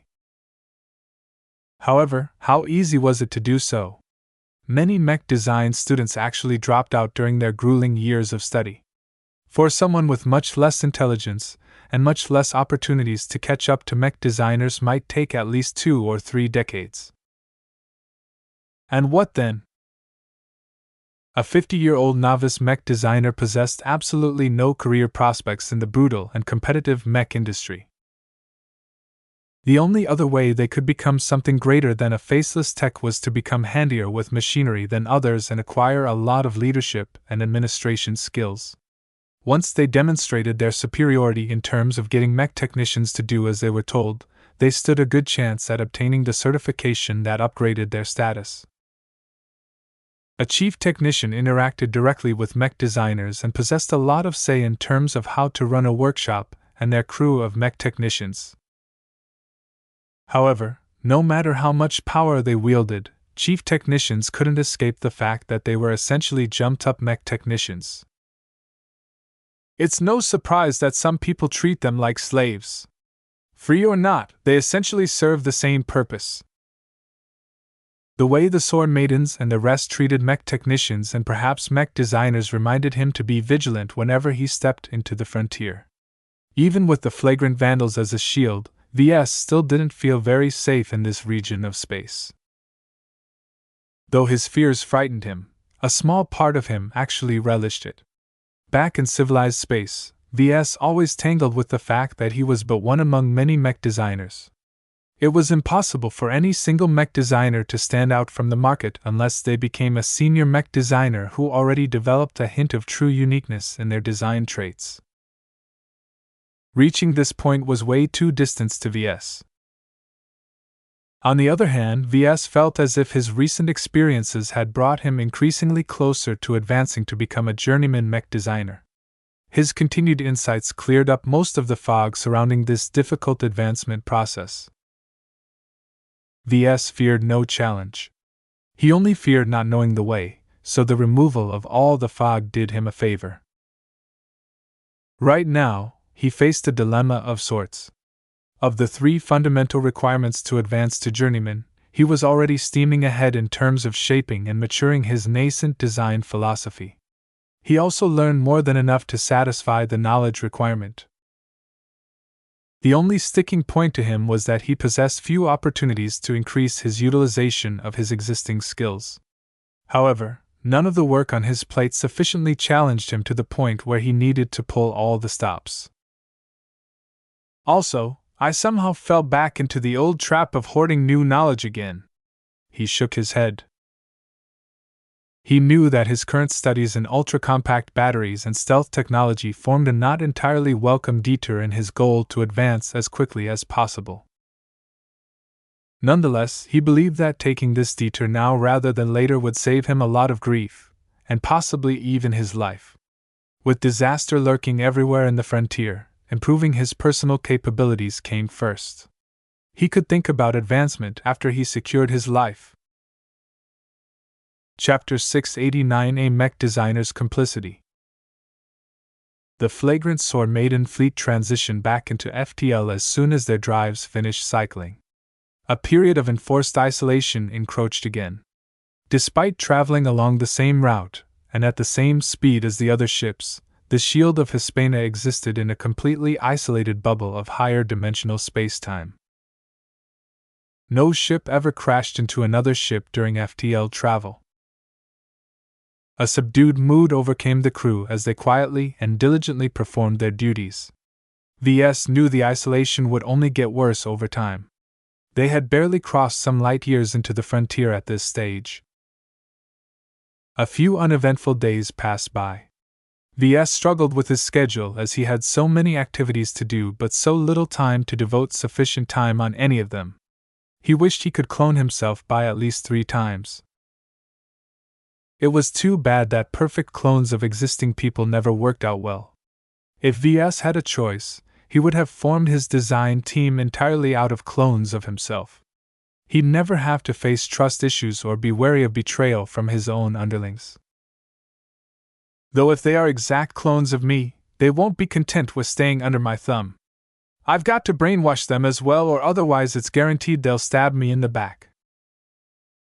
He knew himself too well to rule out such a possibility. PFFF. What am I thinking? Cloning myself just to pad my design team? Am I really that desperate for competent mech designers? As a temporary head designer, VS gained a lot of experience in leadership matters. While he may not be as good with people as Chief Hain, he possessed enough confidence to be able to convince a down-on-his-luck mech designer to come work for him in his design team. Still, mech designers desperate enough to join someone else's design team would never match the ability of an independent mech designer. VS hungered to assemble a team of true talents, ones who could actually keep up with his progress and drive. Building such a dream team was a lot harder than it sounded. Just like VS, who would want to serve under his thumb when they possessed enough ability to start their own business. It was a paradox.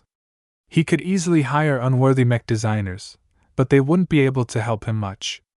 As for the worthy designers, their demands were so high that it was impossible for VS to hire them as a subordinate. Still, that did not mean nobody came up with a solution to this paradox. The only way to rope them in is by treating them as an equal partner. A collaborative project is required rather than a project led by a design team. The difference between the two were stark. A design team explicitly imposed a hierarchy among mech designers. The most capable mech designer became the lead designer, while the much less capable mech designers had to resign themselves to the role of assistant designers. Those with slightly more ability or brought in just to supplement a specific aspect of the design were normally regarded as contributing designers. They contributed a discrete portion related to their specialty, and didn't involve themselves any further in the design. Throughout it all, the lead designer held the reins throughout the design process. The mech being shaped by many different hands solely carried his name. The contributing designers only received a brief mention, while the influence of assistant designers was so marginal that they were often left out entirely. Due to his theories on spirituality and the X factor, VS favored setting up a design team because the entire team of mech designers had no say in the matter. Only the lead designer's vision counted. This way, VS would be able to maximize his imprint onto his own design and foster the strongest possible X factor. As for collaborative projects, VS grimaced at the thought. The lack of control and the need to respect the input of other mech designers as an equal rankled VS because his design philosophy wouldn't be able to play out to its maximum potential. A true collaborative project in the classical sense treated every mech designer involved as co-designers. No one had the right to claim the role as lead designer and boss over the others. The purpose of a collaborative project was to pool each mech designer's strong points while leaving out their weaker aspects. Therefore, no single mech designer was allowed to become dominant, as the more say he had, the more the jointly developed design inherited his weaknesses as well as his strengths.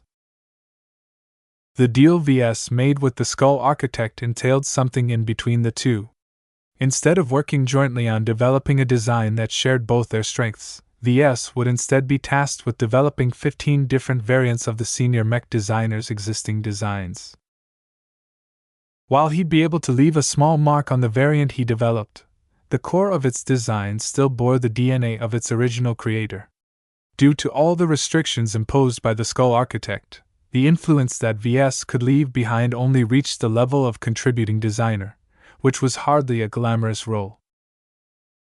Still, proving myself or leaving behind my mark isn't my true goal. Instead, VS hoped to tackle the incredibly difficult puzzles any of the senior mech designers' designs represented. The challenge spoke to him.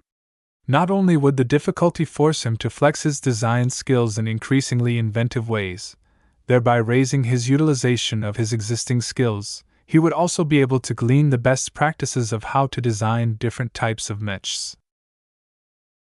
That's the true benefit there. VS had to be careful to avoid becoming mentally contaminated by the Skull Architect's raw and unfiltered design schematics. If not for this hazard that constantly threatened to subsume his design philosophy, he would have instead bargained to gain access to more of the senior's designs. This is one of the hidden benefits of this collaboration.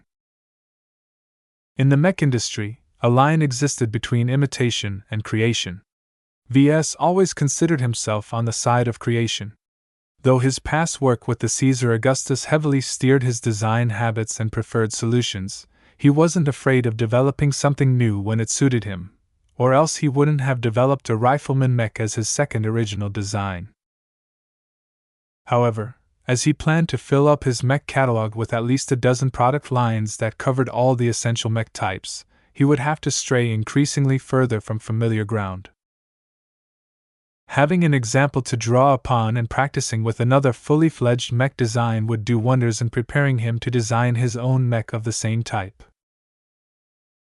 Therefore, despite the inherent risks and difficulties involved in paying back the favor VS owed to the pirate designer, he didn't flinch away from this duty at all.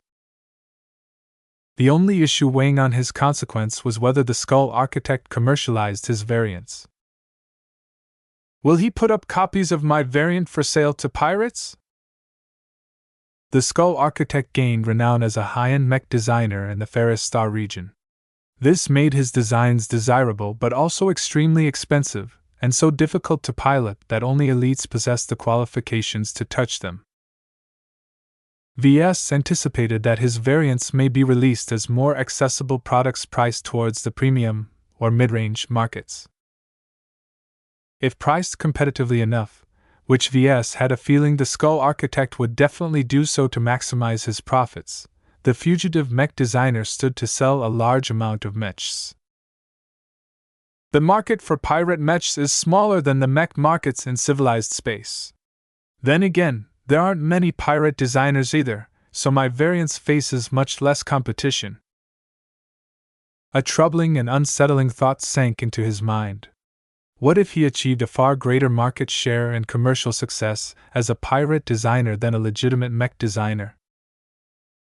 With the Skull Architect's stature as a venerable senior, it was guaranteed his products would sell widely if they became a little cheaper and a lot more easier to pilot. By the heavens! Is he planning an aggressive expansion into the local black market for mechs? VS couldn't fathom the scale of such ambition.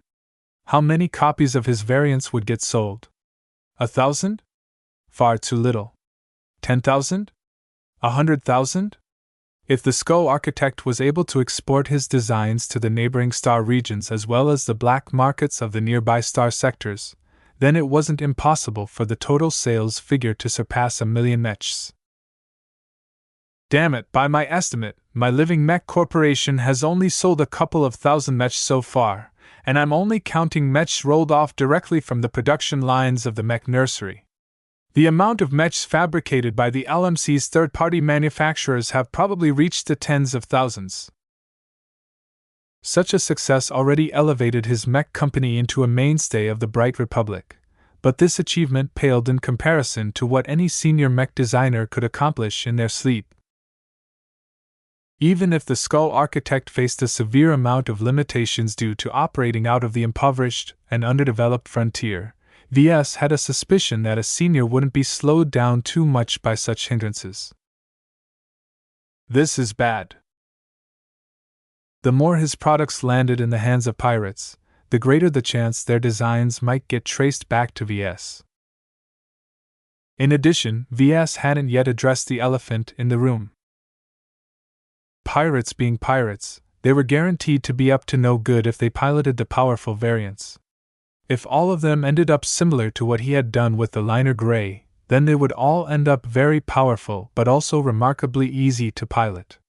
Carrying the essence of both the Skull architect and a small but undeniably impactful influence from VS, such variants were simply too lethal to comprehend. Compared to all of those rust buckets most pirates use, the difference is as wide as heaven and earth. In essence, by fulfilling his obligations to collaborate with a criminal mech designer, VS directly became complicit in empowering a large amount of pirate gangs. The ethical implications of such a consequence were too dire to comprehend. All the misery and all the killings perpetrated by his customers indirectly bloodied his hands. It was different from his legitimate business activities. VS easily ignored the implications of guilt arising from the actions of the customers of the LMC. Every mech his company sold passed through the MTA for certification, and even the purchase contract contained the trade association stamp. Anyone too shady would never be able to pass muster in front of the MTA. Of course, a couple of fish always slipped through the net. VS did not think too hard about those exceptions. In some way, he already factored in the tragedies perpetrated by scum using his mechs. Ever since Vincent Ricklin massacred his own family with a rudimentary custom mech from VS, he tried hard not to become affected by such tragedies. It's easy to do so if it's limited to a small number of bad apples. No mech designer can't prevent misuse of their own mechs. It's the nature of our business to factor in this possibility. It became a different story entirely if the basket predominantly consisted of bad apples. A mech sold in a mech market that comprised almost entirely of pirates, and all sorts of other scum would undoubtedly use his products for more nefarious purposes. The issue of responsibility and attribution always plagued mech designers throughout their careers. Even if mech designers absolved themselves of responsibility as soon as they completed a sale, ethically the issue continued to weigh on their minds. To what extent did they facilitate the misdeeds of their customers?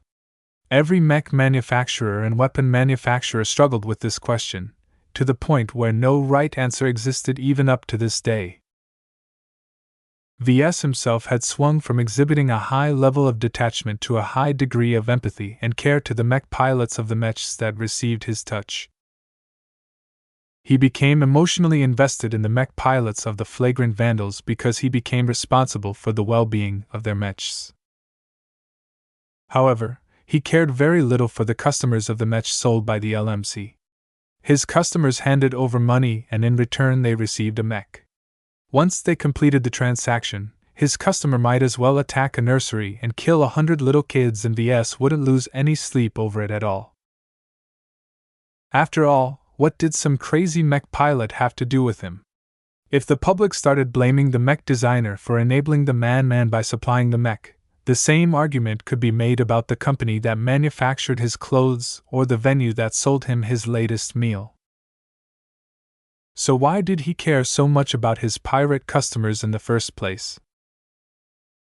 Chapter 690 Mirrored Fates. V.S. put off his thoughts on the matter of complicity like he always did. Some day, he'd be confronted by it, and have no choice but to make a definite choice, but for now the issue had not yet become too pertinent. Besides, the Skull Architect may not have any intentions of commercializing his variants. Perhaps the old man only wanted to study V's design philosophy for research purposes. After all, a sacred design that a sagely senior had masterfully crafted together would inevitably become spoiled by the crude touch of an immature apprentice. It was as if an expert painter finished 95% of his painting, but left the last 5% to a 3-year-old kid who drooled onto his shirt. No matter how prodigious the kid was in painting the gaps, unless he was some freak reincarnated master painter, the quality of that 5% was assuredly abysmal in the eyes of the original artist. So V.S. still held out hope that the Skull Architect valued his pride and reputation too much to rely on the work of an apprentice to earn some extra K-coins. Though if the sales potential of my variant is too promising, I don't know if it will stoke his greed. Mech designers never had enough money. Developing mechs and running an industry constantly demanded more funds to sustain. A novice might get by with a couple of 100 million bright credits that they could gain from a loan. Apprentice almost always required an investment of several billion credits. As for journeymen, V.S. had no idea how much they needed, but he believed even 100 billion credits might not be enough. Seniors, on the other hand, their vast research projects and huge business enterprises could only be sustained by an uncountable sum of money.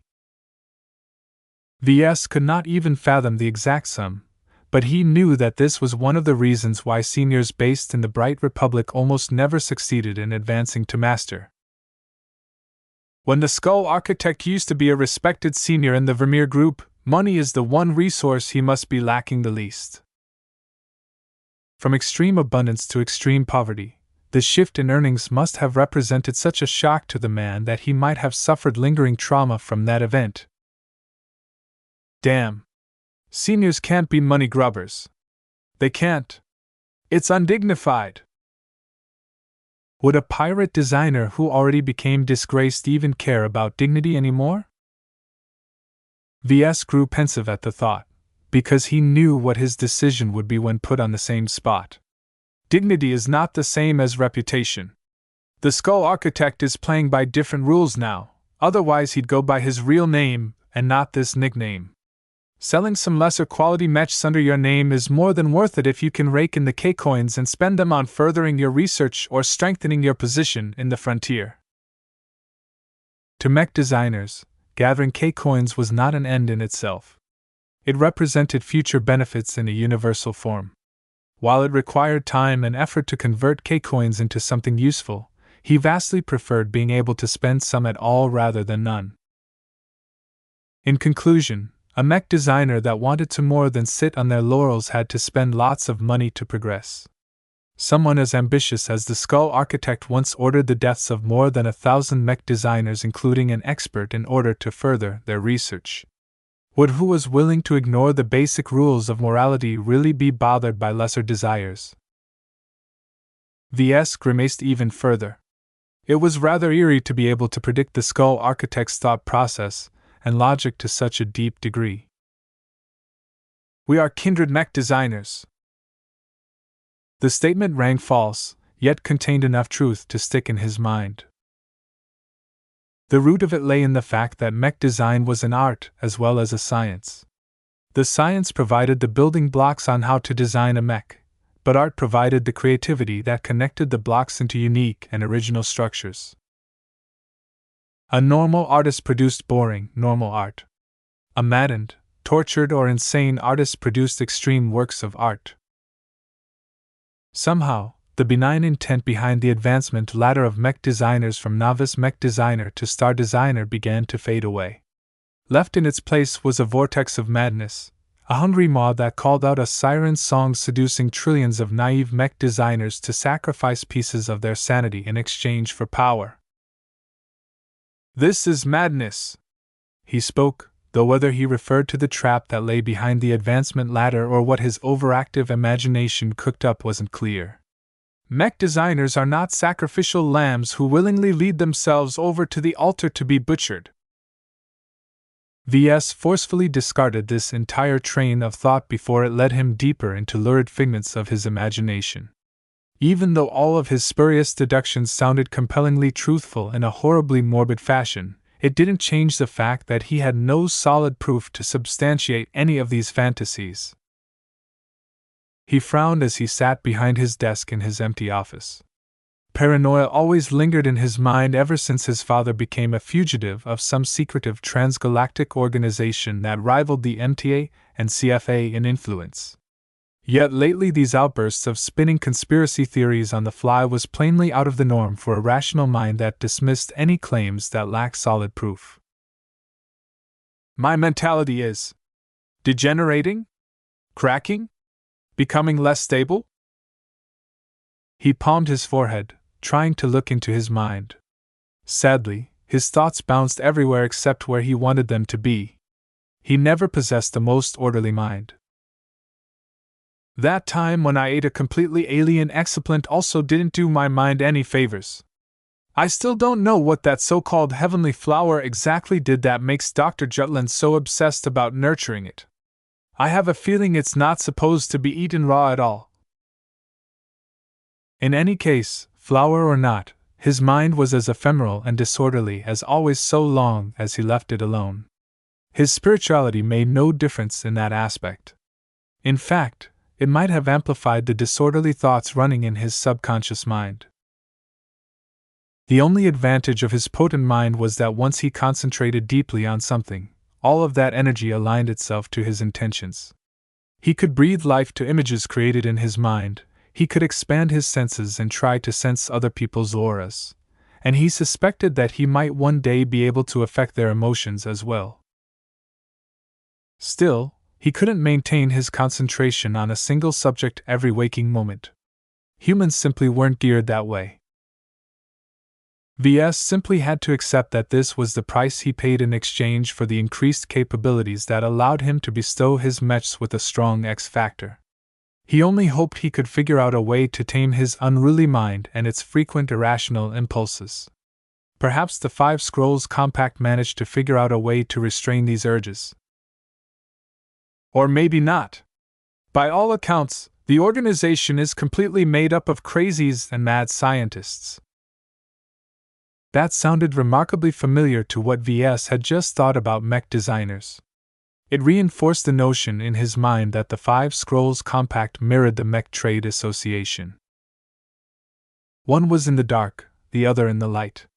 Both provided vital services to humanity, even if VS didn't wish to acknowledge that. He had recently determined that powerful men and women would do anything to extend their lives by a few hundred years. As the supposed inventors of life-prolonging treatment, they offered the most attractive incentives to those who were willing to sell their souls to the terrorist organization. One organization worked with machines, the other with life. Both tried to research the depths of their own fields, often going through extreme lengths as they did.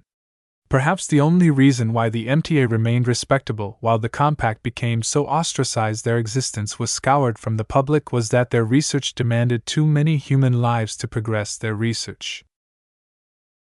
What happened to the Skull Architect is an exception.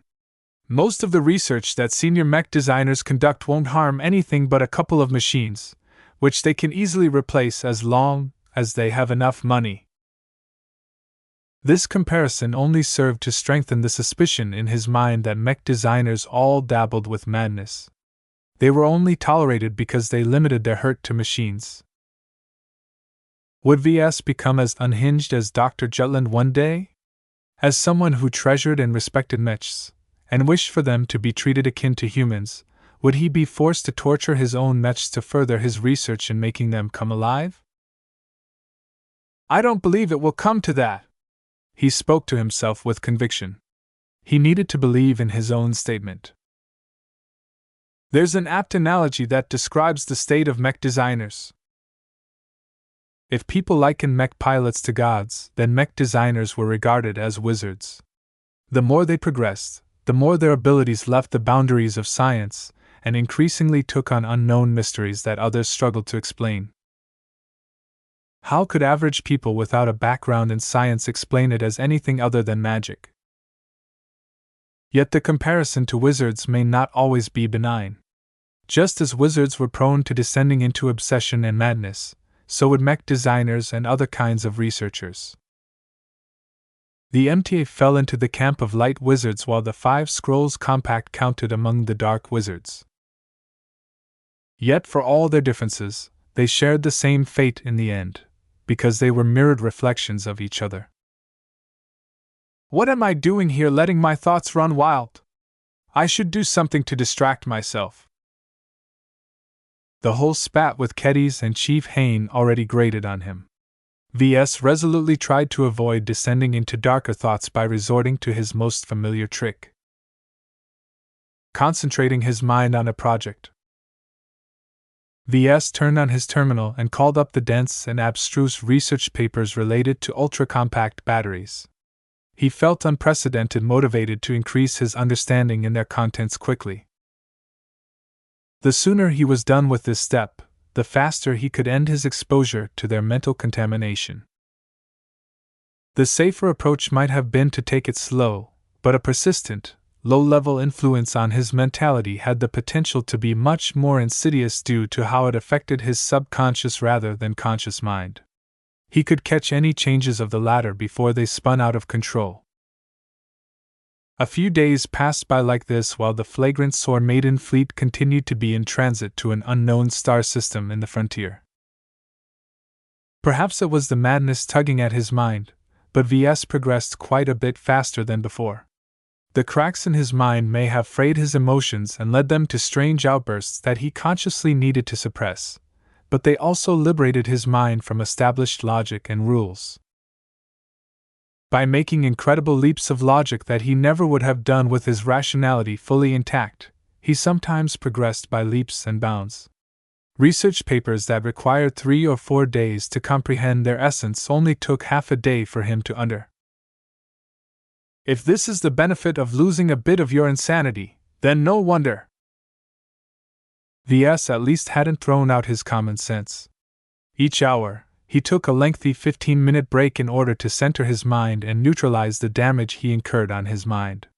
Some cracks in his mind proved helpful in processing the difficult theories, but he couldn't afford to widen the cracks until his mind permanently became stuck in this state. He only wanted to take advantage of the state of madness, not revel in it. Though the temptation to embrace it in order to further his mech design abilities was huge, he was able to resist the temptation because he already possessed something better back at Cloudy Curtain. VS already had his hands full with his current eccentricities. Chapter 691 Mortos System. The flagrant Sword Maiden fleet emerged at the edge of the Mortos star system. The name received its name from a treasure hunter who once visited this system and profited hugely from a discovery on the only habitable planet in the system. Just before the transition, VS had been supervising his students' attempt at fashioning a miniature mech by hand. Denied the use of an assembly system, Keddies resorted to using her hands along with precision tools to put the tiny parts together. The work required a lot of mental effort because she needed to perform most actions manually rather than let some bots do the work in her stead. VS considered this activity as a way to train her severely neglected assembly skills. A mech designer who couldn't assemble their own mechs was a disgrace to their craft, though he knew not every mech designer thought the same. Those mech designers could suck it. As long as Keddy studied under him, he would impart her with his own principles, no matter how controversial they might be in the mech industry. Arg! The woman burst out as she slammed her fist against the tabletop, causing VS to wince. This stupid tool doesn't do what I want! How can it be so imprecise? The impact served as a detriment to her ongoing project, as the vibrations had almost certainly disarrayed the alignment of some of the delicate miniature connections she was in the process of establishing. One of his big pet peeves were mech designers and mech technicians who had a tendency to lash out physically whenever they suffered a setback. Not only did the outburst accomplish nothing useful, it also damaged the very machines they tried to piece together. Still, VS decided to confront Kedis on her bad habit another time. Right now, the fleet would almost be transitioning out of FTL. You're getting closer to assembling a working miniature. Your progress is quite decent. I remember at the start where all the parts came off the 3D printer with distorted dimensions. She grimaced at the memory of that embarrassment. Don't remind me of that. However, you need to work on proficiency with these precision hand tools. It's obvious that this is the first time you've used them. Have you even read their manuals? What manuals? No wonder. VS sighed. Those precision tools aren't as shallow as a simple wrench or as intuitive to figure out as a ubiquitous multi-tool. They are machines in themselves, machines designed to assemble other machines. So what? Anything that I call a machine is complex enough to be worth reading the instructions that come with them. Neglecting to do so will lead to incorrect handling, which will spoil the outcome you've been trying to achieve all along. You were doomed from the start to fail. Why didn't you tell me earlier? Are you such a child that I need to hold your hand each time you go astray? The lesson cuts deepest when you eventually fall flat from your own bad choices. It hurts to be wrong, to fail in an endeavor you tried so hard to succeed. Yet the pain is essential in teaching you right from wrong. You're less likely to fall when you perform the same actions tomorrow, once you read the manuals, of course. Kedis glowered at him, but VS took no notice of her frustrations. He cared more about unlearning some of the misconceptions she developed during her time with the Sword Maidens. Just because the slaves took up the responsibility of fabricating and servicing mechs, didn't mean the work was beneath a mech designer like her. On the contrary, Kedis should be much more proficient in performing the same kind of work. Knowing how to fabricate a mech entirely by herself would be a massive boost to her in the future. She could easily take over running a mech workshop from Myra once she became more familiar with the craftsmanship aspect of being a mech designer. Not that she appreciated his intentions. Not yet. But she will. VS grinned devilishly at his student. The act of designing a mech designer amused him a lot, and it served as a nice distraction from his own intensive studies. Stow away the gear and dump the partially completed miniature in the recycling bin. You're going to have to do the same routine all over if you want to create a product that's closer to a workable condition. She seemed partial to her creation, though. She hugged it against her chest like a precious doll.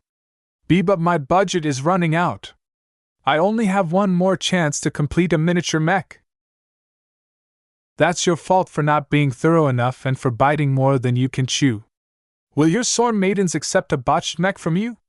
Are your principles so feeble that you would hand over a mech that could malfunction at any time to your comrades and sisters?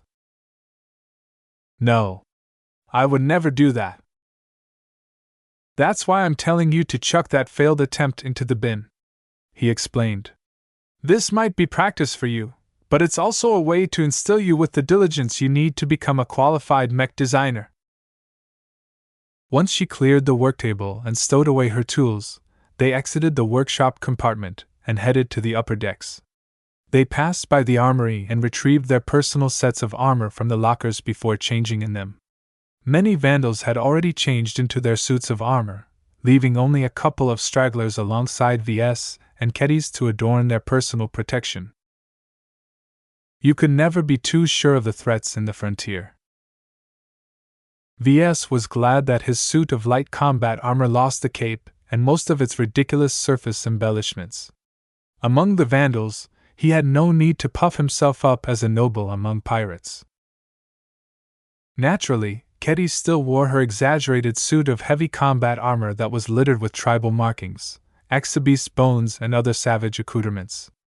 Along with her great sword, she looked as if she walked straight out of a drama that took place in the past when humanity thought that old Earth was still flat. Let's go to the command center. They entered the heavily guarded command center where dozens of specialists and officers manned the consoles.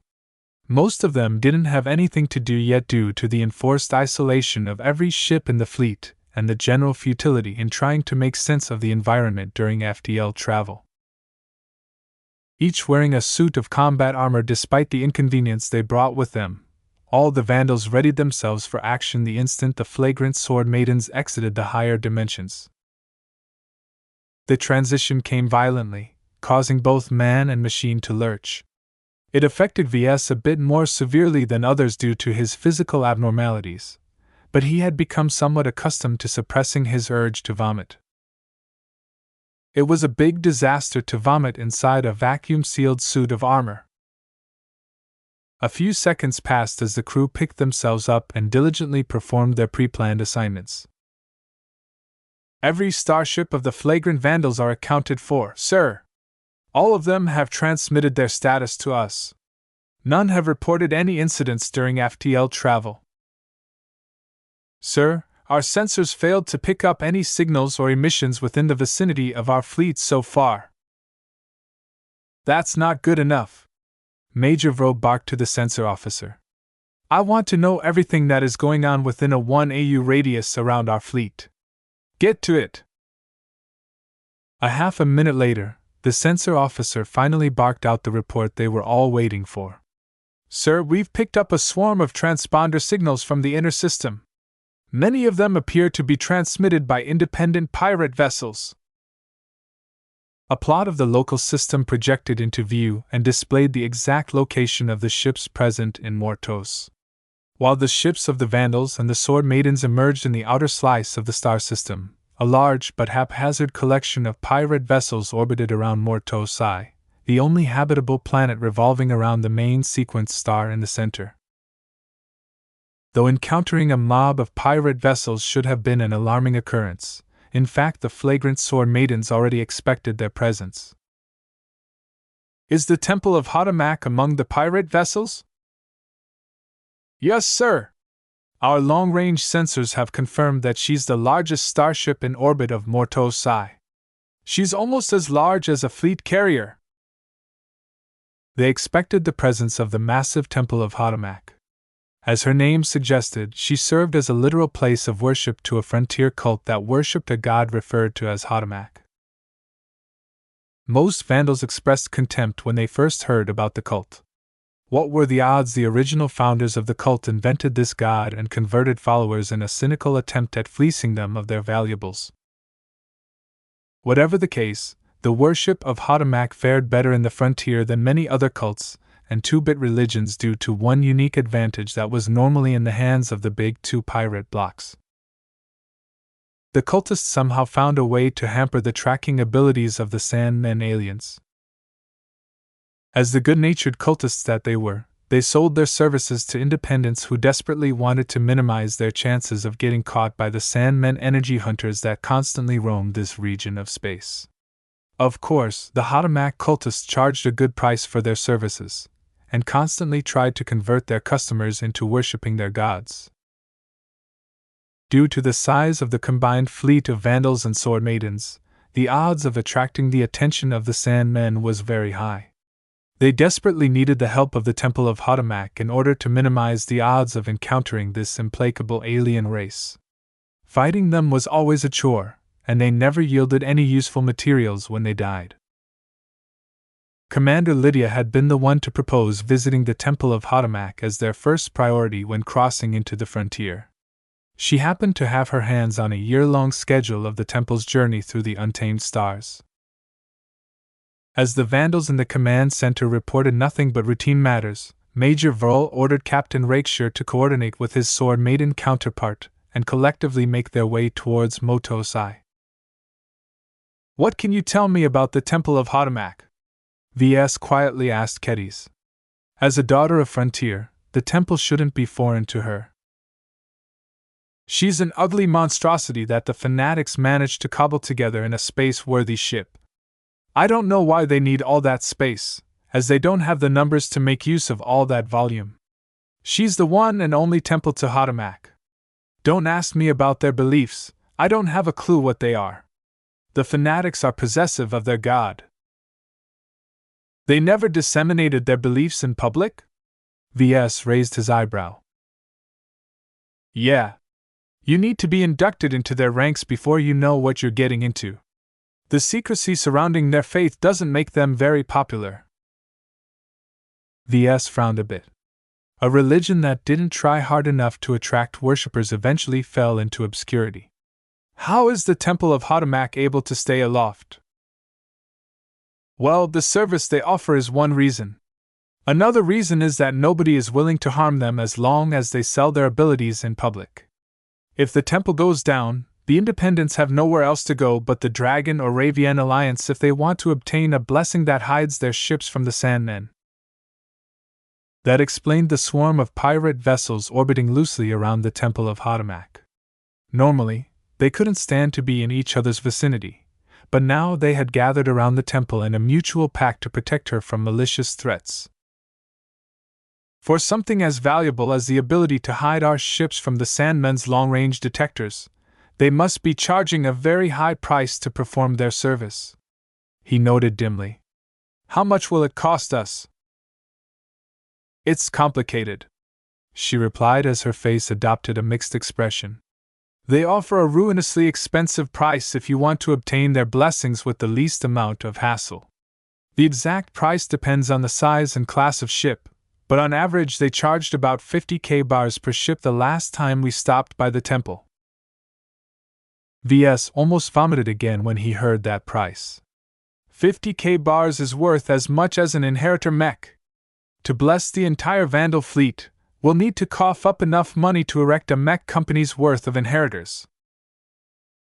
That's why nobody is willing to pay such an excessive price. Luckily, the fanatics offer other ways to pay, though the alternatives, well, you should see it for yourself when we get there. Chapter 692 Temple of Hadamak. As the flagrant sword maidens neared Mortos Eye, their sensors managed to resolve the Temple of Hadamak in her full glory. When VS initially heard the secretive cult cobbled up the Temple of Hadamak in a massive starfaring ship and house of worship in one, he expected something like 6 massive cargo haulers welded into a single abomination. A cargo hauler basically looked like a set of massive cargo holds thinly held together by the thin superstructure of a ship. To shipwrights, their design exemplified the pursuit of maximizing cargo space while incorporating the minimum amount of structure necessary to keep it all together. The temple resembled something greater than that. The outer hull must have been a sword maiden's wet dream, because she consisted entirely of bones of a massive leviathan-like alien that spanned at least 2 kilometers if the sensors estimated her size correctly. She's a near-capital floating temple chimera ship, someone uttered. Others would argue that lengthwise she already qualified as a capital ship. Though the word salad may not have done the savage and crudely fashioned temple ship justice, it certainly described her accurately enough at a single glance. She was a pure expression of the savagery and idolatry that the sons and daughters of the frontier so revered. Lydia's sword maidens could only be regarded as posers in front of the real thing. From which creature did those bones come from? Maybe they came from an exobeast that evolved on a gas giant. The speculation briefly disrupted the tranquility of the command center. Everyone couldn't help it. Though the Vandals witnessed larger ships before, many of them never saw a chimera ship before. She was jaw-droppingly crude, but emanated a sense of majesty as well. The vaguely whale-like set of bones with a lot of eerie limbs attached from the flanks encompassed the core of what used to be cargo haulers. Obviously, the worshippers of Hadamak had done their best to build out and expand, reinforce and even change the inner contours in order to hide their humble origins.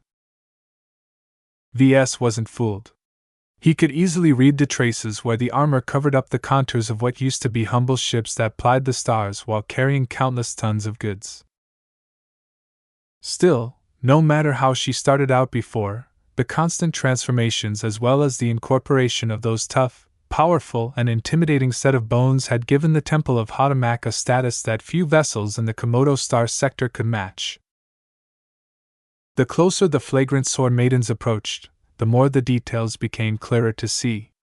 The rugged, frontier flavor of the Temple of Hotamak only grew stronger as VS was able to pick out remains from salvaged ship and mech parts jutting out of the metallic portion of the ship hull.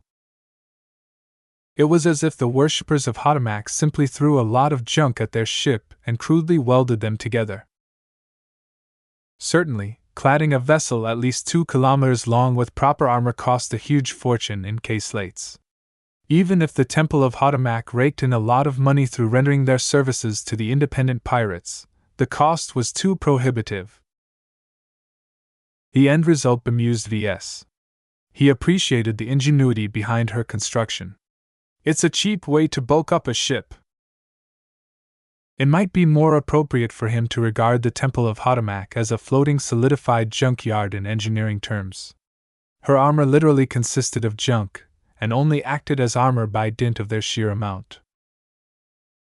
The immediate consequence of piling up all of that low-quality junk was that the Temple of Hotamak must be one of the most sluggish starships in the Ferris Star region. While the ponderous bone-covered vessel already settled into a stable orbit around Mortos I, allowing it to swing around the naturally habitable planet with deft speed, everything would change once she started to move out. Those massive thrusters affixed to the stern of the temple looked as effective as trying to move a mech by putting it on a cart with sturdy wheels and trying to pull it with a dozen men. Slow. So slow. How could this temple still survive the harsh frontier when she was so slow? Certainly, she'd be able to withstand a great deal of punishment, but if the Sandmen dropped into the Mortos system with a significant Sandmen fleet, then that moving junkyard of a ship would never be able to get away in time. When VS posed the question to Kedis, she returned a surprising response. As far as the Sword Maidens are aware of, the Temple of Hotamak has never been attacked by the Sandmen. How is that possible? He whispered back. The barely sentient sand-like aliens are indiscriminate when it comes to harvesting high-quality energy. A big vessel like the temple might not contain as much energy as a proper fleet carrier, but she's still enough to sate the Sandmen for quite a while. Kedis had no answer to that. Don't ask me. Let alone Commander Lydia or Myra, even I don't know what's going on with the fanatics. They're really weird and creepy. Myra told me they were exiled to the frontier several hundred years ago because civilized space didn't want them and their weird beliefs. The Temple of Hotamak on the projector is actually the third temple they constructed. What happened to the previous 2 temples? Did they get destroyed?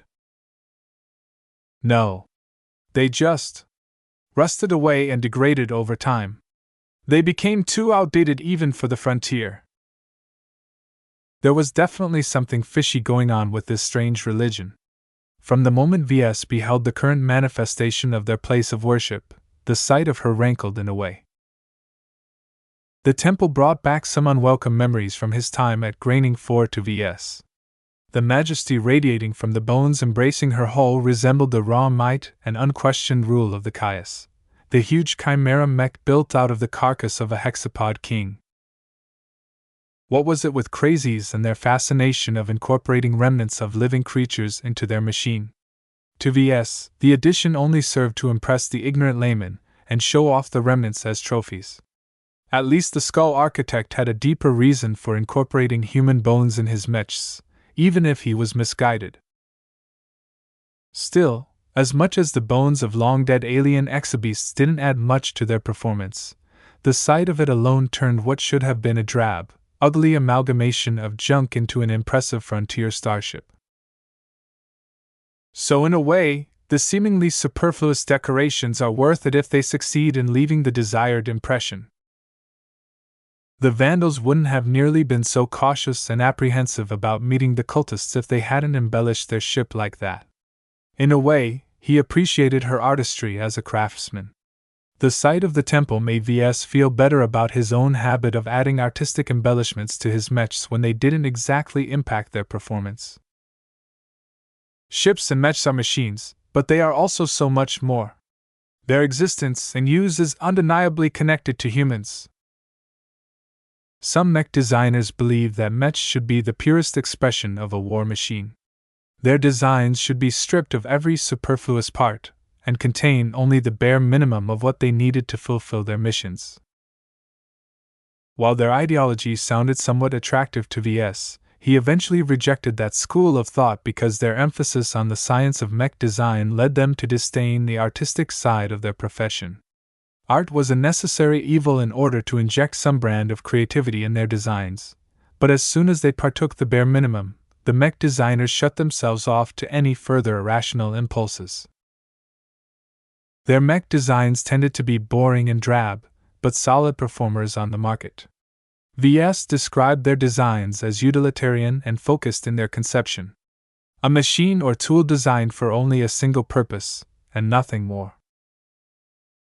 Design can be so much more. Who says a product only needs to fulfill a single purpose? In any case, hours trickled past as the flagrant Sword Maiden fleet came nearer and nearer until they were only an hour away from entering their designated orbit around Mortosai. Mr. Larkin's son. Major Verl spoke out abruptly. The mech officer had been making plans and discussing their approach to the cultists with Commander Lydia all this while. I would like to hear your insight on the mechs piloted by the members of the Church of Hotamak. Can we defeat them if necessary?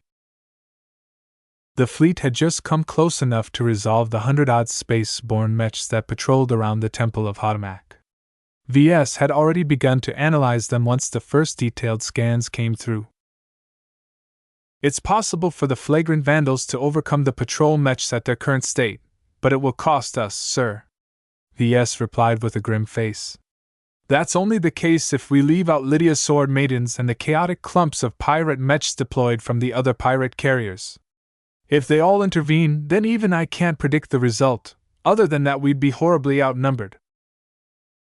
The independent pirate vessels that volunteered to escort the Temple of Hotamak formed an effective deterrent against anyone wishing to make trouble with the cultists.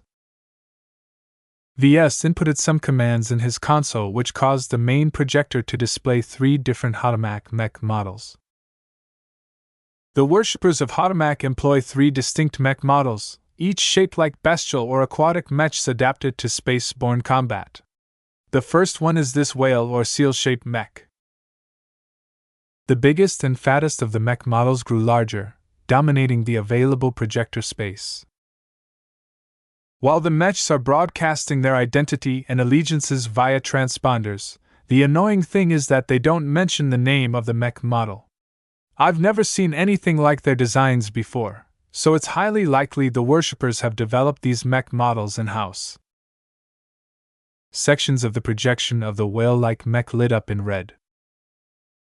I've taken to calling the biggest and most heavily armed mech model the gun whale. It aptly describes their purpose, as the cultists have slapped 6 integrated limbs that transition into integrated weapon systems above the elbow portion of the limbs. Each limb can bend and rotate in every possible direction, so they're a lot more complex than the run-of-the-mill space-borne frontline mech. Are the weapons formidable? They are, sir. VS nodded without hesitation. Don't underestimate them because they aren't as hefty and chunky as heavy mechs. Their firepower can surpass the output of several average rifleman mechs. What's worse, their aquatic bestial shapes allows the designer to stuff a lot of systems inside the mech, so you can expect the gun whale to hit hard and sustain their rate of fire without suffering too quickly from depletion or heat buildup. Counters? They're big and heavy. Just like the Temple of Hotamak, that inevitably makes them slow. I think the original designers didn't care too much about that disadvantage because they envisioned them as the Temple of Hotamak's most staunchest guards.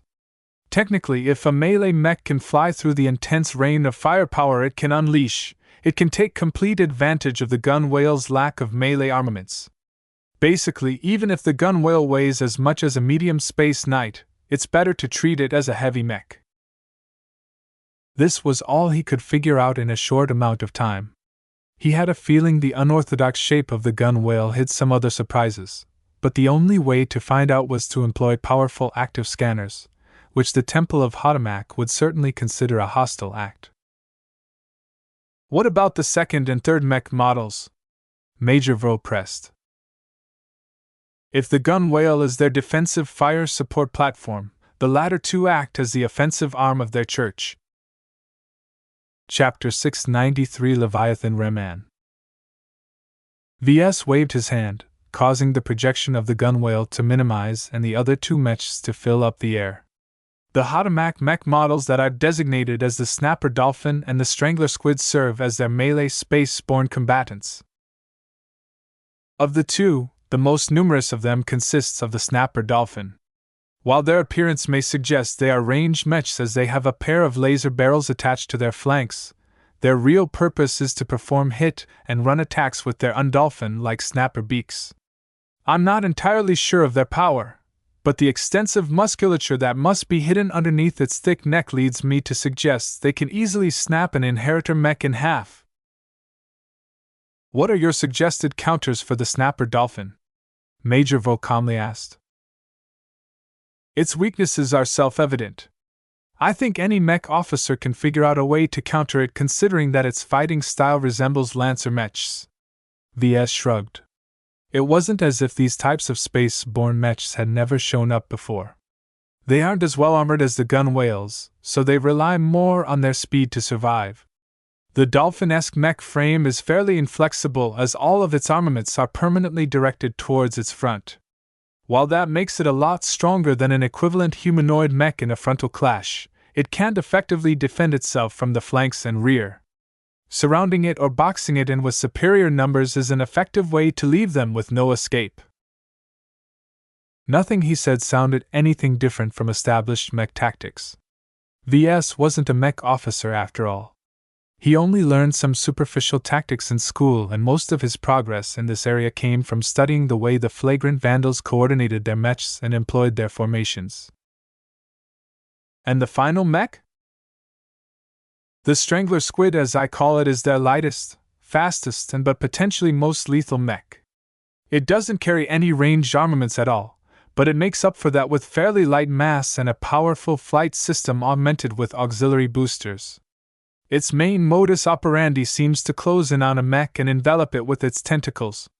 I'm not sure what kind of weapon system is hiding in the tentacles, as its articulated construction makes them very poor when used as a sword or club.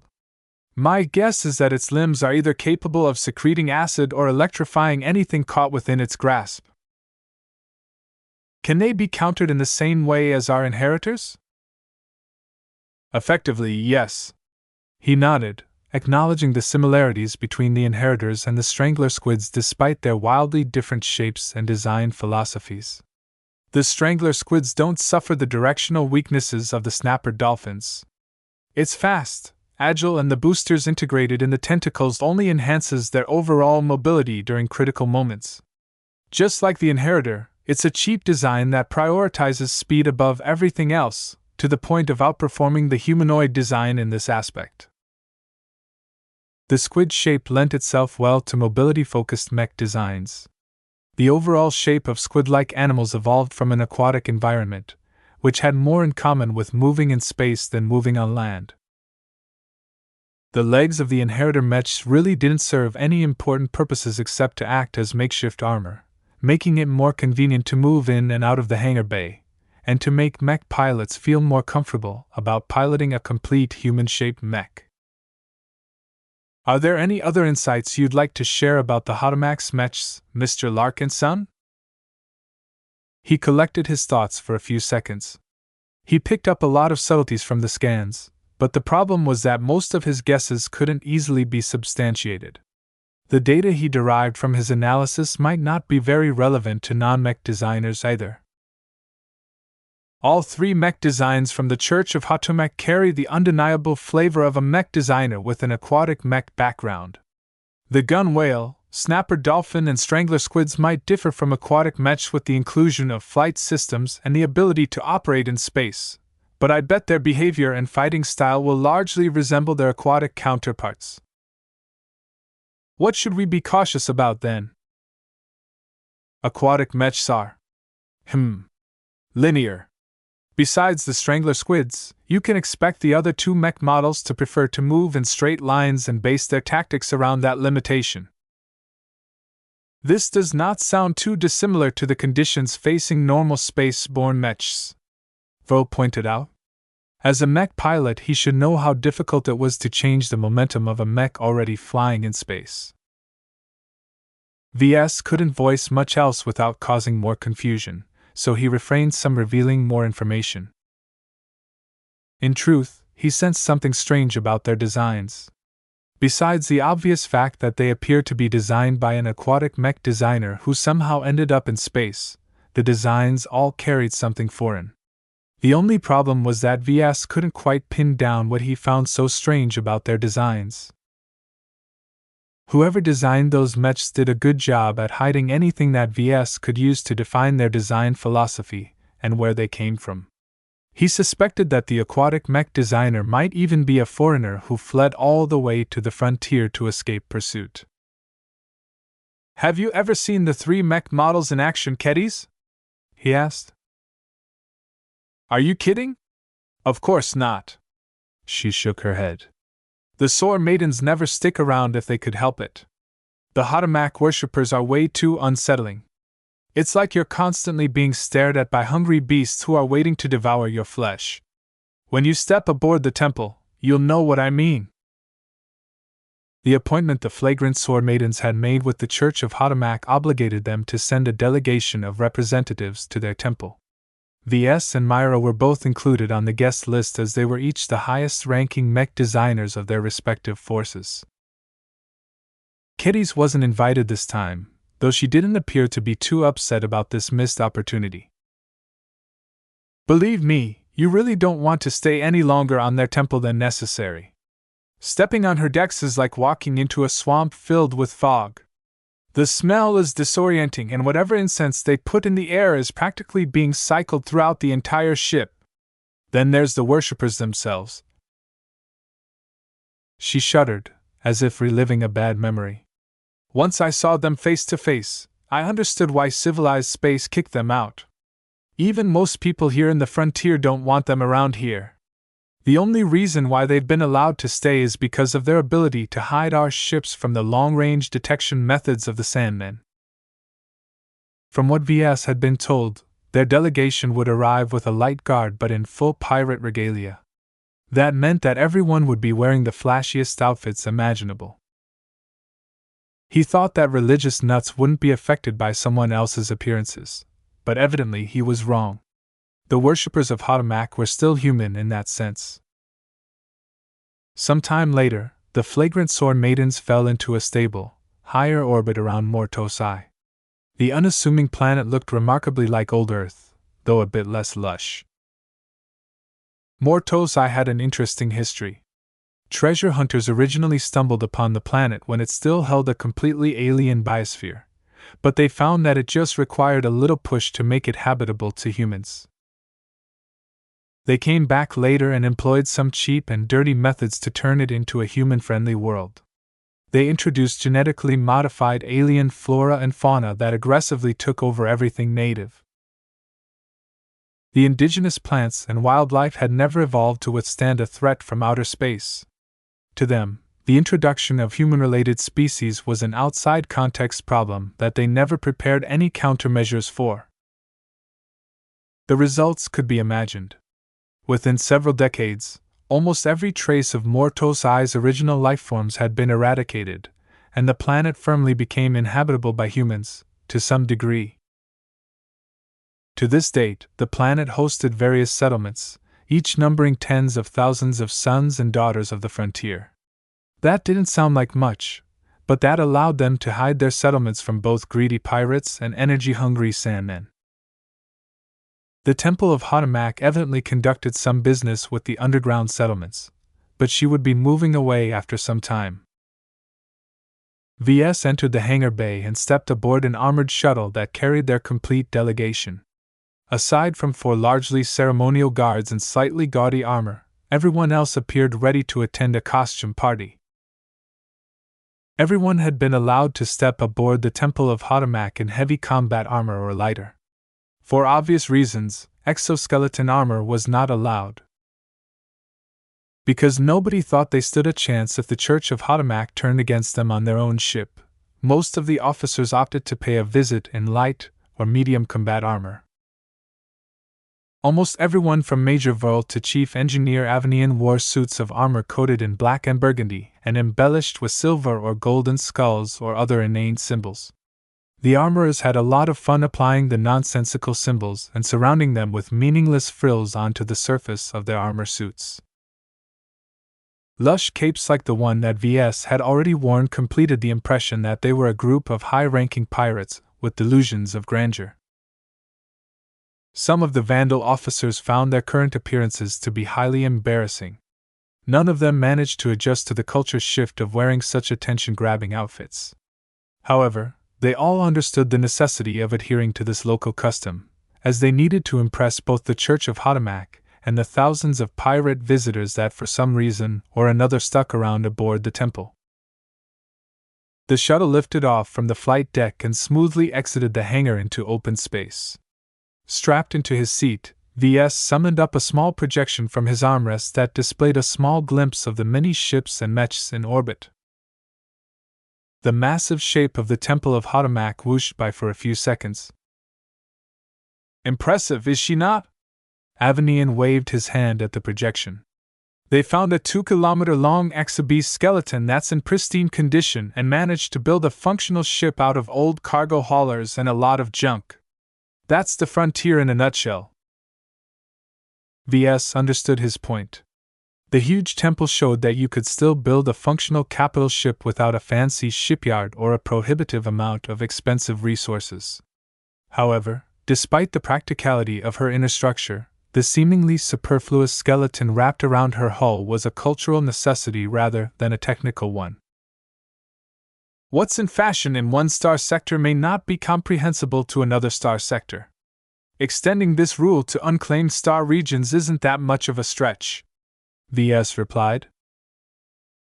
Fashionable or not, the sooner we get rid of these clown-like suits of armor, the better. A chief engineer and a head designer both shouldn't be wearing armor suits in the first place. While they commiserated on the idiosyncrasies of the frontier, the shuttle began to approach one of the public hangar bays of the Temple of Hotamak. As the distance closed to within a couple of 100 kilometers, VS briefly paused his chat with Avanian after sensing something remarkable from his sixth sense. His eyes widened and he focused the projection back on the massive vessel. He actually felt something from the ship herself. What am I sensing? It's huge. Is it the spiritual remnants of that creature? What he sensed was both massive and decayed to the point of disappearing from this plane of existence entirely. VS had never sensed something so powerful yet so hollow. A mass of contradictory thoughts flitted through his mind. Chapter 694 Sacrificial Offering. VS tried to maintain his composure as the Vandal shuttle touched down on the flight deck next to the shuttle that arrived from the Jaded Sword. He couldn't come up with any conclusion right now. He suspected that the Leviathan-like creature might have been an extraordinary species of exobeasts, or even sentient aliens akin to the devolute Eleotonok whales he once had the pleasure of seeing on Moira's Paradise. He even enjoyed a steak from the same species. Trying to compare the flavors he sampled from the spiritually sensitive whales to the massive but stagnant spiritual remnant returned no positive results. The two didn't appear to be related at all. As VS mused about the complex flavors he sensed from his sixth sense, the Vandal delegation exited through the hatch of the shuttle and arrived in front of a small greeting party of robed emissaries of the Church of Hotamak. Everyone retracted their helmets into the neck guard of their varying suits of armor. As guests, they could expect some basic courtesies from the Temple of Hotamak. Being granted the privilege to breathe normal air under normal pressure should be one of them. Still, some faint sense of wariness urged VS to unfold his helmet and close his faceplate until his armor hermetically sealed his body from the environment. He ignored that impulse, though. It would have been terribly undiplomatic of him to act unilaterally like that out of his sense of unease. As they nestled in the Ferris Star region for over 100 years, they had fully merged with the customs of the frontier. Every worshipper in sight, which included the flight deck crew, wore some form of light combat armor underneath their garments. VS couldn't figure out much about the armor, other than that their contours beneath the robes showed that their wearers added a lot of modular attachments, or possessed unique physiques. The cloth of the hooded robes themselves came in earthy tones, but that was where the mundane ended. Unknown alien script that appeared oddly compelling covered the surface of robes. They weren't static, but rather moved around the cloth as if they were alive. Sometimes, the script even jumped out of the cloth and took on a three-dimensional shape in the air. These pulses happened erratically and without rhyme or reason. All of these phenomena added to the mystery surrounding the cultists. Still, none of the Vandals or the Sword Maidens felt comfortable being in their presence. The closer they got, the more their instincts warned of danger. Even VS sensed something profoundly amiss with these cultists, though when he tried casting his spiritual sense at them, he only found them to be average humans. Their spirituality wasn't any stronger than that of a civilian. A resplendently dressed and armored Major Vul stepped forward. Commander Lydia joined him at his side. While Vul only made do with a luxurious cape, Lydia used another exabeast pelt to add to her stature. They approached the lead-robed figure, whose face was obscured in the dark. The dim lighting throughout the entire interior of the temple didn't help matters either. "I am Commander Lydia of Lydia's Sword Maidens. Please allow me to introduce Major Vul of the 6th Flagrant Vandals, 3rd Tari Division of the Southern Mech Army of the Bright Republic Mech Corps." "We meet again, Commander Lydia." A hoarse voice exited the robed emissary's mouth. "You may call me the 17th Altar. As for you, stranger from a civilized state, on behalf of the Church of Hotamak, we bless you with the radiance of our watching God. Know that in these silent times, the presence of Hotamak will guide you to the light you brighters so crave." VS felt a vague sense of déjà vu when he heard the so-called 17th Altar speak. Did he know the cultist from somewhere? Had they met before? Or was the cultist messing with his mind with a peculiar speech technique? Charmed, Vul eventually released. He raised his hand in an attempt to shake the 17th Altar's hand, but thought better of it. Obviously his diplomatic training could use some refreshing. "This is not a suitable venue to talk business. Please lead the way." "Very well. If you will follow us. Do not attempt to deviate from our path. You will die. This is not a warning. This is Hotamak's will." 24 officers from the Sword Maidens and the Vandals befuddled followed after the emissaries. What struck VS as he stepped a little closer to the worshippers was the smell emanating out of their bodies. They reeked like rotting insects and lizard meat gone stale. The atrocious blend of smells seemed to emanate from their very flesh, because there was nothing else the smells could have come from. Though the smell wasn't strong enough to induce physical nausea, none of the guests wanted to stay aboard the temple any longer than necessary.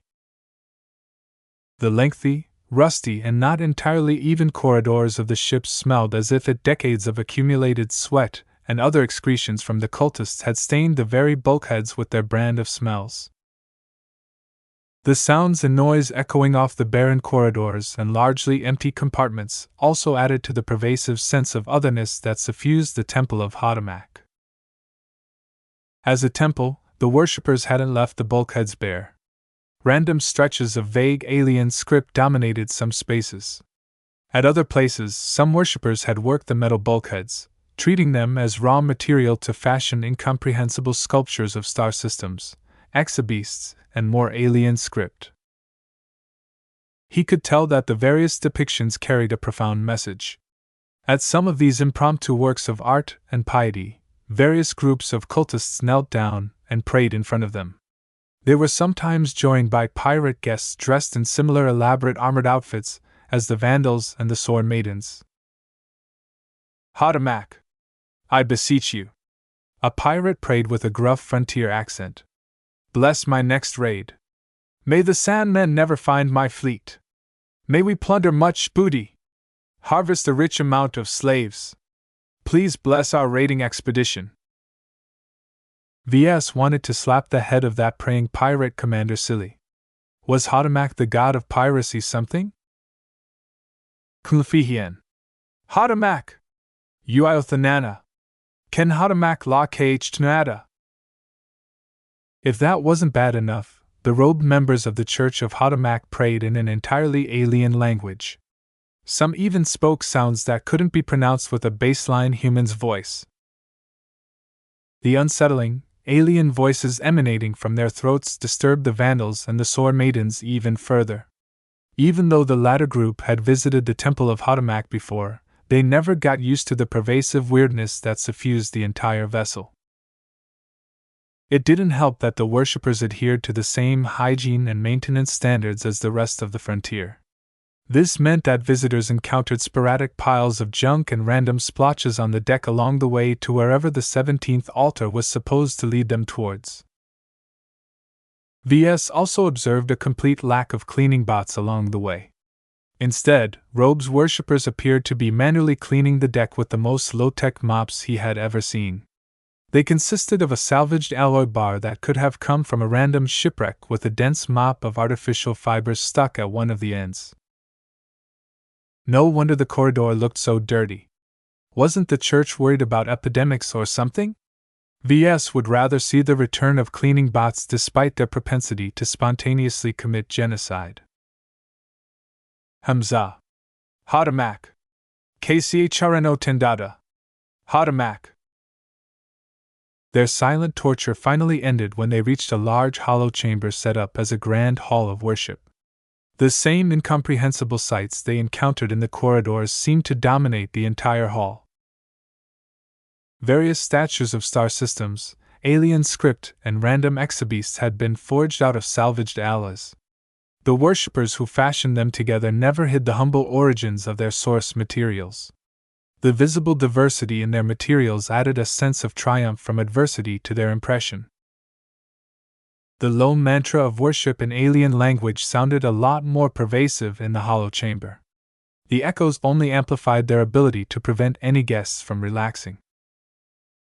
The 17th altar waved his hand, causing his fellow attendant worshippers to disperse. Please follow me to the ritual pit, guests. We must register your entry to our holy temple to the watchers of our venerable Lord. That sounded reassuring. Still, the fact that the Sword Maidens hadn't lashed out or anything demonstrated that this procedure shouldn't be harmful to them. Hopefully. The ritual pit had been constructed through the deck in the middle of the hall. An empty amphitheater-like construction ringed the depression in the deck. It looked as if someone incorporated a swimming pool in this chamber, only instead of filling it with water or some other normal fluid, the worshippers instead filled it with blood. The Vandals tried hard not to show their disgust at the intense coppery smell that suffused the vicinity of the pool. VS looked at the semi-viscous red liquid and tried to imagine how many humans the Church of Haderach had bled to gather so much blood. Flanking the unsettling pool, a pair of horse-sized genetically engineered beasts that resembled hounds from hell stood guard. VS recognized a strong trace of dogs, but he couldn't identify which alien traits they had been blended with that made them appear so bloodthirsty and intimidating. Oh, they were bloodthirsty, all right. Literally so, as one of the hounds lazily plopped its muzzle close to the surface of the pool and started lapping at the blood as if they were drinking off a dog bowl. An errant thought in his mind suspected that the 17th altar deliberately walked them through all of the other weirdness they encountered so far just to prevent them from freaking out at the sight of the massive pool of blood. VS felt as if they were being treated like frogs dumped into a pan of water that was slowly being brought to boil. He wasn't the only one who thought so, as the reflexive motions of some of the vandals showed they too faced a fight or flight response. Naturally, nobody reacted in the end. They willingly entered the den of the beast. Turning around halfway would thoroughly offend the Church of Hotamak and may make it difficult for them to exit. The 17th altar approached the edge of the pool, rummaged in the pockets of his robes, and retrieved what appeared to be a nutrient pack of all things. Strawberry chicken with authentic Rabarthan tomatoes flavor. 43 years old. Good enough.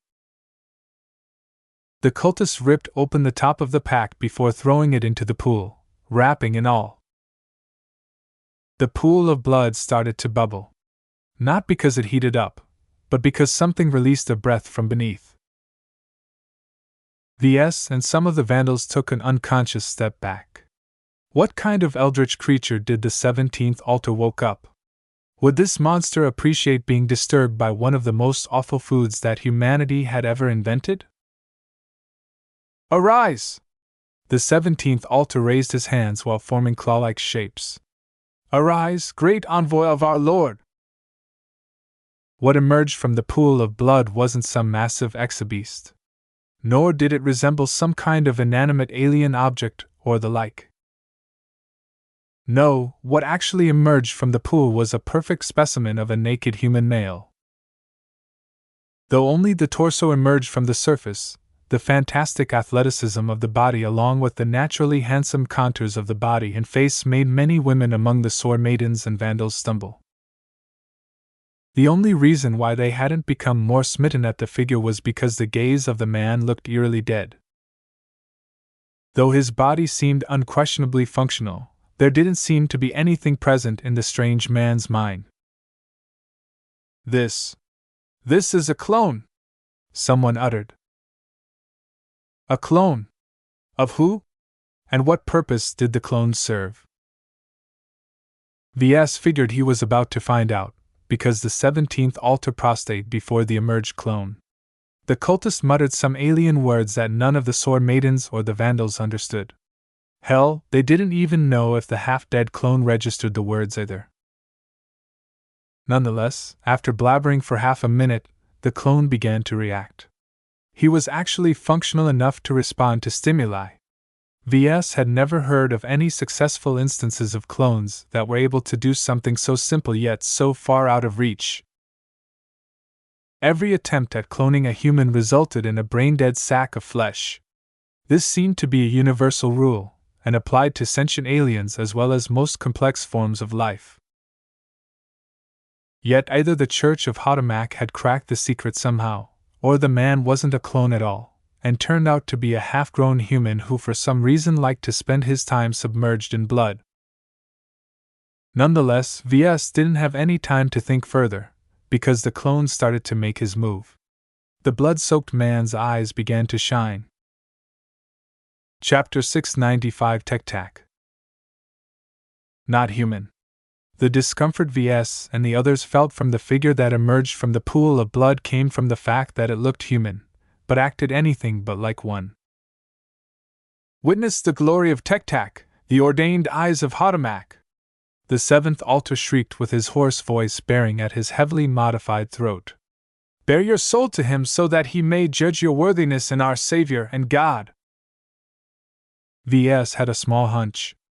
The strange manifestation of Tech-Tac's glowing eyes portended a possible threat to him, yet he didn't know why he felt this way.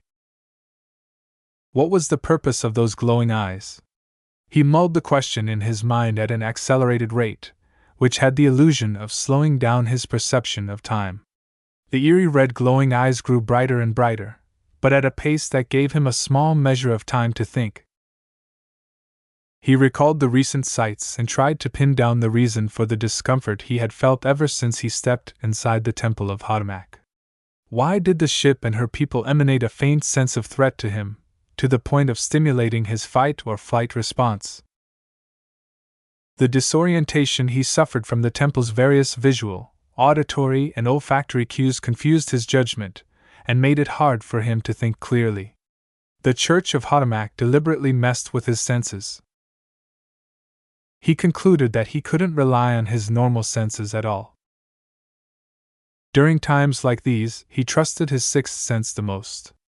As much as others wanted to deceive his perceptions and mislead him by transmitting confusing signals tailor-made to instill specific detrimental effects, they shouldn't be omnipotent. These cultists may have been seasoned masters in deceiving his 5 regular senses, but what did they know about spirituality? V.S. tentatively considered himself as an adept of this ethereal, metaphysical field.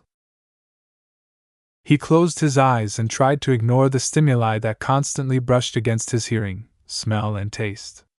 He disregarded the pool of blood, the reeking smell of copper, or the tangy moist taste in the air and focused his attention on his sixth sense.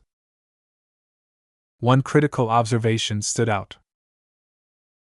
He felt it, stronger and closer than ever. The all-encompassing presence locked within the bones thrummed throughout the entire 2-kilometer length of the Temple of Hadamak. The remnant presence only had a vague presence left, minute in the larger scheme of things. Yet it reminded him of another chimera creation, one that left a profound impression in his memories and still impressed him to this day. The Caius, the massive mech made out of the carcass of a hexapod king and salvaged parts of wrecked mechs. The deadly chimera mech had been fashioned by a rather unskilled mech designer, but over the years the mad Dr. Jutland constantly tweaked and refined its biological parts until it became a near unbeatable machine on graining 4. If not for his sabotage, perhaps Captain Kane's hunting platoon would have never been able to contend against this beast. Why am I recalling the Caius of all things? He churned his mind as fast as possible, hoping to reach an answer before this clone called Tek-Tak unleashed whatever metaphysical mumbo-jumbo it had in store. Wait a minute. They're similar! The Caius and the Temple of Hadamak didn't resemble each other at all at first glance. One was a mech made out of dead, rotting but not quite decayed tissue. The other was a massive ship that consisted largely of salvaged ships and alloy junk. The Leviathan skeleton enveloping it only appeared to be cosmetic and symbolic in function than anything else. Yet, even though back then, his sixth sense hadn't developed up to its current strength, he swore the Caius carried a similar air to the Leviathan remnant. The dignity of the king among their species, the supreme confidence of an apex predator, the lamentation of their fall, all of these feelings were remarkably faint, but present when many other remnants retained no emotions at all. What tied Dr. Jutland and these weird cultists together? Why did they share the same propensity for working with exabeast remains? His eyes widened in realization. The 5 Scrolls Compact. Dr. Jutland may have been an exiled member of that dangerous cult, but certainly he might not be the only one. The Compact, known to be obsessed with tinkering with genetics in the pursuit of longevity, were probably the most formidable researchers in the field of genetic modification. The other possibility was that the Church of Hadamak may not be exiles at all, but a legitimate offshoot of the Compact. As a huge underground organization that could rival the MTA in power and technology, their presence was everywhere. For the Church to be one of their hidden arms allowed the Compact to maintain ties with every independent pirate outfit that sought out their services. Other clues strengthened his conviction. The worshippers of Hadamak all wore earthen-colored robes that obscured their bodies. The religious symbols and alien script that ran over their surface and sprang in the air in a miniature light showed distracted guests from noticing the inhuman proportions and protrusions from some of the figures underneath the robes. V.S. bet their actual appearance diverged enormously from the baseline human form. If the MTA excelled in understanding machines, then the 5 Scrolls Compact were the masters of human biology. Everything V.S. witnessed so far about the Church of Hadamak gave him the notion that they were certainly up to weird activities. While that did not necessarily establish a solid connection between the Church and the Compact, it made a certain amount of sense, and it wasn't as if he figured out a better theory. What mattered was that the Compact, and by extension the Church, liked to mess with biology and their own bodies. It was one thing to strengthen their bodies in order to increase their ability to fight and survive, which the Sore Maidens had done.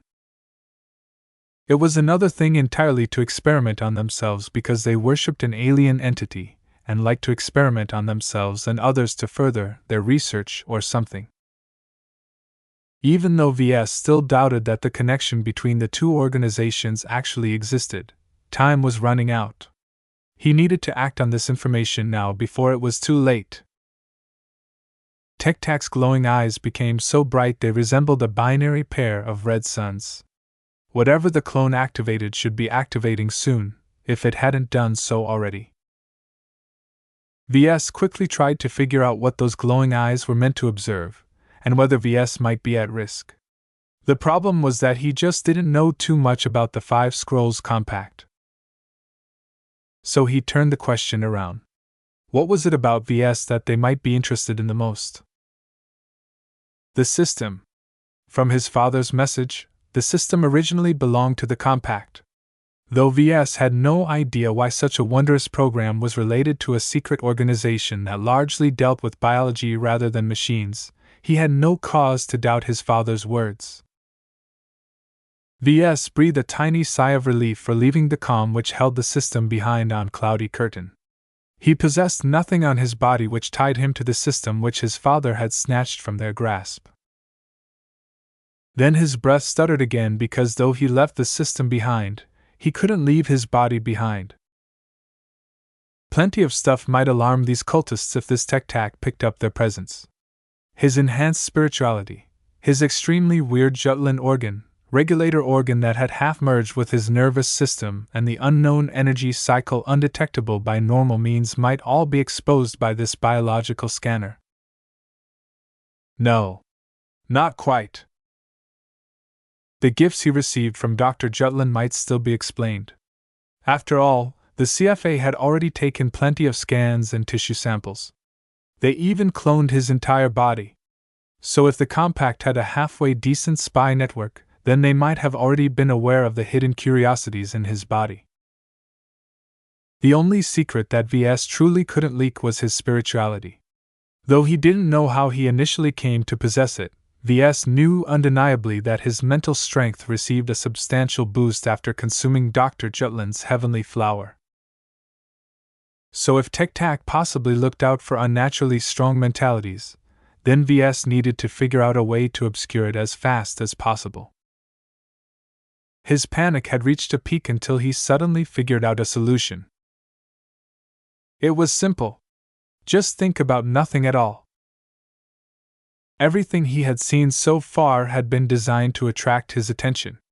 From the dirty corridors to the massive pool of blood and the weird clone with glowing eyes, they not only confused and disoriented their guests, but they also put them in a flighty condition where their minds became razor-focused on a couple of strong thoughts and urges. The church might have intended to prod him into concentrating his mind. This might be because his spirituality became a sharp and solid entity when VS concentrated his mind on a single topic. However, the moment he became scatterbrained, all of that solid mass dispersed into intangible mist. While this mist still carried a lot of energy compared to what laid inside the mind of a baseline human, it was essentially directionless. With particles of thought energy randomly flitting up and down, back and forth, left and right, the net effect was that his spirituality didn't exert any pressure on anything. In essence, his spirituality became just as hard to detect as any other person's mental energy. He closed his eyes, ostensibly to avoid the glow of Tek-Tak's blindingly bright red eyes, and mentally jarred his mind into a confusing mess. It sounded complicated, but VS was actually extremely good at throwing his mind in a state of disarray. Sometimes, he even suspected that this might even be his natural state of mind. A few more seconds passed as the brightness continued to increase in luminosity to the point of penetrating past his eyelids. That threatened to distract VS into focusing his thoughts on the strange entity called Tek-Tak, but he forcibly punched his mentality once again, causing it to break apart into formless mist. He did it just in time, because an even brighter flash washed over the vandals and the sword maidens. Along with the flash that pricked his eyes even after keeping his eyes pressed shut, his sixth sense also felt a faint wave of formless energy brushing through his body. VS worked harder than ever before to keep his mind in a mindless state, which sounded harder than it actually appeared to be. His chaotic mind hosted hundreds of thoughts at a time, tugging his spirituality in so many different directions that it didn't react or hinder the energy wave at all. The energy wave also passed through his organs and energy cycle like they didn't exist, so VS figured it was purely geared towards detecting entities that possessed unusual spiritualities. Perhaps the Church didn't even employ an entity like Tek-Tak to detect anomalies like VS. The only other humans that might have possibly reacted to the energy wave were high-ranking mech pilots and mech designers. That should have been Tek-Tak's main purpose now that he thought about it. Someone like VS may have never been the target at all. Yet if VS hadn't scatterbrained his own mind, he might have been mistaken as one of them by the worshippers of Hadamak, which could have led to all kinds of awful consequences. As the wave finally passed and light finally dimmed, everything turned back to normal. The crisis had passed, and neither the 17th Altar or Tek-Tak showed any signs of detecting something unusual among them. While that didn't rule out that they were merely hiding their reactions, VS figured that this was probably not the case. Tek-Tak gazed in the direction of the sword maidens and vandals with unblinking eyes as his upper body slowly began to submerge into the pool of water. The process looked eerie, as the unmoving and unblinking Tek-Tak resembled a lifeless statue that had been thrown into a lake. The 17th Altar stepped into view, his robe blocking the view of the sinking clone. The ordained eyes of Hadamak is pleased with what they have seen. All of you are qualified to remain aboard our temple if you are in need of asylum or enlightenment in our ways. If not, I shall bring you to our coin lord with whom you may arrange a transaction. We'd like to pick the latter, please, Majorvo said, his voice not entirely stable. Time is short, and we are expected elsewhere. We would appreciate it if we can expedite our meeting with the coin lord. If that is what you wish, Brighter. Chapter 696 Closed Ranks. VS maintained a wary attitude throughout his stay aboard the Temple of Hadamak. Even after the 17th Altar led them away from the eerie pool of blood and the human-like entity that resided within, he still remained a little too jumpy for his own good. Fortunately, his suit of armor and the cape that enveloped half his form helped a lot to hide the nervousness in his body language. As for his face, he consciously focused on keeping it as immobile as possible. Of course, concentrating his mind on anything risked getting picked up by whatever detection methods the worshippers of Hadamak installed throughout the interior of the vessel. Still, from the elaborate and deliberate showmanship around the entity known as Tek-Tak, VS figured that it wouldn't be easy to replicate the same feat. The energy wave that emanated out of Tek-Tak also spread out in an expanding sphere, meaning that if physics didn't completely screw up, the expanding field should have been subject to the inverse square law. In simple terms, the energy wave should have lost enough power that by the time the delegations exited the central chamber, it should have been so dispersed it wouldn't be able to do anything about his mentality at all. So VS should by all rights relax. He couldn't. Not when the 17th Altar led the Sword Maidens and the Vandals deeper into the bowels of a ship that was possibly related to the dreaded Five Scrolls Compact. Considering that the Compact may very well be his archenemy, VS couldn't afford to let down his guard. As they walked through a number of corridors featuring the same kind of scenery as before, they finally emerged in a medium-sized compartment that looked cleaner than the rest of the ship.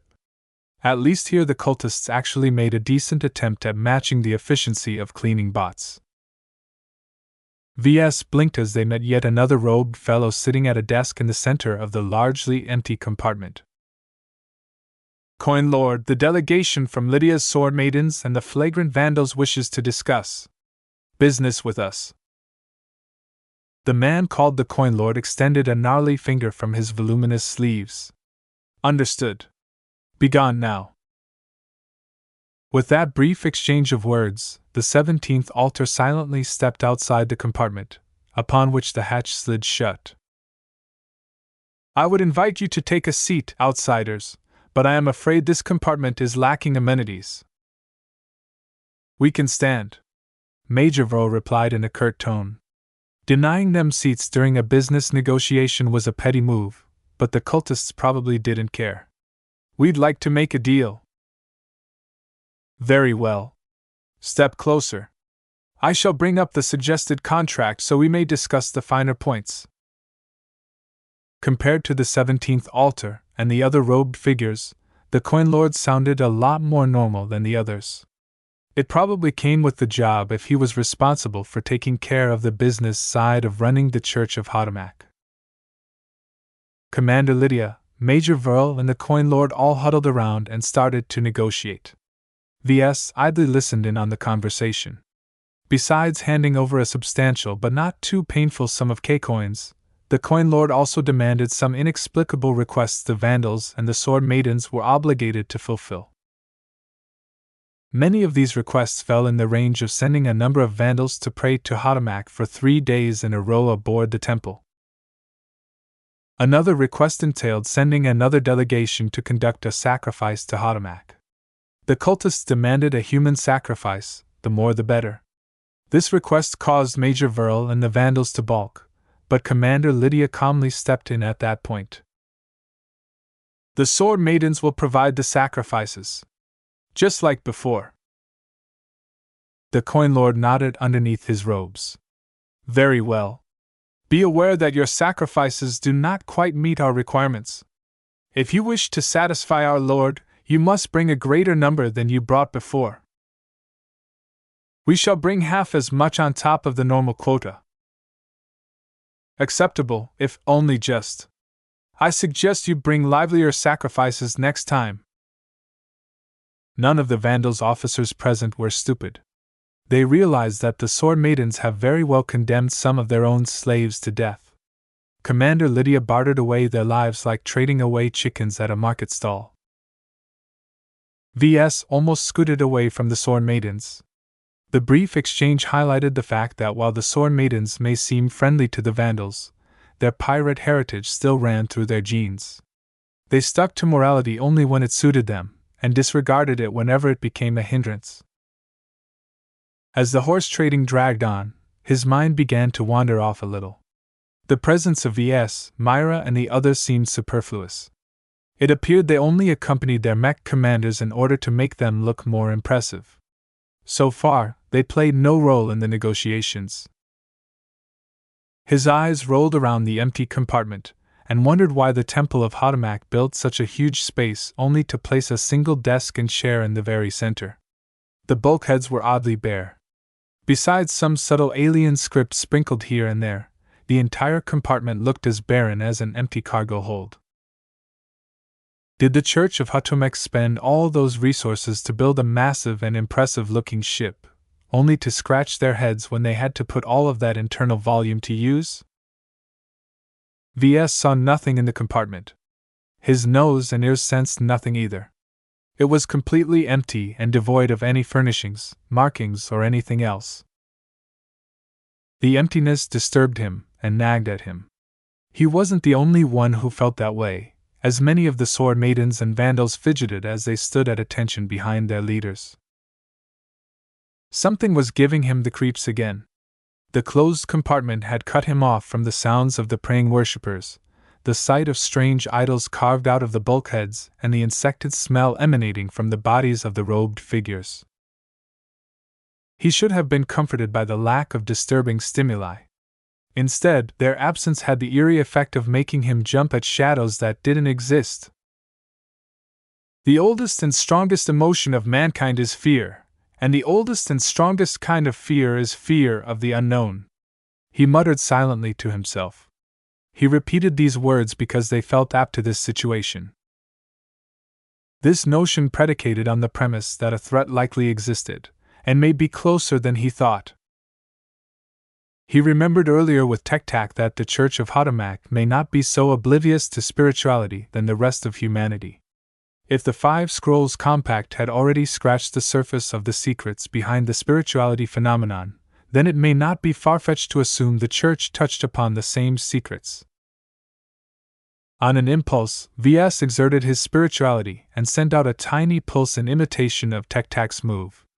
A ripple emanated from his mind in a small sphere, spreading far enough to cover the entire chamber before dissipating. He frowned a bit. His own pulse appeared to have encountered a minute amount of resistance, yet there shouldn't anything in the compartment but air. He repeated the pulse, and encountered the same kind of airy sensation that he felt whenever he passed over his spirituality through a human body. It made him feel a bit suspicious. What was up with the Coin Lord and his strangely wide but empty compartment? Though he carefully pulsed a few more times, varying the parameters of the energy waves his mind emitted, he couldn't figure out anything else. It was as if something was right in front of him, but he was too blind to spot its presence. Only his sixth sense seemed sensitive enough to detect something amiss, but it couldn't replace his conventional human senses. Ah! An inspired idea flitted across his mind. If his senses lacked the sensitivity to spot the hidden presence, then why not try to leverage the strength of his spirituality to enhance its capabilities? It sounded like a risky idea. He did not wish to mess up his eyesight at this crucial moment. Yet if he simply stood still and passed the time in silence, then decision to do nothing would continue to haunt him for a long time. He simply couldn't resist the temptation of knowing. Besides, if he popped his own eyes for some reason, he could simply let the doctors of the Vandals clone a new pair of eyes to replace his old ones. He carefully released a tendril of spiritual energy from the center of his brains. Slowly and steadily, they extended towards his left eyeball, leaving his right one unaided for the moment. There was no reason to employ both of his eyes at once for this impromptu experiment. Nothing seemed to happen as the invisible and intangible tendril of energy ran through his left eye. The energy tendril and eyeball existed in 2 completely different realms. There didn't appear to be any overlap for the energy tendril to latch on. VS needed to find a way to interact.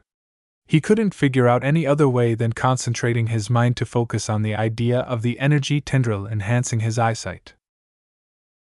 Surprisingly, it happened easier than he thought. The energy tendril exhibited some kind of rudimentary intelligence, as it abruptly enveloped his eyeball and saturated specific tissue with an abundance of its energy. Was it working? He blinked. Then his eyesight changed. The vision coming from his left eye continued to show a large and empty compartment. Besides the armored and caped forms of the Vandals and Sword Maidens, the only other objects that occupied it was the Coin Lord and his desk and chair. The vision from his left eye showed a very different sight. Though the images from his left eye became a little blurred, he still perceived a massive difference from what his other eye transmitted back to his brains. His enhanced sight plainly told him that the compartment was packed with dark-robed cultists. Perhaps 100 cultists stood side by side, filling up every available space and leaving virtually no free space between their bodies. The cultists stood next to the bulkheads, next to the Coin Lord and his desk, next to Commander Lydia and Major Verl, and more alarmingly right in front of VS and the other members of the delegation. Frighteningly enough, their bodies and their dark hooded faces faced the nearest visible entity, resembling the behavior of metal files when thrown at a magnet. Those closest to the Coin Lord stared at the worshipper in charge of business transaction, while the invisible entities that stood only a finger's width apart from VS stared directly in his face. He suppressed every possible reaction he could make. He even pressed an internal button in his suit of armor to lock it up entirely so that he could focus on keeping his expression and eye movements as neutral as possible. He couldn't let the dark cultists know he detected their presence. His concentration proved to be a great help in this endeavor. He reacted quickly enough to halt his facial twitches before they could fully convey his shock of recognition.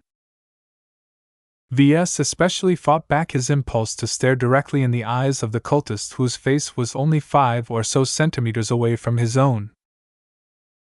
What was going on?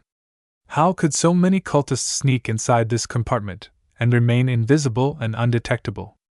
Despite facing a dark hooded cultist right in front of his face, VS did not sense that cultist's breath at all.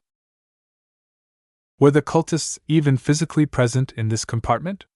If VS were to stretch his arm forward, would he bump into their bodies or go right through them as if they existed in another plane? A small part of his mind doubted whether his left eye wasn't making things up. Surely there couldn't be so many invisible cultists in the compartment? Neither his human senses nor the sensors of his combat armor detected anything amiss. Therefore, VS started to doubt whether the presence had manifested in the compartment in a physical form. On an impulse, VS temporarily unlocked his armor suit and abruptly raised his arm as if to stretch it out of boredom. He expected his arm to go right through the cultist standing in front of him. He did not expect the cultist to quickly move backwards, avoiding the armored limb entirely. The robed figure's movement had a ripple effect on his fellow cultists. Every invisible worshipper next to him moved backwards to provide more space, causing the invisible figures behind them to make way as well. A simple gesture from VS caused almost half of the cultists to rear back. VS seriously became distressed. Were these cultists physically present in this compartment? How could that be? Chapter 697 Living Altar. Ignorance was bliss. VS should have never messed with his spirituality. Look where that got him. He detected an invisible mob of robed worshippers that pretty much filled up the entire compartment, but couldn't act on the information. If he spoke out now and warned his comrades, who would believe him? He'd only be tipping off the worshippers of Hadamak, thereby drawing unnecessary attention from them. Nothing good would come from revealing their presence when they didn't appear to be malicious. From what he could tell, while the invisible figures weren't doing anything other than to stare creepily at the nearest humans, he still felt as if their presence wasn't simple. Nobody would surround a bunch of people with invisible and completely undetectable cultists for the fun of it. He eventually decided to pull back his curiosity and deactivate his newly enhanced sight. The compartment appeared blessedly empty and void of any creepy cultists. As the negotiations began to wind down, VS tried and failed to come up for a reason why the Church of Hadamak sent so many invisible cultists in this compartment. He simply couldn't explain their behavior at all, from their motivations to how they accomplished this strange feat. Even among the frontier, their methods were too extreme. Therefore, VS concluded that guessing anything about them was an exercise in futility. He'd be driven mad before he could derive any meaning from their actions. He'd rather explore his new discovery instead. Spirituality seemed more wondrous and versatile than he thought. He already found out that they were the key to the advancement of mech pilots, and possibly mech designers as well. Back home, Lucky managed to learn and retain the ability to turn his mechanical cat-like body intangible, a trick that VS had never mastered to his regret. VS assumed his spirituality only excelled at creating imaginary entities, but it turned out to be more versatile than he thought. Did aptitude play a role? Were certain people or entities inclined towards certain applications of spiritual energy than other methods? Or could VS utilize any possible use as long as he nailed down the correct method? The difference was profound. If the latter leaned towards the truth, then VS would someday be capable of performing feats that resembled magic by employing nothing but his mind. As VS mulled over this issue, the negotiation finally ended. Both Commander Lydia and Major Vol appeared content with the deal they made with the Coin Lord. After making a lot of commitments to participate in various strange rituals, the Church of Hadamak would only charge a modest fee to bless each of their starships. This was what they came for. As they exited the strangely empty compartment, the two leaders addressed their subordinates. "We shall be remaining aboard the Temple of Hotamak for 3 more days," Vo began. "Each of you shall follow a different attendant, who will guide you to different parts of their vessel in order to take part in their worship and other rituals." The Sword Maidens already knew what was in store, but some of the Vandals groaned. "I do not expect you to convert to their religion. In fact, it would be better if you not. Just remember your instructions. Remain polite and respectful, but don't get hoodwinked. We are both Vandals and Briters. Remember your heritage, and I'm confident you won't go astray." Commander Lydia approached the Vandals. "My Sword Maidens and I have been through their mumbo-jumbo before. The ceremonies the worshippers of Hotamak conduct are unsettling, but harmless. The only way they can harm you is if your conviction is too weak, something which you Vandals shouldn't be too concerned about. Have you seen the pirates along the way?" They nodded. They came across many random pirates who joined the dark-robed cultists into worshipping some idol or alien script. "They're the ones who forgot themselves. They abandoned their ship, captain and comrades to become a nameless devotee to Hotamak," she spoke grimly. "If you fall into their trap, don't expect us to rescue you. One of the agreements we made with the Church of Hotamak is that once you become a believer, you are no longer part of our crew." The Vandals acknowledged the warning but didn't consider themselves to be at risk. Compared to the pathetic, weak-willed pirates that the Church hoodwinked into joining their side, the Vandals were made of sterner stuff. A few minutes later, a number of lighter-robed figures arrived behind the heels of the 17th altar. The man bowed before the delegation and gestured at the cultists he brought. "Our acolytes will accompany each of your delegates to their intended destinations. Rest assured that we will take care of your men and women. They will be in good hands." Even if the guests doubted the goodwill of the church, they had no choice but to play along. The slightly hunched and short figure that approached VS turned out to be an old lady of some sorts. The crone-like figure hid her face underneath the hood of her robes, but her voice as well as her contours betrayed enough to figure out a few clues. "Head Designer Larkinson. I am Acolyte Villies. Your presence is requested at our Mech workshop. Follow." The Vandals and Sword Maidens split up. As a Mech designer, VS figured that the church wanted to employ rituals related to mechs when it came to him and Myra. However, another acolyte led Myra towards a different section of the ship, so it seemed he wouldn't be able to lean on her experience this time. Acolyte Villies led VS to a series of corridors and elevators that brought him deeper into the lower decks of the Temple of Hotamak. Along the way, he encountered fewer cultists and worshippers, but the number of altars and symbols painted on the bulkheads never receded. Along the silent journey, VS dared not to stimulate his spirituality. He didn't need to, because his instincts and his passive senses warned him that the invisible watchers never left his presence. He could guess that their presence might have drastically been reduced, but he never felt truly alone with Acolyte Villies. "Acolyte?" "Yes, Head Designer?" "Are you permitted to answer some questions?" The robed acolyte shrugged. VS took that to mean that she had never been forbidden to do so, but that few guests actually took the initiative to do so. Considering how creepy the interior of the temple appeared and how strangely the worshippers behaved, VS didn't blame the others from keeping their mouths shut. Yet while VS sensed plenty of latent threats from his surroundings, the worshippers never revealed any signs of actual malice. As long as he stayed under their radar, the robed figures didn't place a lot of emphasis on him. They had no reason to suspect he was anything special. "Can you tell me about Hotamak? What kind of god is he?"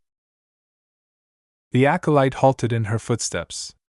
The old crone turned around until her obscured hooded face glanced at VS. For some reason, he still wasn't able to make out any of her facial features. The lighting that illuminated the corridors might be rather dim, but it shouldn't have been able to blacken the insides of the hoods completely. More strange magics was afoot. Mech, you do well not to pry into matters you are not yet worthy to know. It seems as if they really prized the secrecy surrounding their religion.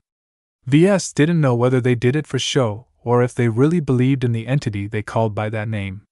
He half believed that all of the theatrics he had witnessed so far were made-up rituals meant to cover up the possibility that they acted as an arm of the Five Scrolls Compact.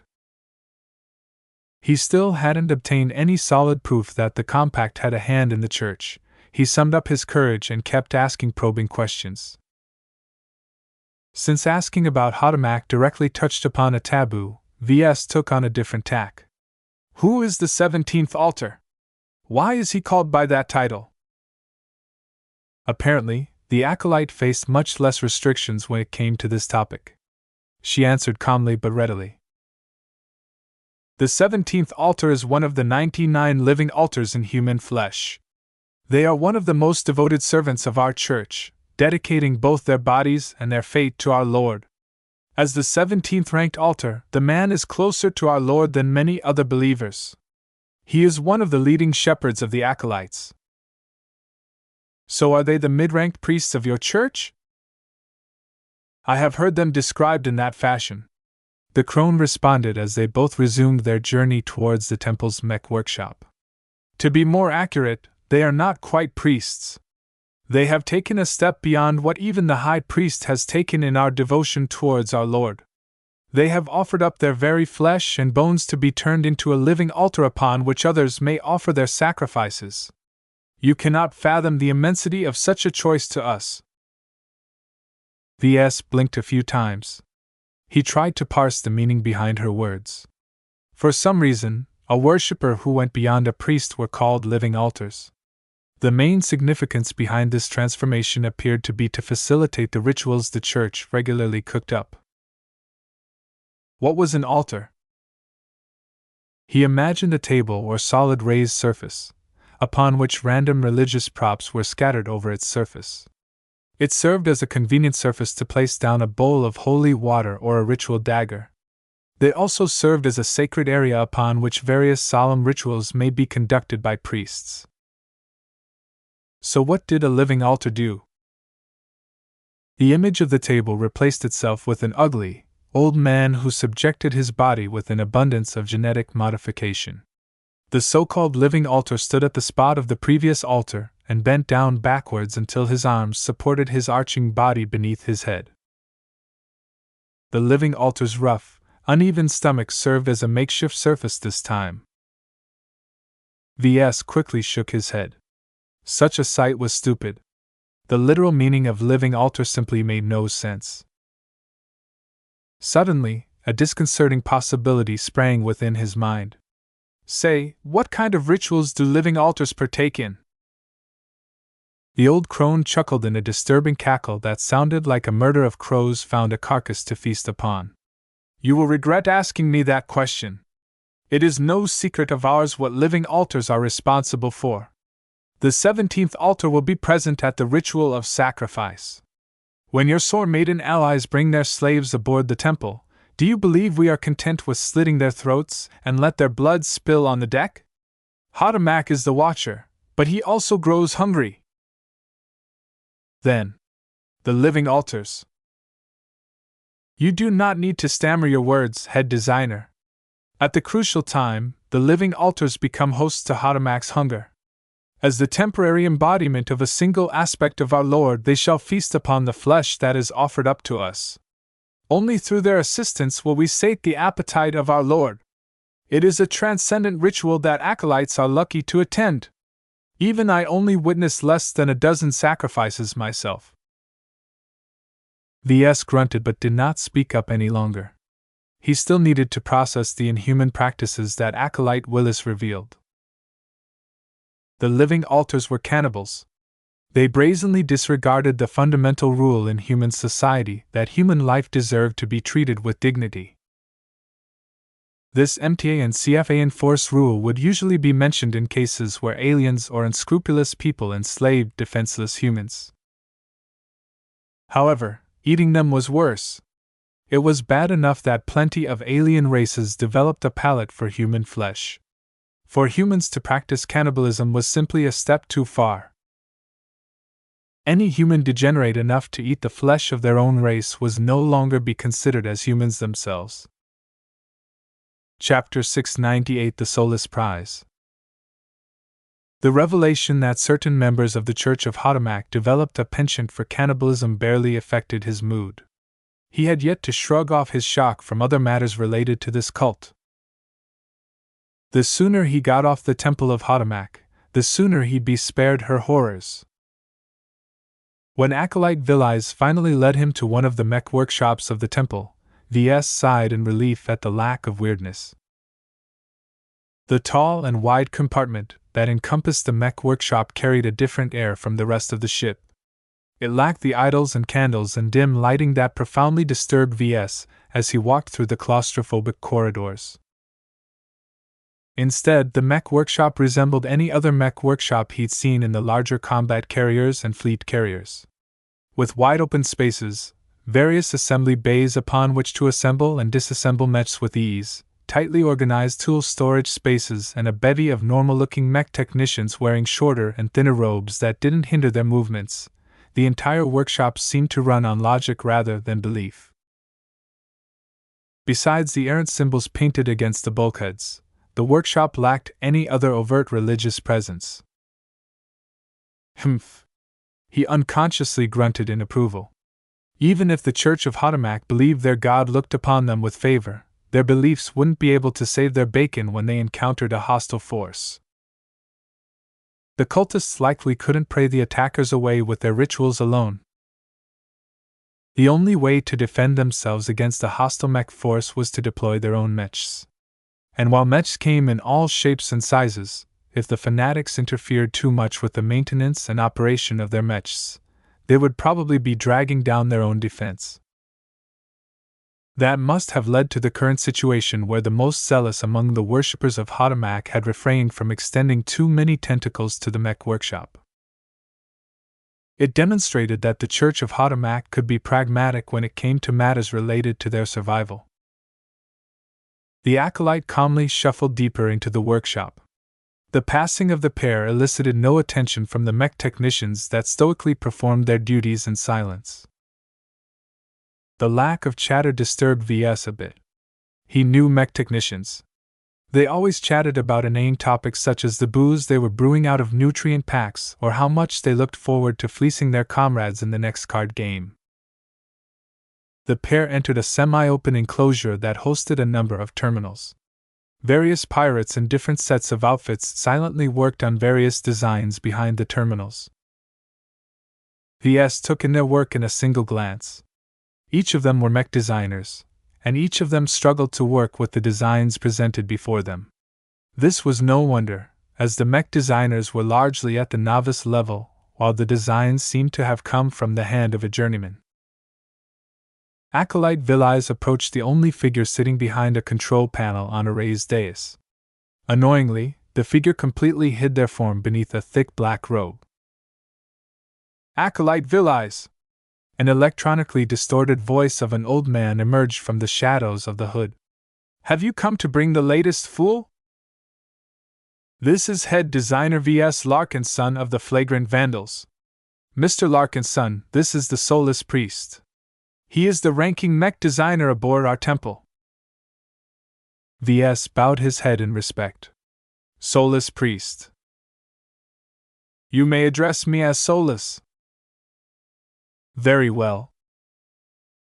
The two stared at each other and took each other's measure. V.S. didn't know what Soulless made of his appearance. He himself tried to peer through the shadows hiding the face of this mech designer who aligned himself with a bunch of crazies that harbored cannibals. He picked up a few observations. For one, the Soulless Priest's contours suggested that he'd been a bit more restrained when it came to genetically modifying his body. The Soulless distinctly lacked a hulking body shape, or some protruding third limb that some of the more disturbing worshippers exhibited. Aside from that, he cared more about judging the design ability of the Soulless. VS minutely opened up his sixth sense and tried to sample the man's aura. He did not pick up much. For whatever reason, the soulless did a decent job at suppressing his design philosophy, allowing very little of it to leak out. Still, what little VS succeeded in capturing confirmed that the soulless was very likely the aquatic-based mech designer who produced the designs for the gun whale, snapper dolphin, and the strangler squids. The soulless also exhibited the strength and purity of a senior mech designer, though to a weaker degree than Professor Velton and the Skull Architect. In terms of design chops, the soulless had barely taken a few steps out of the beaten path, while the other two had already progressed so far into the fog that they couldn't even retrace their steps back. Still, compared to VS, a senior was still a senior. The strength gradation between different seniors shouldn't concern him at all at this point in his career. The soulless nodded again after he finished staring at VS. The robed mech designer turned his chair and directed his attention back to his control panel, which projected multiple designs at once. Acolyte Villies. I am at your disposal, Soulless One. How many days? Mr. Larkin's son is assigned to remain under your direction for a duration of 3 days. Sufficient. The soulless one stretched out a sleeve and flicked it towards the old crone. A projection from his console fell into her palm. Let Mr. Larkin's son take charge of Acolyte Jean Nollett's mech for his upcoming redemption duel. I recall it is due to start in 2 days, so he should best be on his way. Understood, sir. After a small farewell ritual, the Acolyte led VS away from the enclosure and led him towards an assembly bay at the far corner of the workshop compartment. Mr. Larkin's son, your task is a pressing one. He had already gathered that. As long as it has to do with mechs, I won't shy away from the challenge. VS feared the worshippers of Hotamak would demand something crazy from VS, such as taking a bite out of a recent sacrifice or something. VS had already heard some examples of the antics the sadistic cultists like to foist upon their guests. It was as if they derived pleasure in the mental suffering of others. He wasn't sure what his decision would be when faced with the option to partake in human flesh. If he refused, he risked ruining the deal between the Church of Hotamak and the flagrant vandals. If he played along, he'd be breaking what was arguably the second worst taboo of human society. In comparison, mechs were safe. Mechs were machines. How could the worshippers of Hotamak possibly screw with mechs? He was about to find out. We have arrived. The crone spoke. They arrived in front of what appeared to be a salvaged humanoid mech. VS analyzed the frame of the mech and recognized the characteristic shape of a space-borne medium lancer mech. The Acolyte emitted a warbling call that caused the handful of mech technicians to put down their tools and form up in front of her. Only one figure took their time to come forth. Acolyte Jean! The crone lost her patience. Come forward right this instant. Your new mech designer has finally arrived. The figure that shambled in front of them wore a half-torn brown robe splotched with crusted blood. The piloting suit the Acolyte wore underneath looked as if it had experienced better days, though at least it didn't exhibit any tears or rents that broke its ability to protect its wearer from vacuum. The most striking feature of Acolyte Jean was that he was the first robed cultist that VS had met who pulled back their hood. VS half expected to see a half-alien monstrosity, but Jean looked disappointingly human. Who might you be? The male Acolyte asked rudely. My name is VS Larkin's son. I am an apprentice mech designer. From what I understood, I'm to be responsible for your mech for this so-called redemption duel. The Acolyte and mech pilot frowned at VS. You, a heathen unbeliever, is to be assigned to prepare my battle steed? Hotamak preserve my soul! Acolyte Jean immediately stomped away without hearing another word from VS. The mech pilot's abrupt departure stunned VS into paralysis. What was that about? He eventually uttered to his guide. Acolyte Jean has violated his oaths and committed a terrible crime. He is sentenced to death. In 2 days he will die. VS shouldn't be surprised he ended up in another screwed-up situation. What did he do, if I may ask? The crone shook her gnarled head underneath the hood of her darker robe. Acolyte Jean is a new convert. He has never shown much promise, but performed his duties diligently, until he didn't. He has been caught in the midst of passing off restricted information to a spy. If he's guilty of treason, why don't you execute him and be done with the matter? It is a waste to execute an otherwise pious acolyte of ours. Rather than end his life quickly, we prefer for him to redeem himself in the eyes of our Lord. The redemption duel is exactly that, a mech duel that serves as his one and only chance to earn a second chance to live. All of this sounded rather convoluted and counterproductive to VS, but he wasn't exactly in a position to criticize the customs of the church. Is it a duel to the death? Where will the duel take place? Who will be his opponent? The crone calmly answered his questions one by one. The duel will only end if at least one life perishes. The duel shall take place in open space a short distance away from the temple of Hotamak. His opponent will be another acolyte who violated their oaths. VS understood what was going on now. The church evidently harbored at least 2 misbehaving mech pilots. The priests could have chopped up their heads in a random sacrifice and have the living altars scoop up their brains like ice cream, but evidently they were short on entertainment, or something. Still, it sounded a bit too simple for the cultists to leave it at that. There must be a caveat to this duel. I have a feeling this duel isn't so simple as it sounds. What's the catch? He asked. The old crone cackled, causing her dark robe to ripple. The redemption duel is no ordinary mech duel. It is a test where the mech pilots must overcome the torture from their own mechs in order to maintain control over them. If their will and tolerance falls short of Hotamak's expectation, then their only fate is death. What? What does this torture entail? The technical details escape me, but I am told that the Soulless One has prepared special cockpits to the fallen acolytes.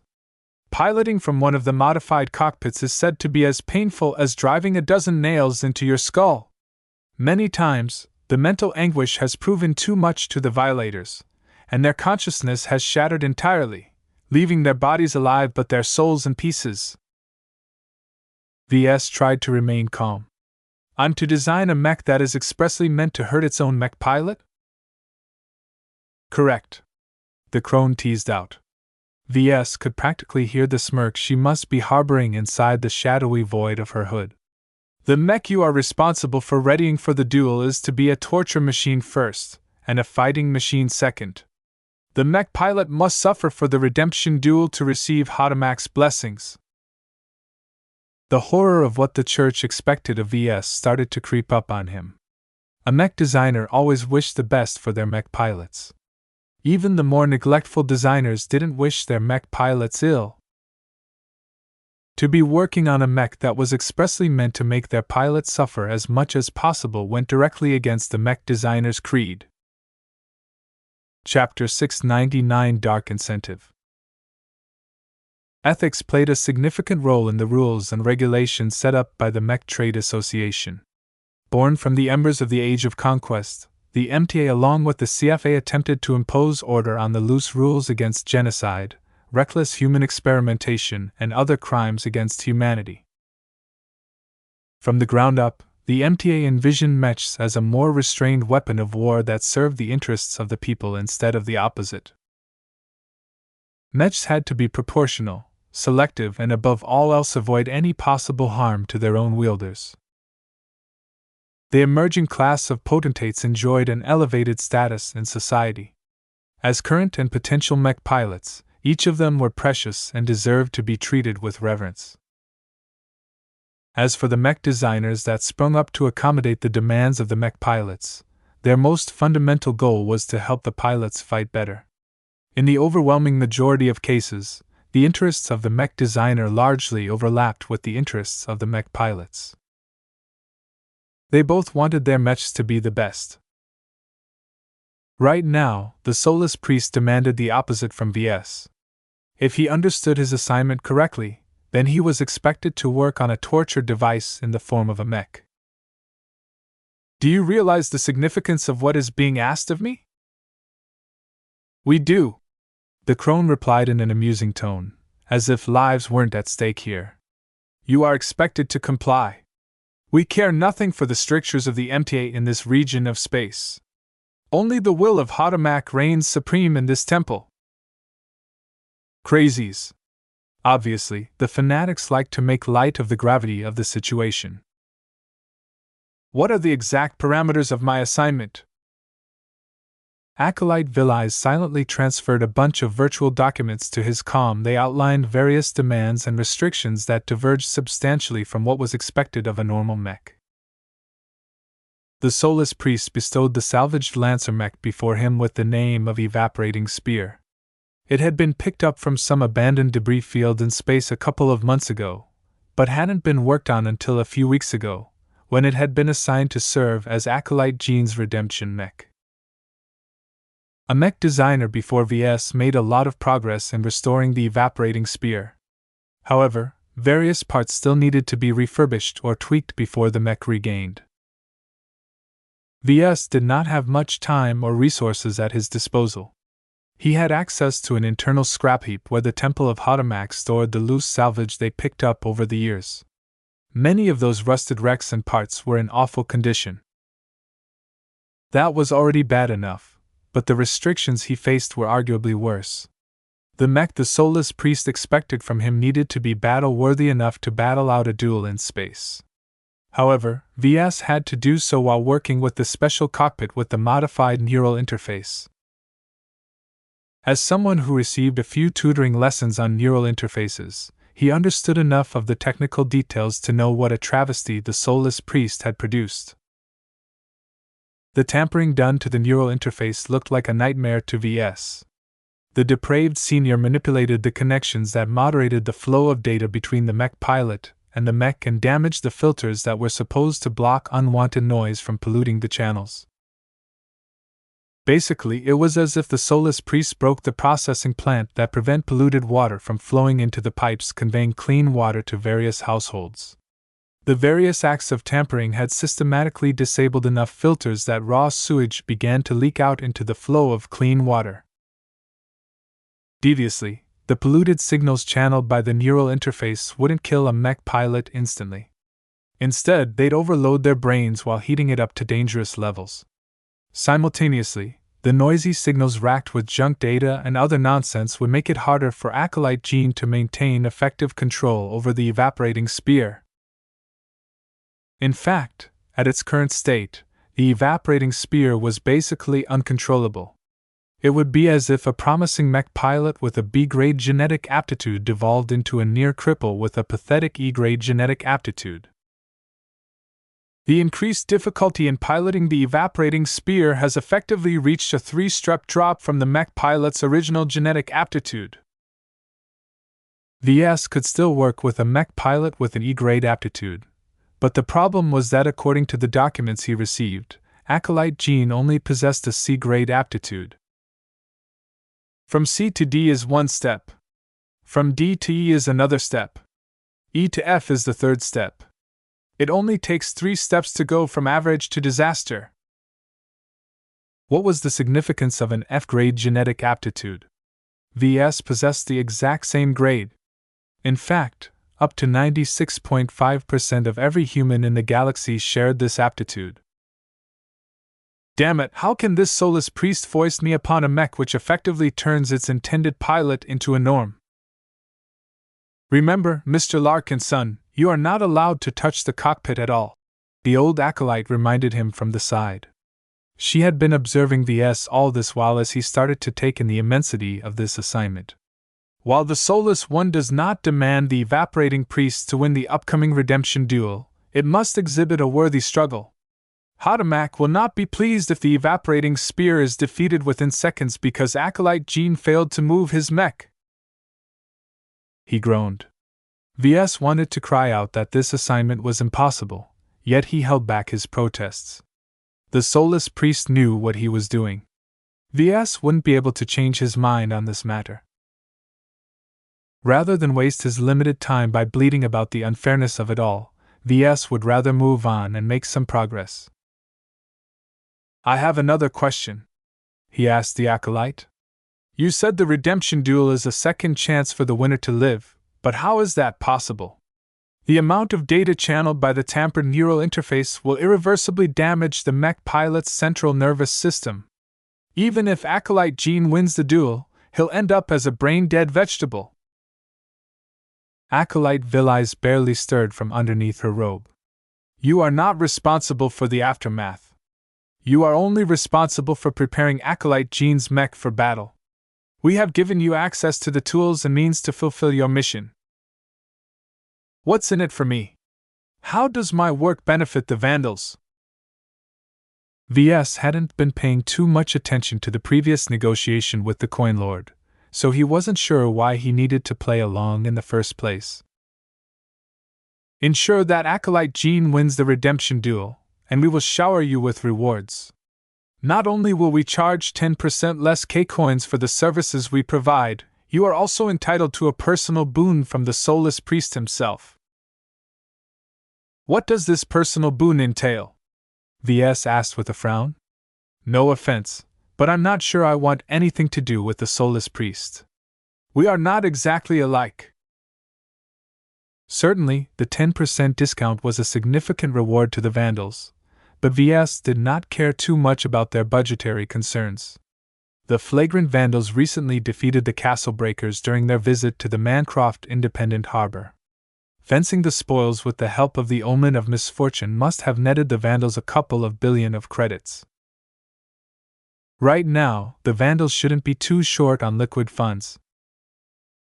Remember that you will be competing against a rival guest, who will be preparing the mech of Acolyte Jean's opponent, she said as she summoned a small projection from her comm. Your rival will be competing for the same reward, one that is coveted by many among the designers of the frontier. The projection beamed from her comm displayed a fancy-looking invitation card. It allowed its bearer to become initiated in an exclusive black market society called the Angel's Wing Foundation. A stylized angel wing that transitioned from white to black served as their symbol. He had never heard of this particular club before. What is the Angel's Wing Foundation? The acolyte cackled. A true son and daughter of the frontier never asks that question. You ask what the Angel's Wing Foundation does? Silly! The Foundation is one of the most exclusive invitation-only black markets in the galactic rim. Their reach stretches across tens of thousands of light years.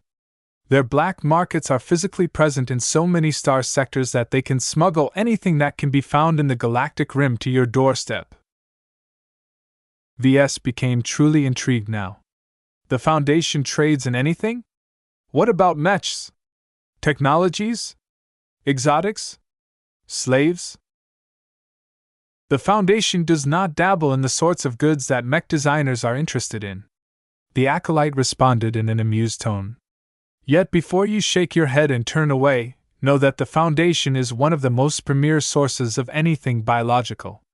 It offers the finest gene mod templates, gene boost elixirs, rare and powerful exobeasts and exoflora, biological implants and much, much more. Though VS appeared incredibly excited at what he heard, inwardly he felt a chill. This sounded exactly like something the 5 Scrolls Compact would run. He felt rather strange to hear Acolyte Villies praise the Foundation so enthusiastically. Her enthusiasm for shilling the Foundation matched her devotion to Hotamak. The Angel's Wing Foundation sounds like an impressive marketplace. How hard is it to obtain their invitation? Extremely hard. This is a chance that you can only meet, but never seek out. If our church was not a supplier for the foundation, we wouldn't be able to extend an invitation to you as a reward for completing your assignment. Rewarding VS with an invitation sounded incredibly generous for the Church of Hotomac. If he hadn't suspected that the church and the foundation were backed by the same shadow organization, then he would have been grateful for the generous reward. As it was, VS figured this was just a case of the left hand passing something to the right hand. It didn't cost the church anything to hand over this exclusive invitation because they probably possessed a carte blanche to distribute them whenever they felt like doing so. Still, it wouldn't do for VS to show that he was clueless. Why are you so generous with handing out this invitation? Shouldn't you be keeping it to yourselves? As I said, we are already a fixed supplier to the foundation. They hand over a small number of invitations to us every standard year, but frankly we do not have any preference where they end up. The soulless priest has full discretion on how to employ them.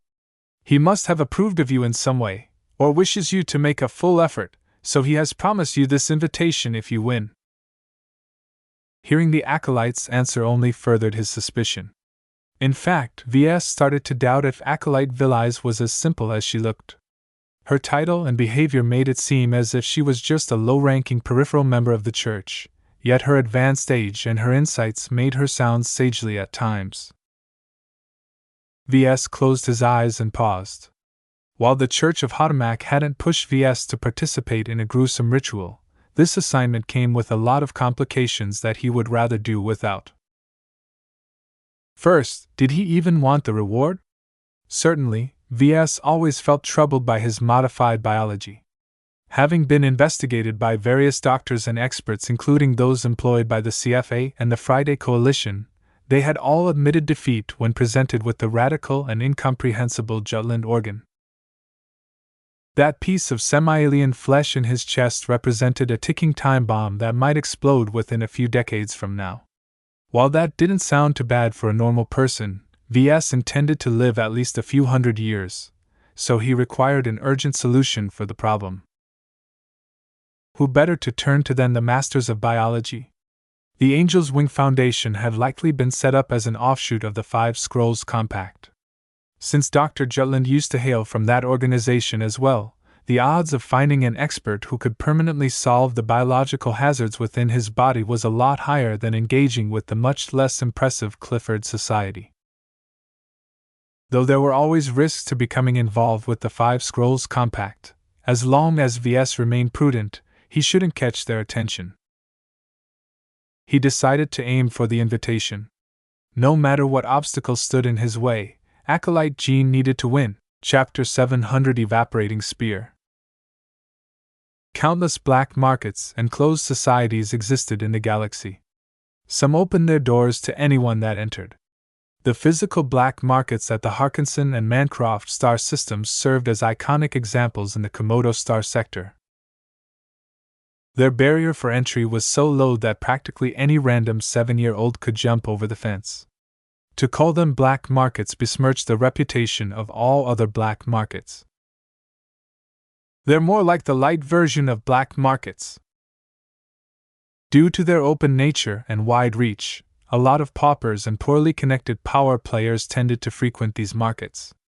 This meant that while there would be a lot of customers for sellers to rip off, they weren't all that well-moneyed. In order for a buyer to get the good stuff, they needed to veer to a more exclusive black market. One which matched buyers and sellers with more discerning standards, and one which could provide much more security and guarantees than a market stall in some dingy market stall at a murky space station where anyone could get shot at for no reason at all. VS already experienced the benefits of a higher class of trading platform at the Clifford Society. Its virtual and physical marketplaces were basically highly dignified black markets. VS could obtain a number of exclusive goods and services that would have landed the providers in trouble if they offered them up to the open market. Naturally, buyers needed to be somewhat trustworthy and possess enough wealth to make up the demand side of the black markets. The entry requirements to a rim-wide black market should have been quite stringent, but somehow the soulless priest judged that VS possessed the qualifications to make a play at the invitation. I'll just have to win this design duel, because that's what the redemption duel effectively amounts to. There's no free lunch in the galaxy, VS whispered to himself as he beheld the evaporating spear that stood before him.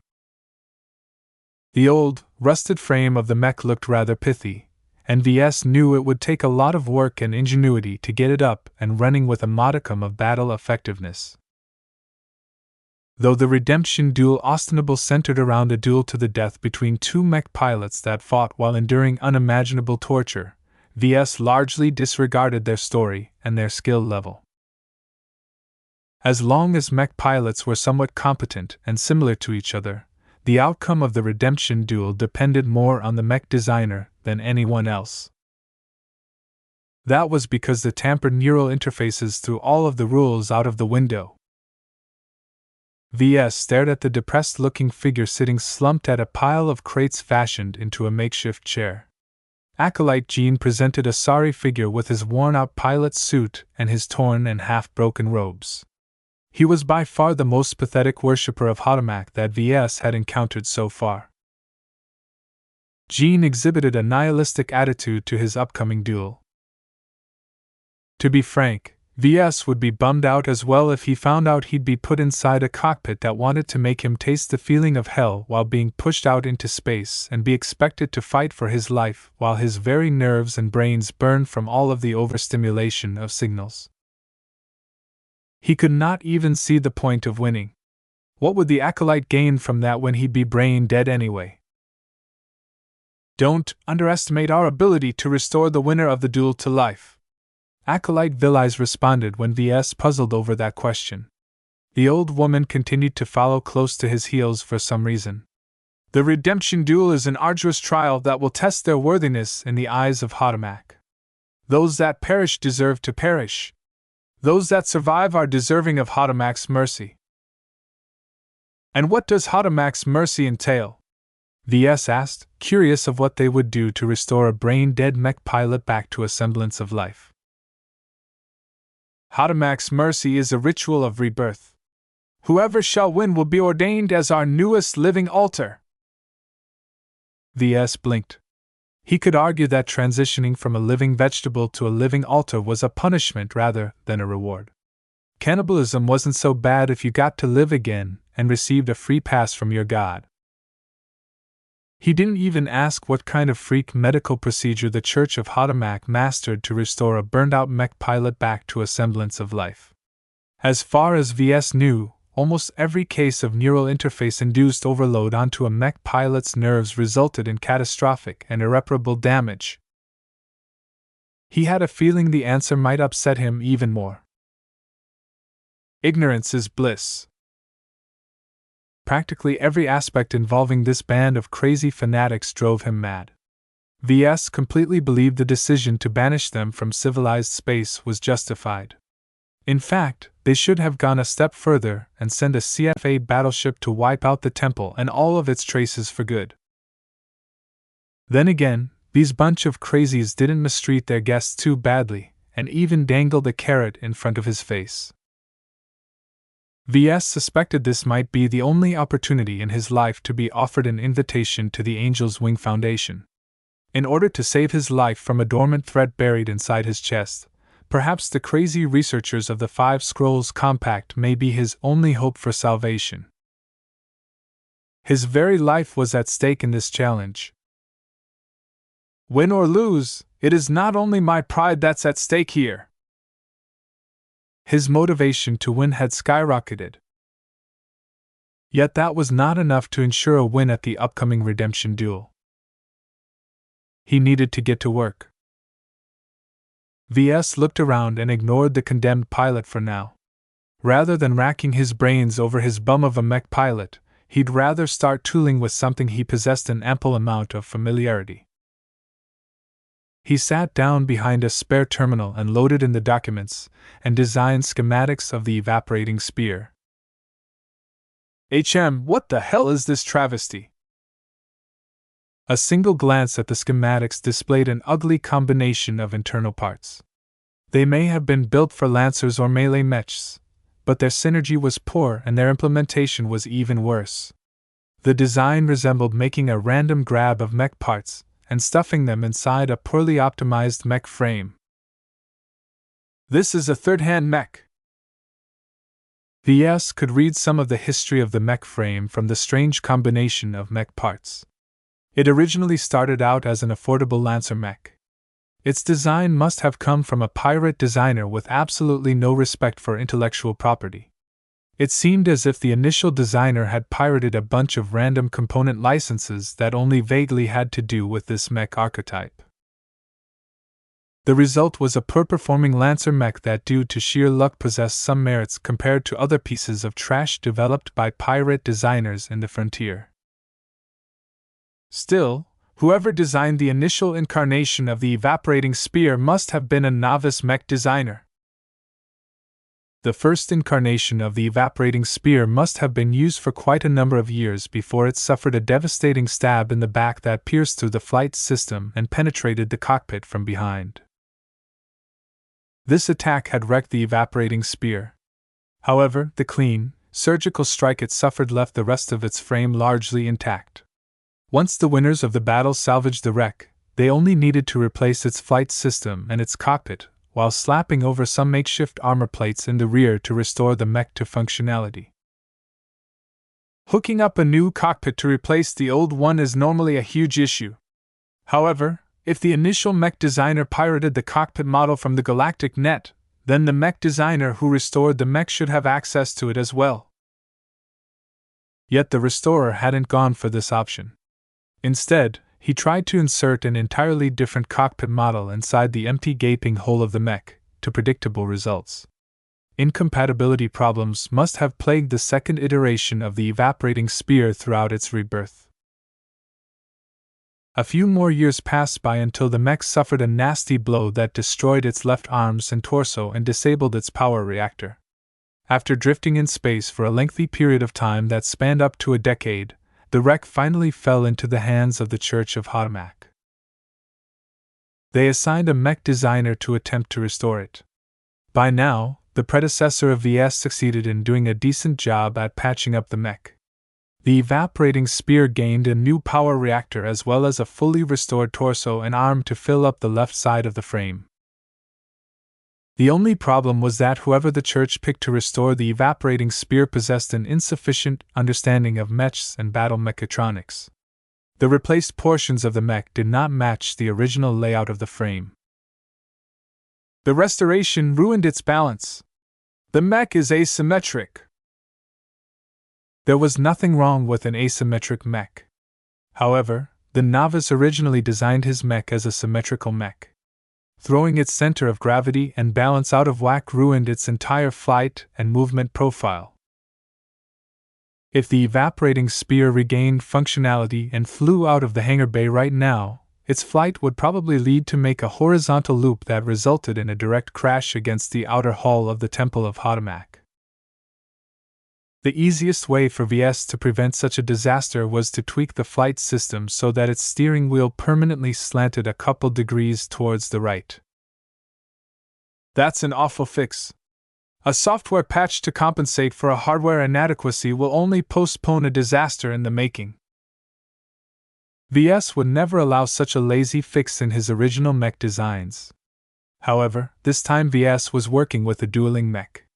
With only 2 days to make something battle-worthy out of this third-hand junk, he needed to cut a lot of corners to make it within the deadline. Well, it's not like this mech is meant to last the battle. The soulless priest will probably chuck it out into space once the redemption duel is done. VS only had to ready the evaporating spear for a single performance, rather than a lifetime of battle and use. Having worked with plenty of competition mechs before, he was already used to switching his mentality and set of values to accommodate a rush job. After spending a precious half-hour to analyze the design and decipher its secrets, VS drew up a plan of action. First, he needed to finish what his predecessor started and fix up the internal architecture until the mech became capable of activation.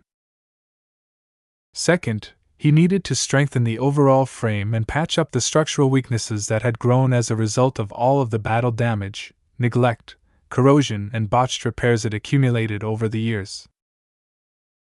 Third, and most importantly, VS had to mitigate the ruinous effects of the tampered neural interface so that acolyte gene's effective genetic aptitude rose from F grade to E grade. Since the church forbid him from tweaking with the neural interface or cockpit, VS had no choice but to tinker with the rest of the frame in order to achieve this effect. "I'll have to work in reverse to manage this difficult feat." Theoretically, VS figured out at least two methods to overcome this issue. The root of the problem lay in the fact the neural interface overloaded the Mech pilot with an excess of signals, with much of it consisting of junk data that only clogged up the tubes while polluting the data that was actually valid. "I can either restrict the total flow of data, or find a way to decrease the proportion of junk data being transmitted back to the Mech pilot."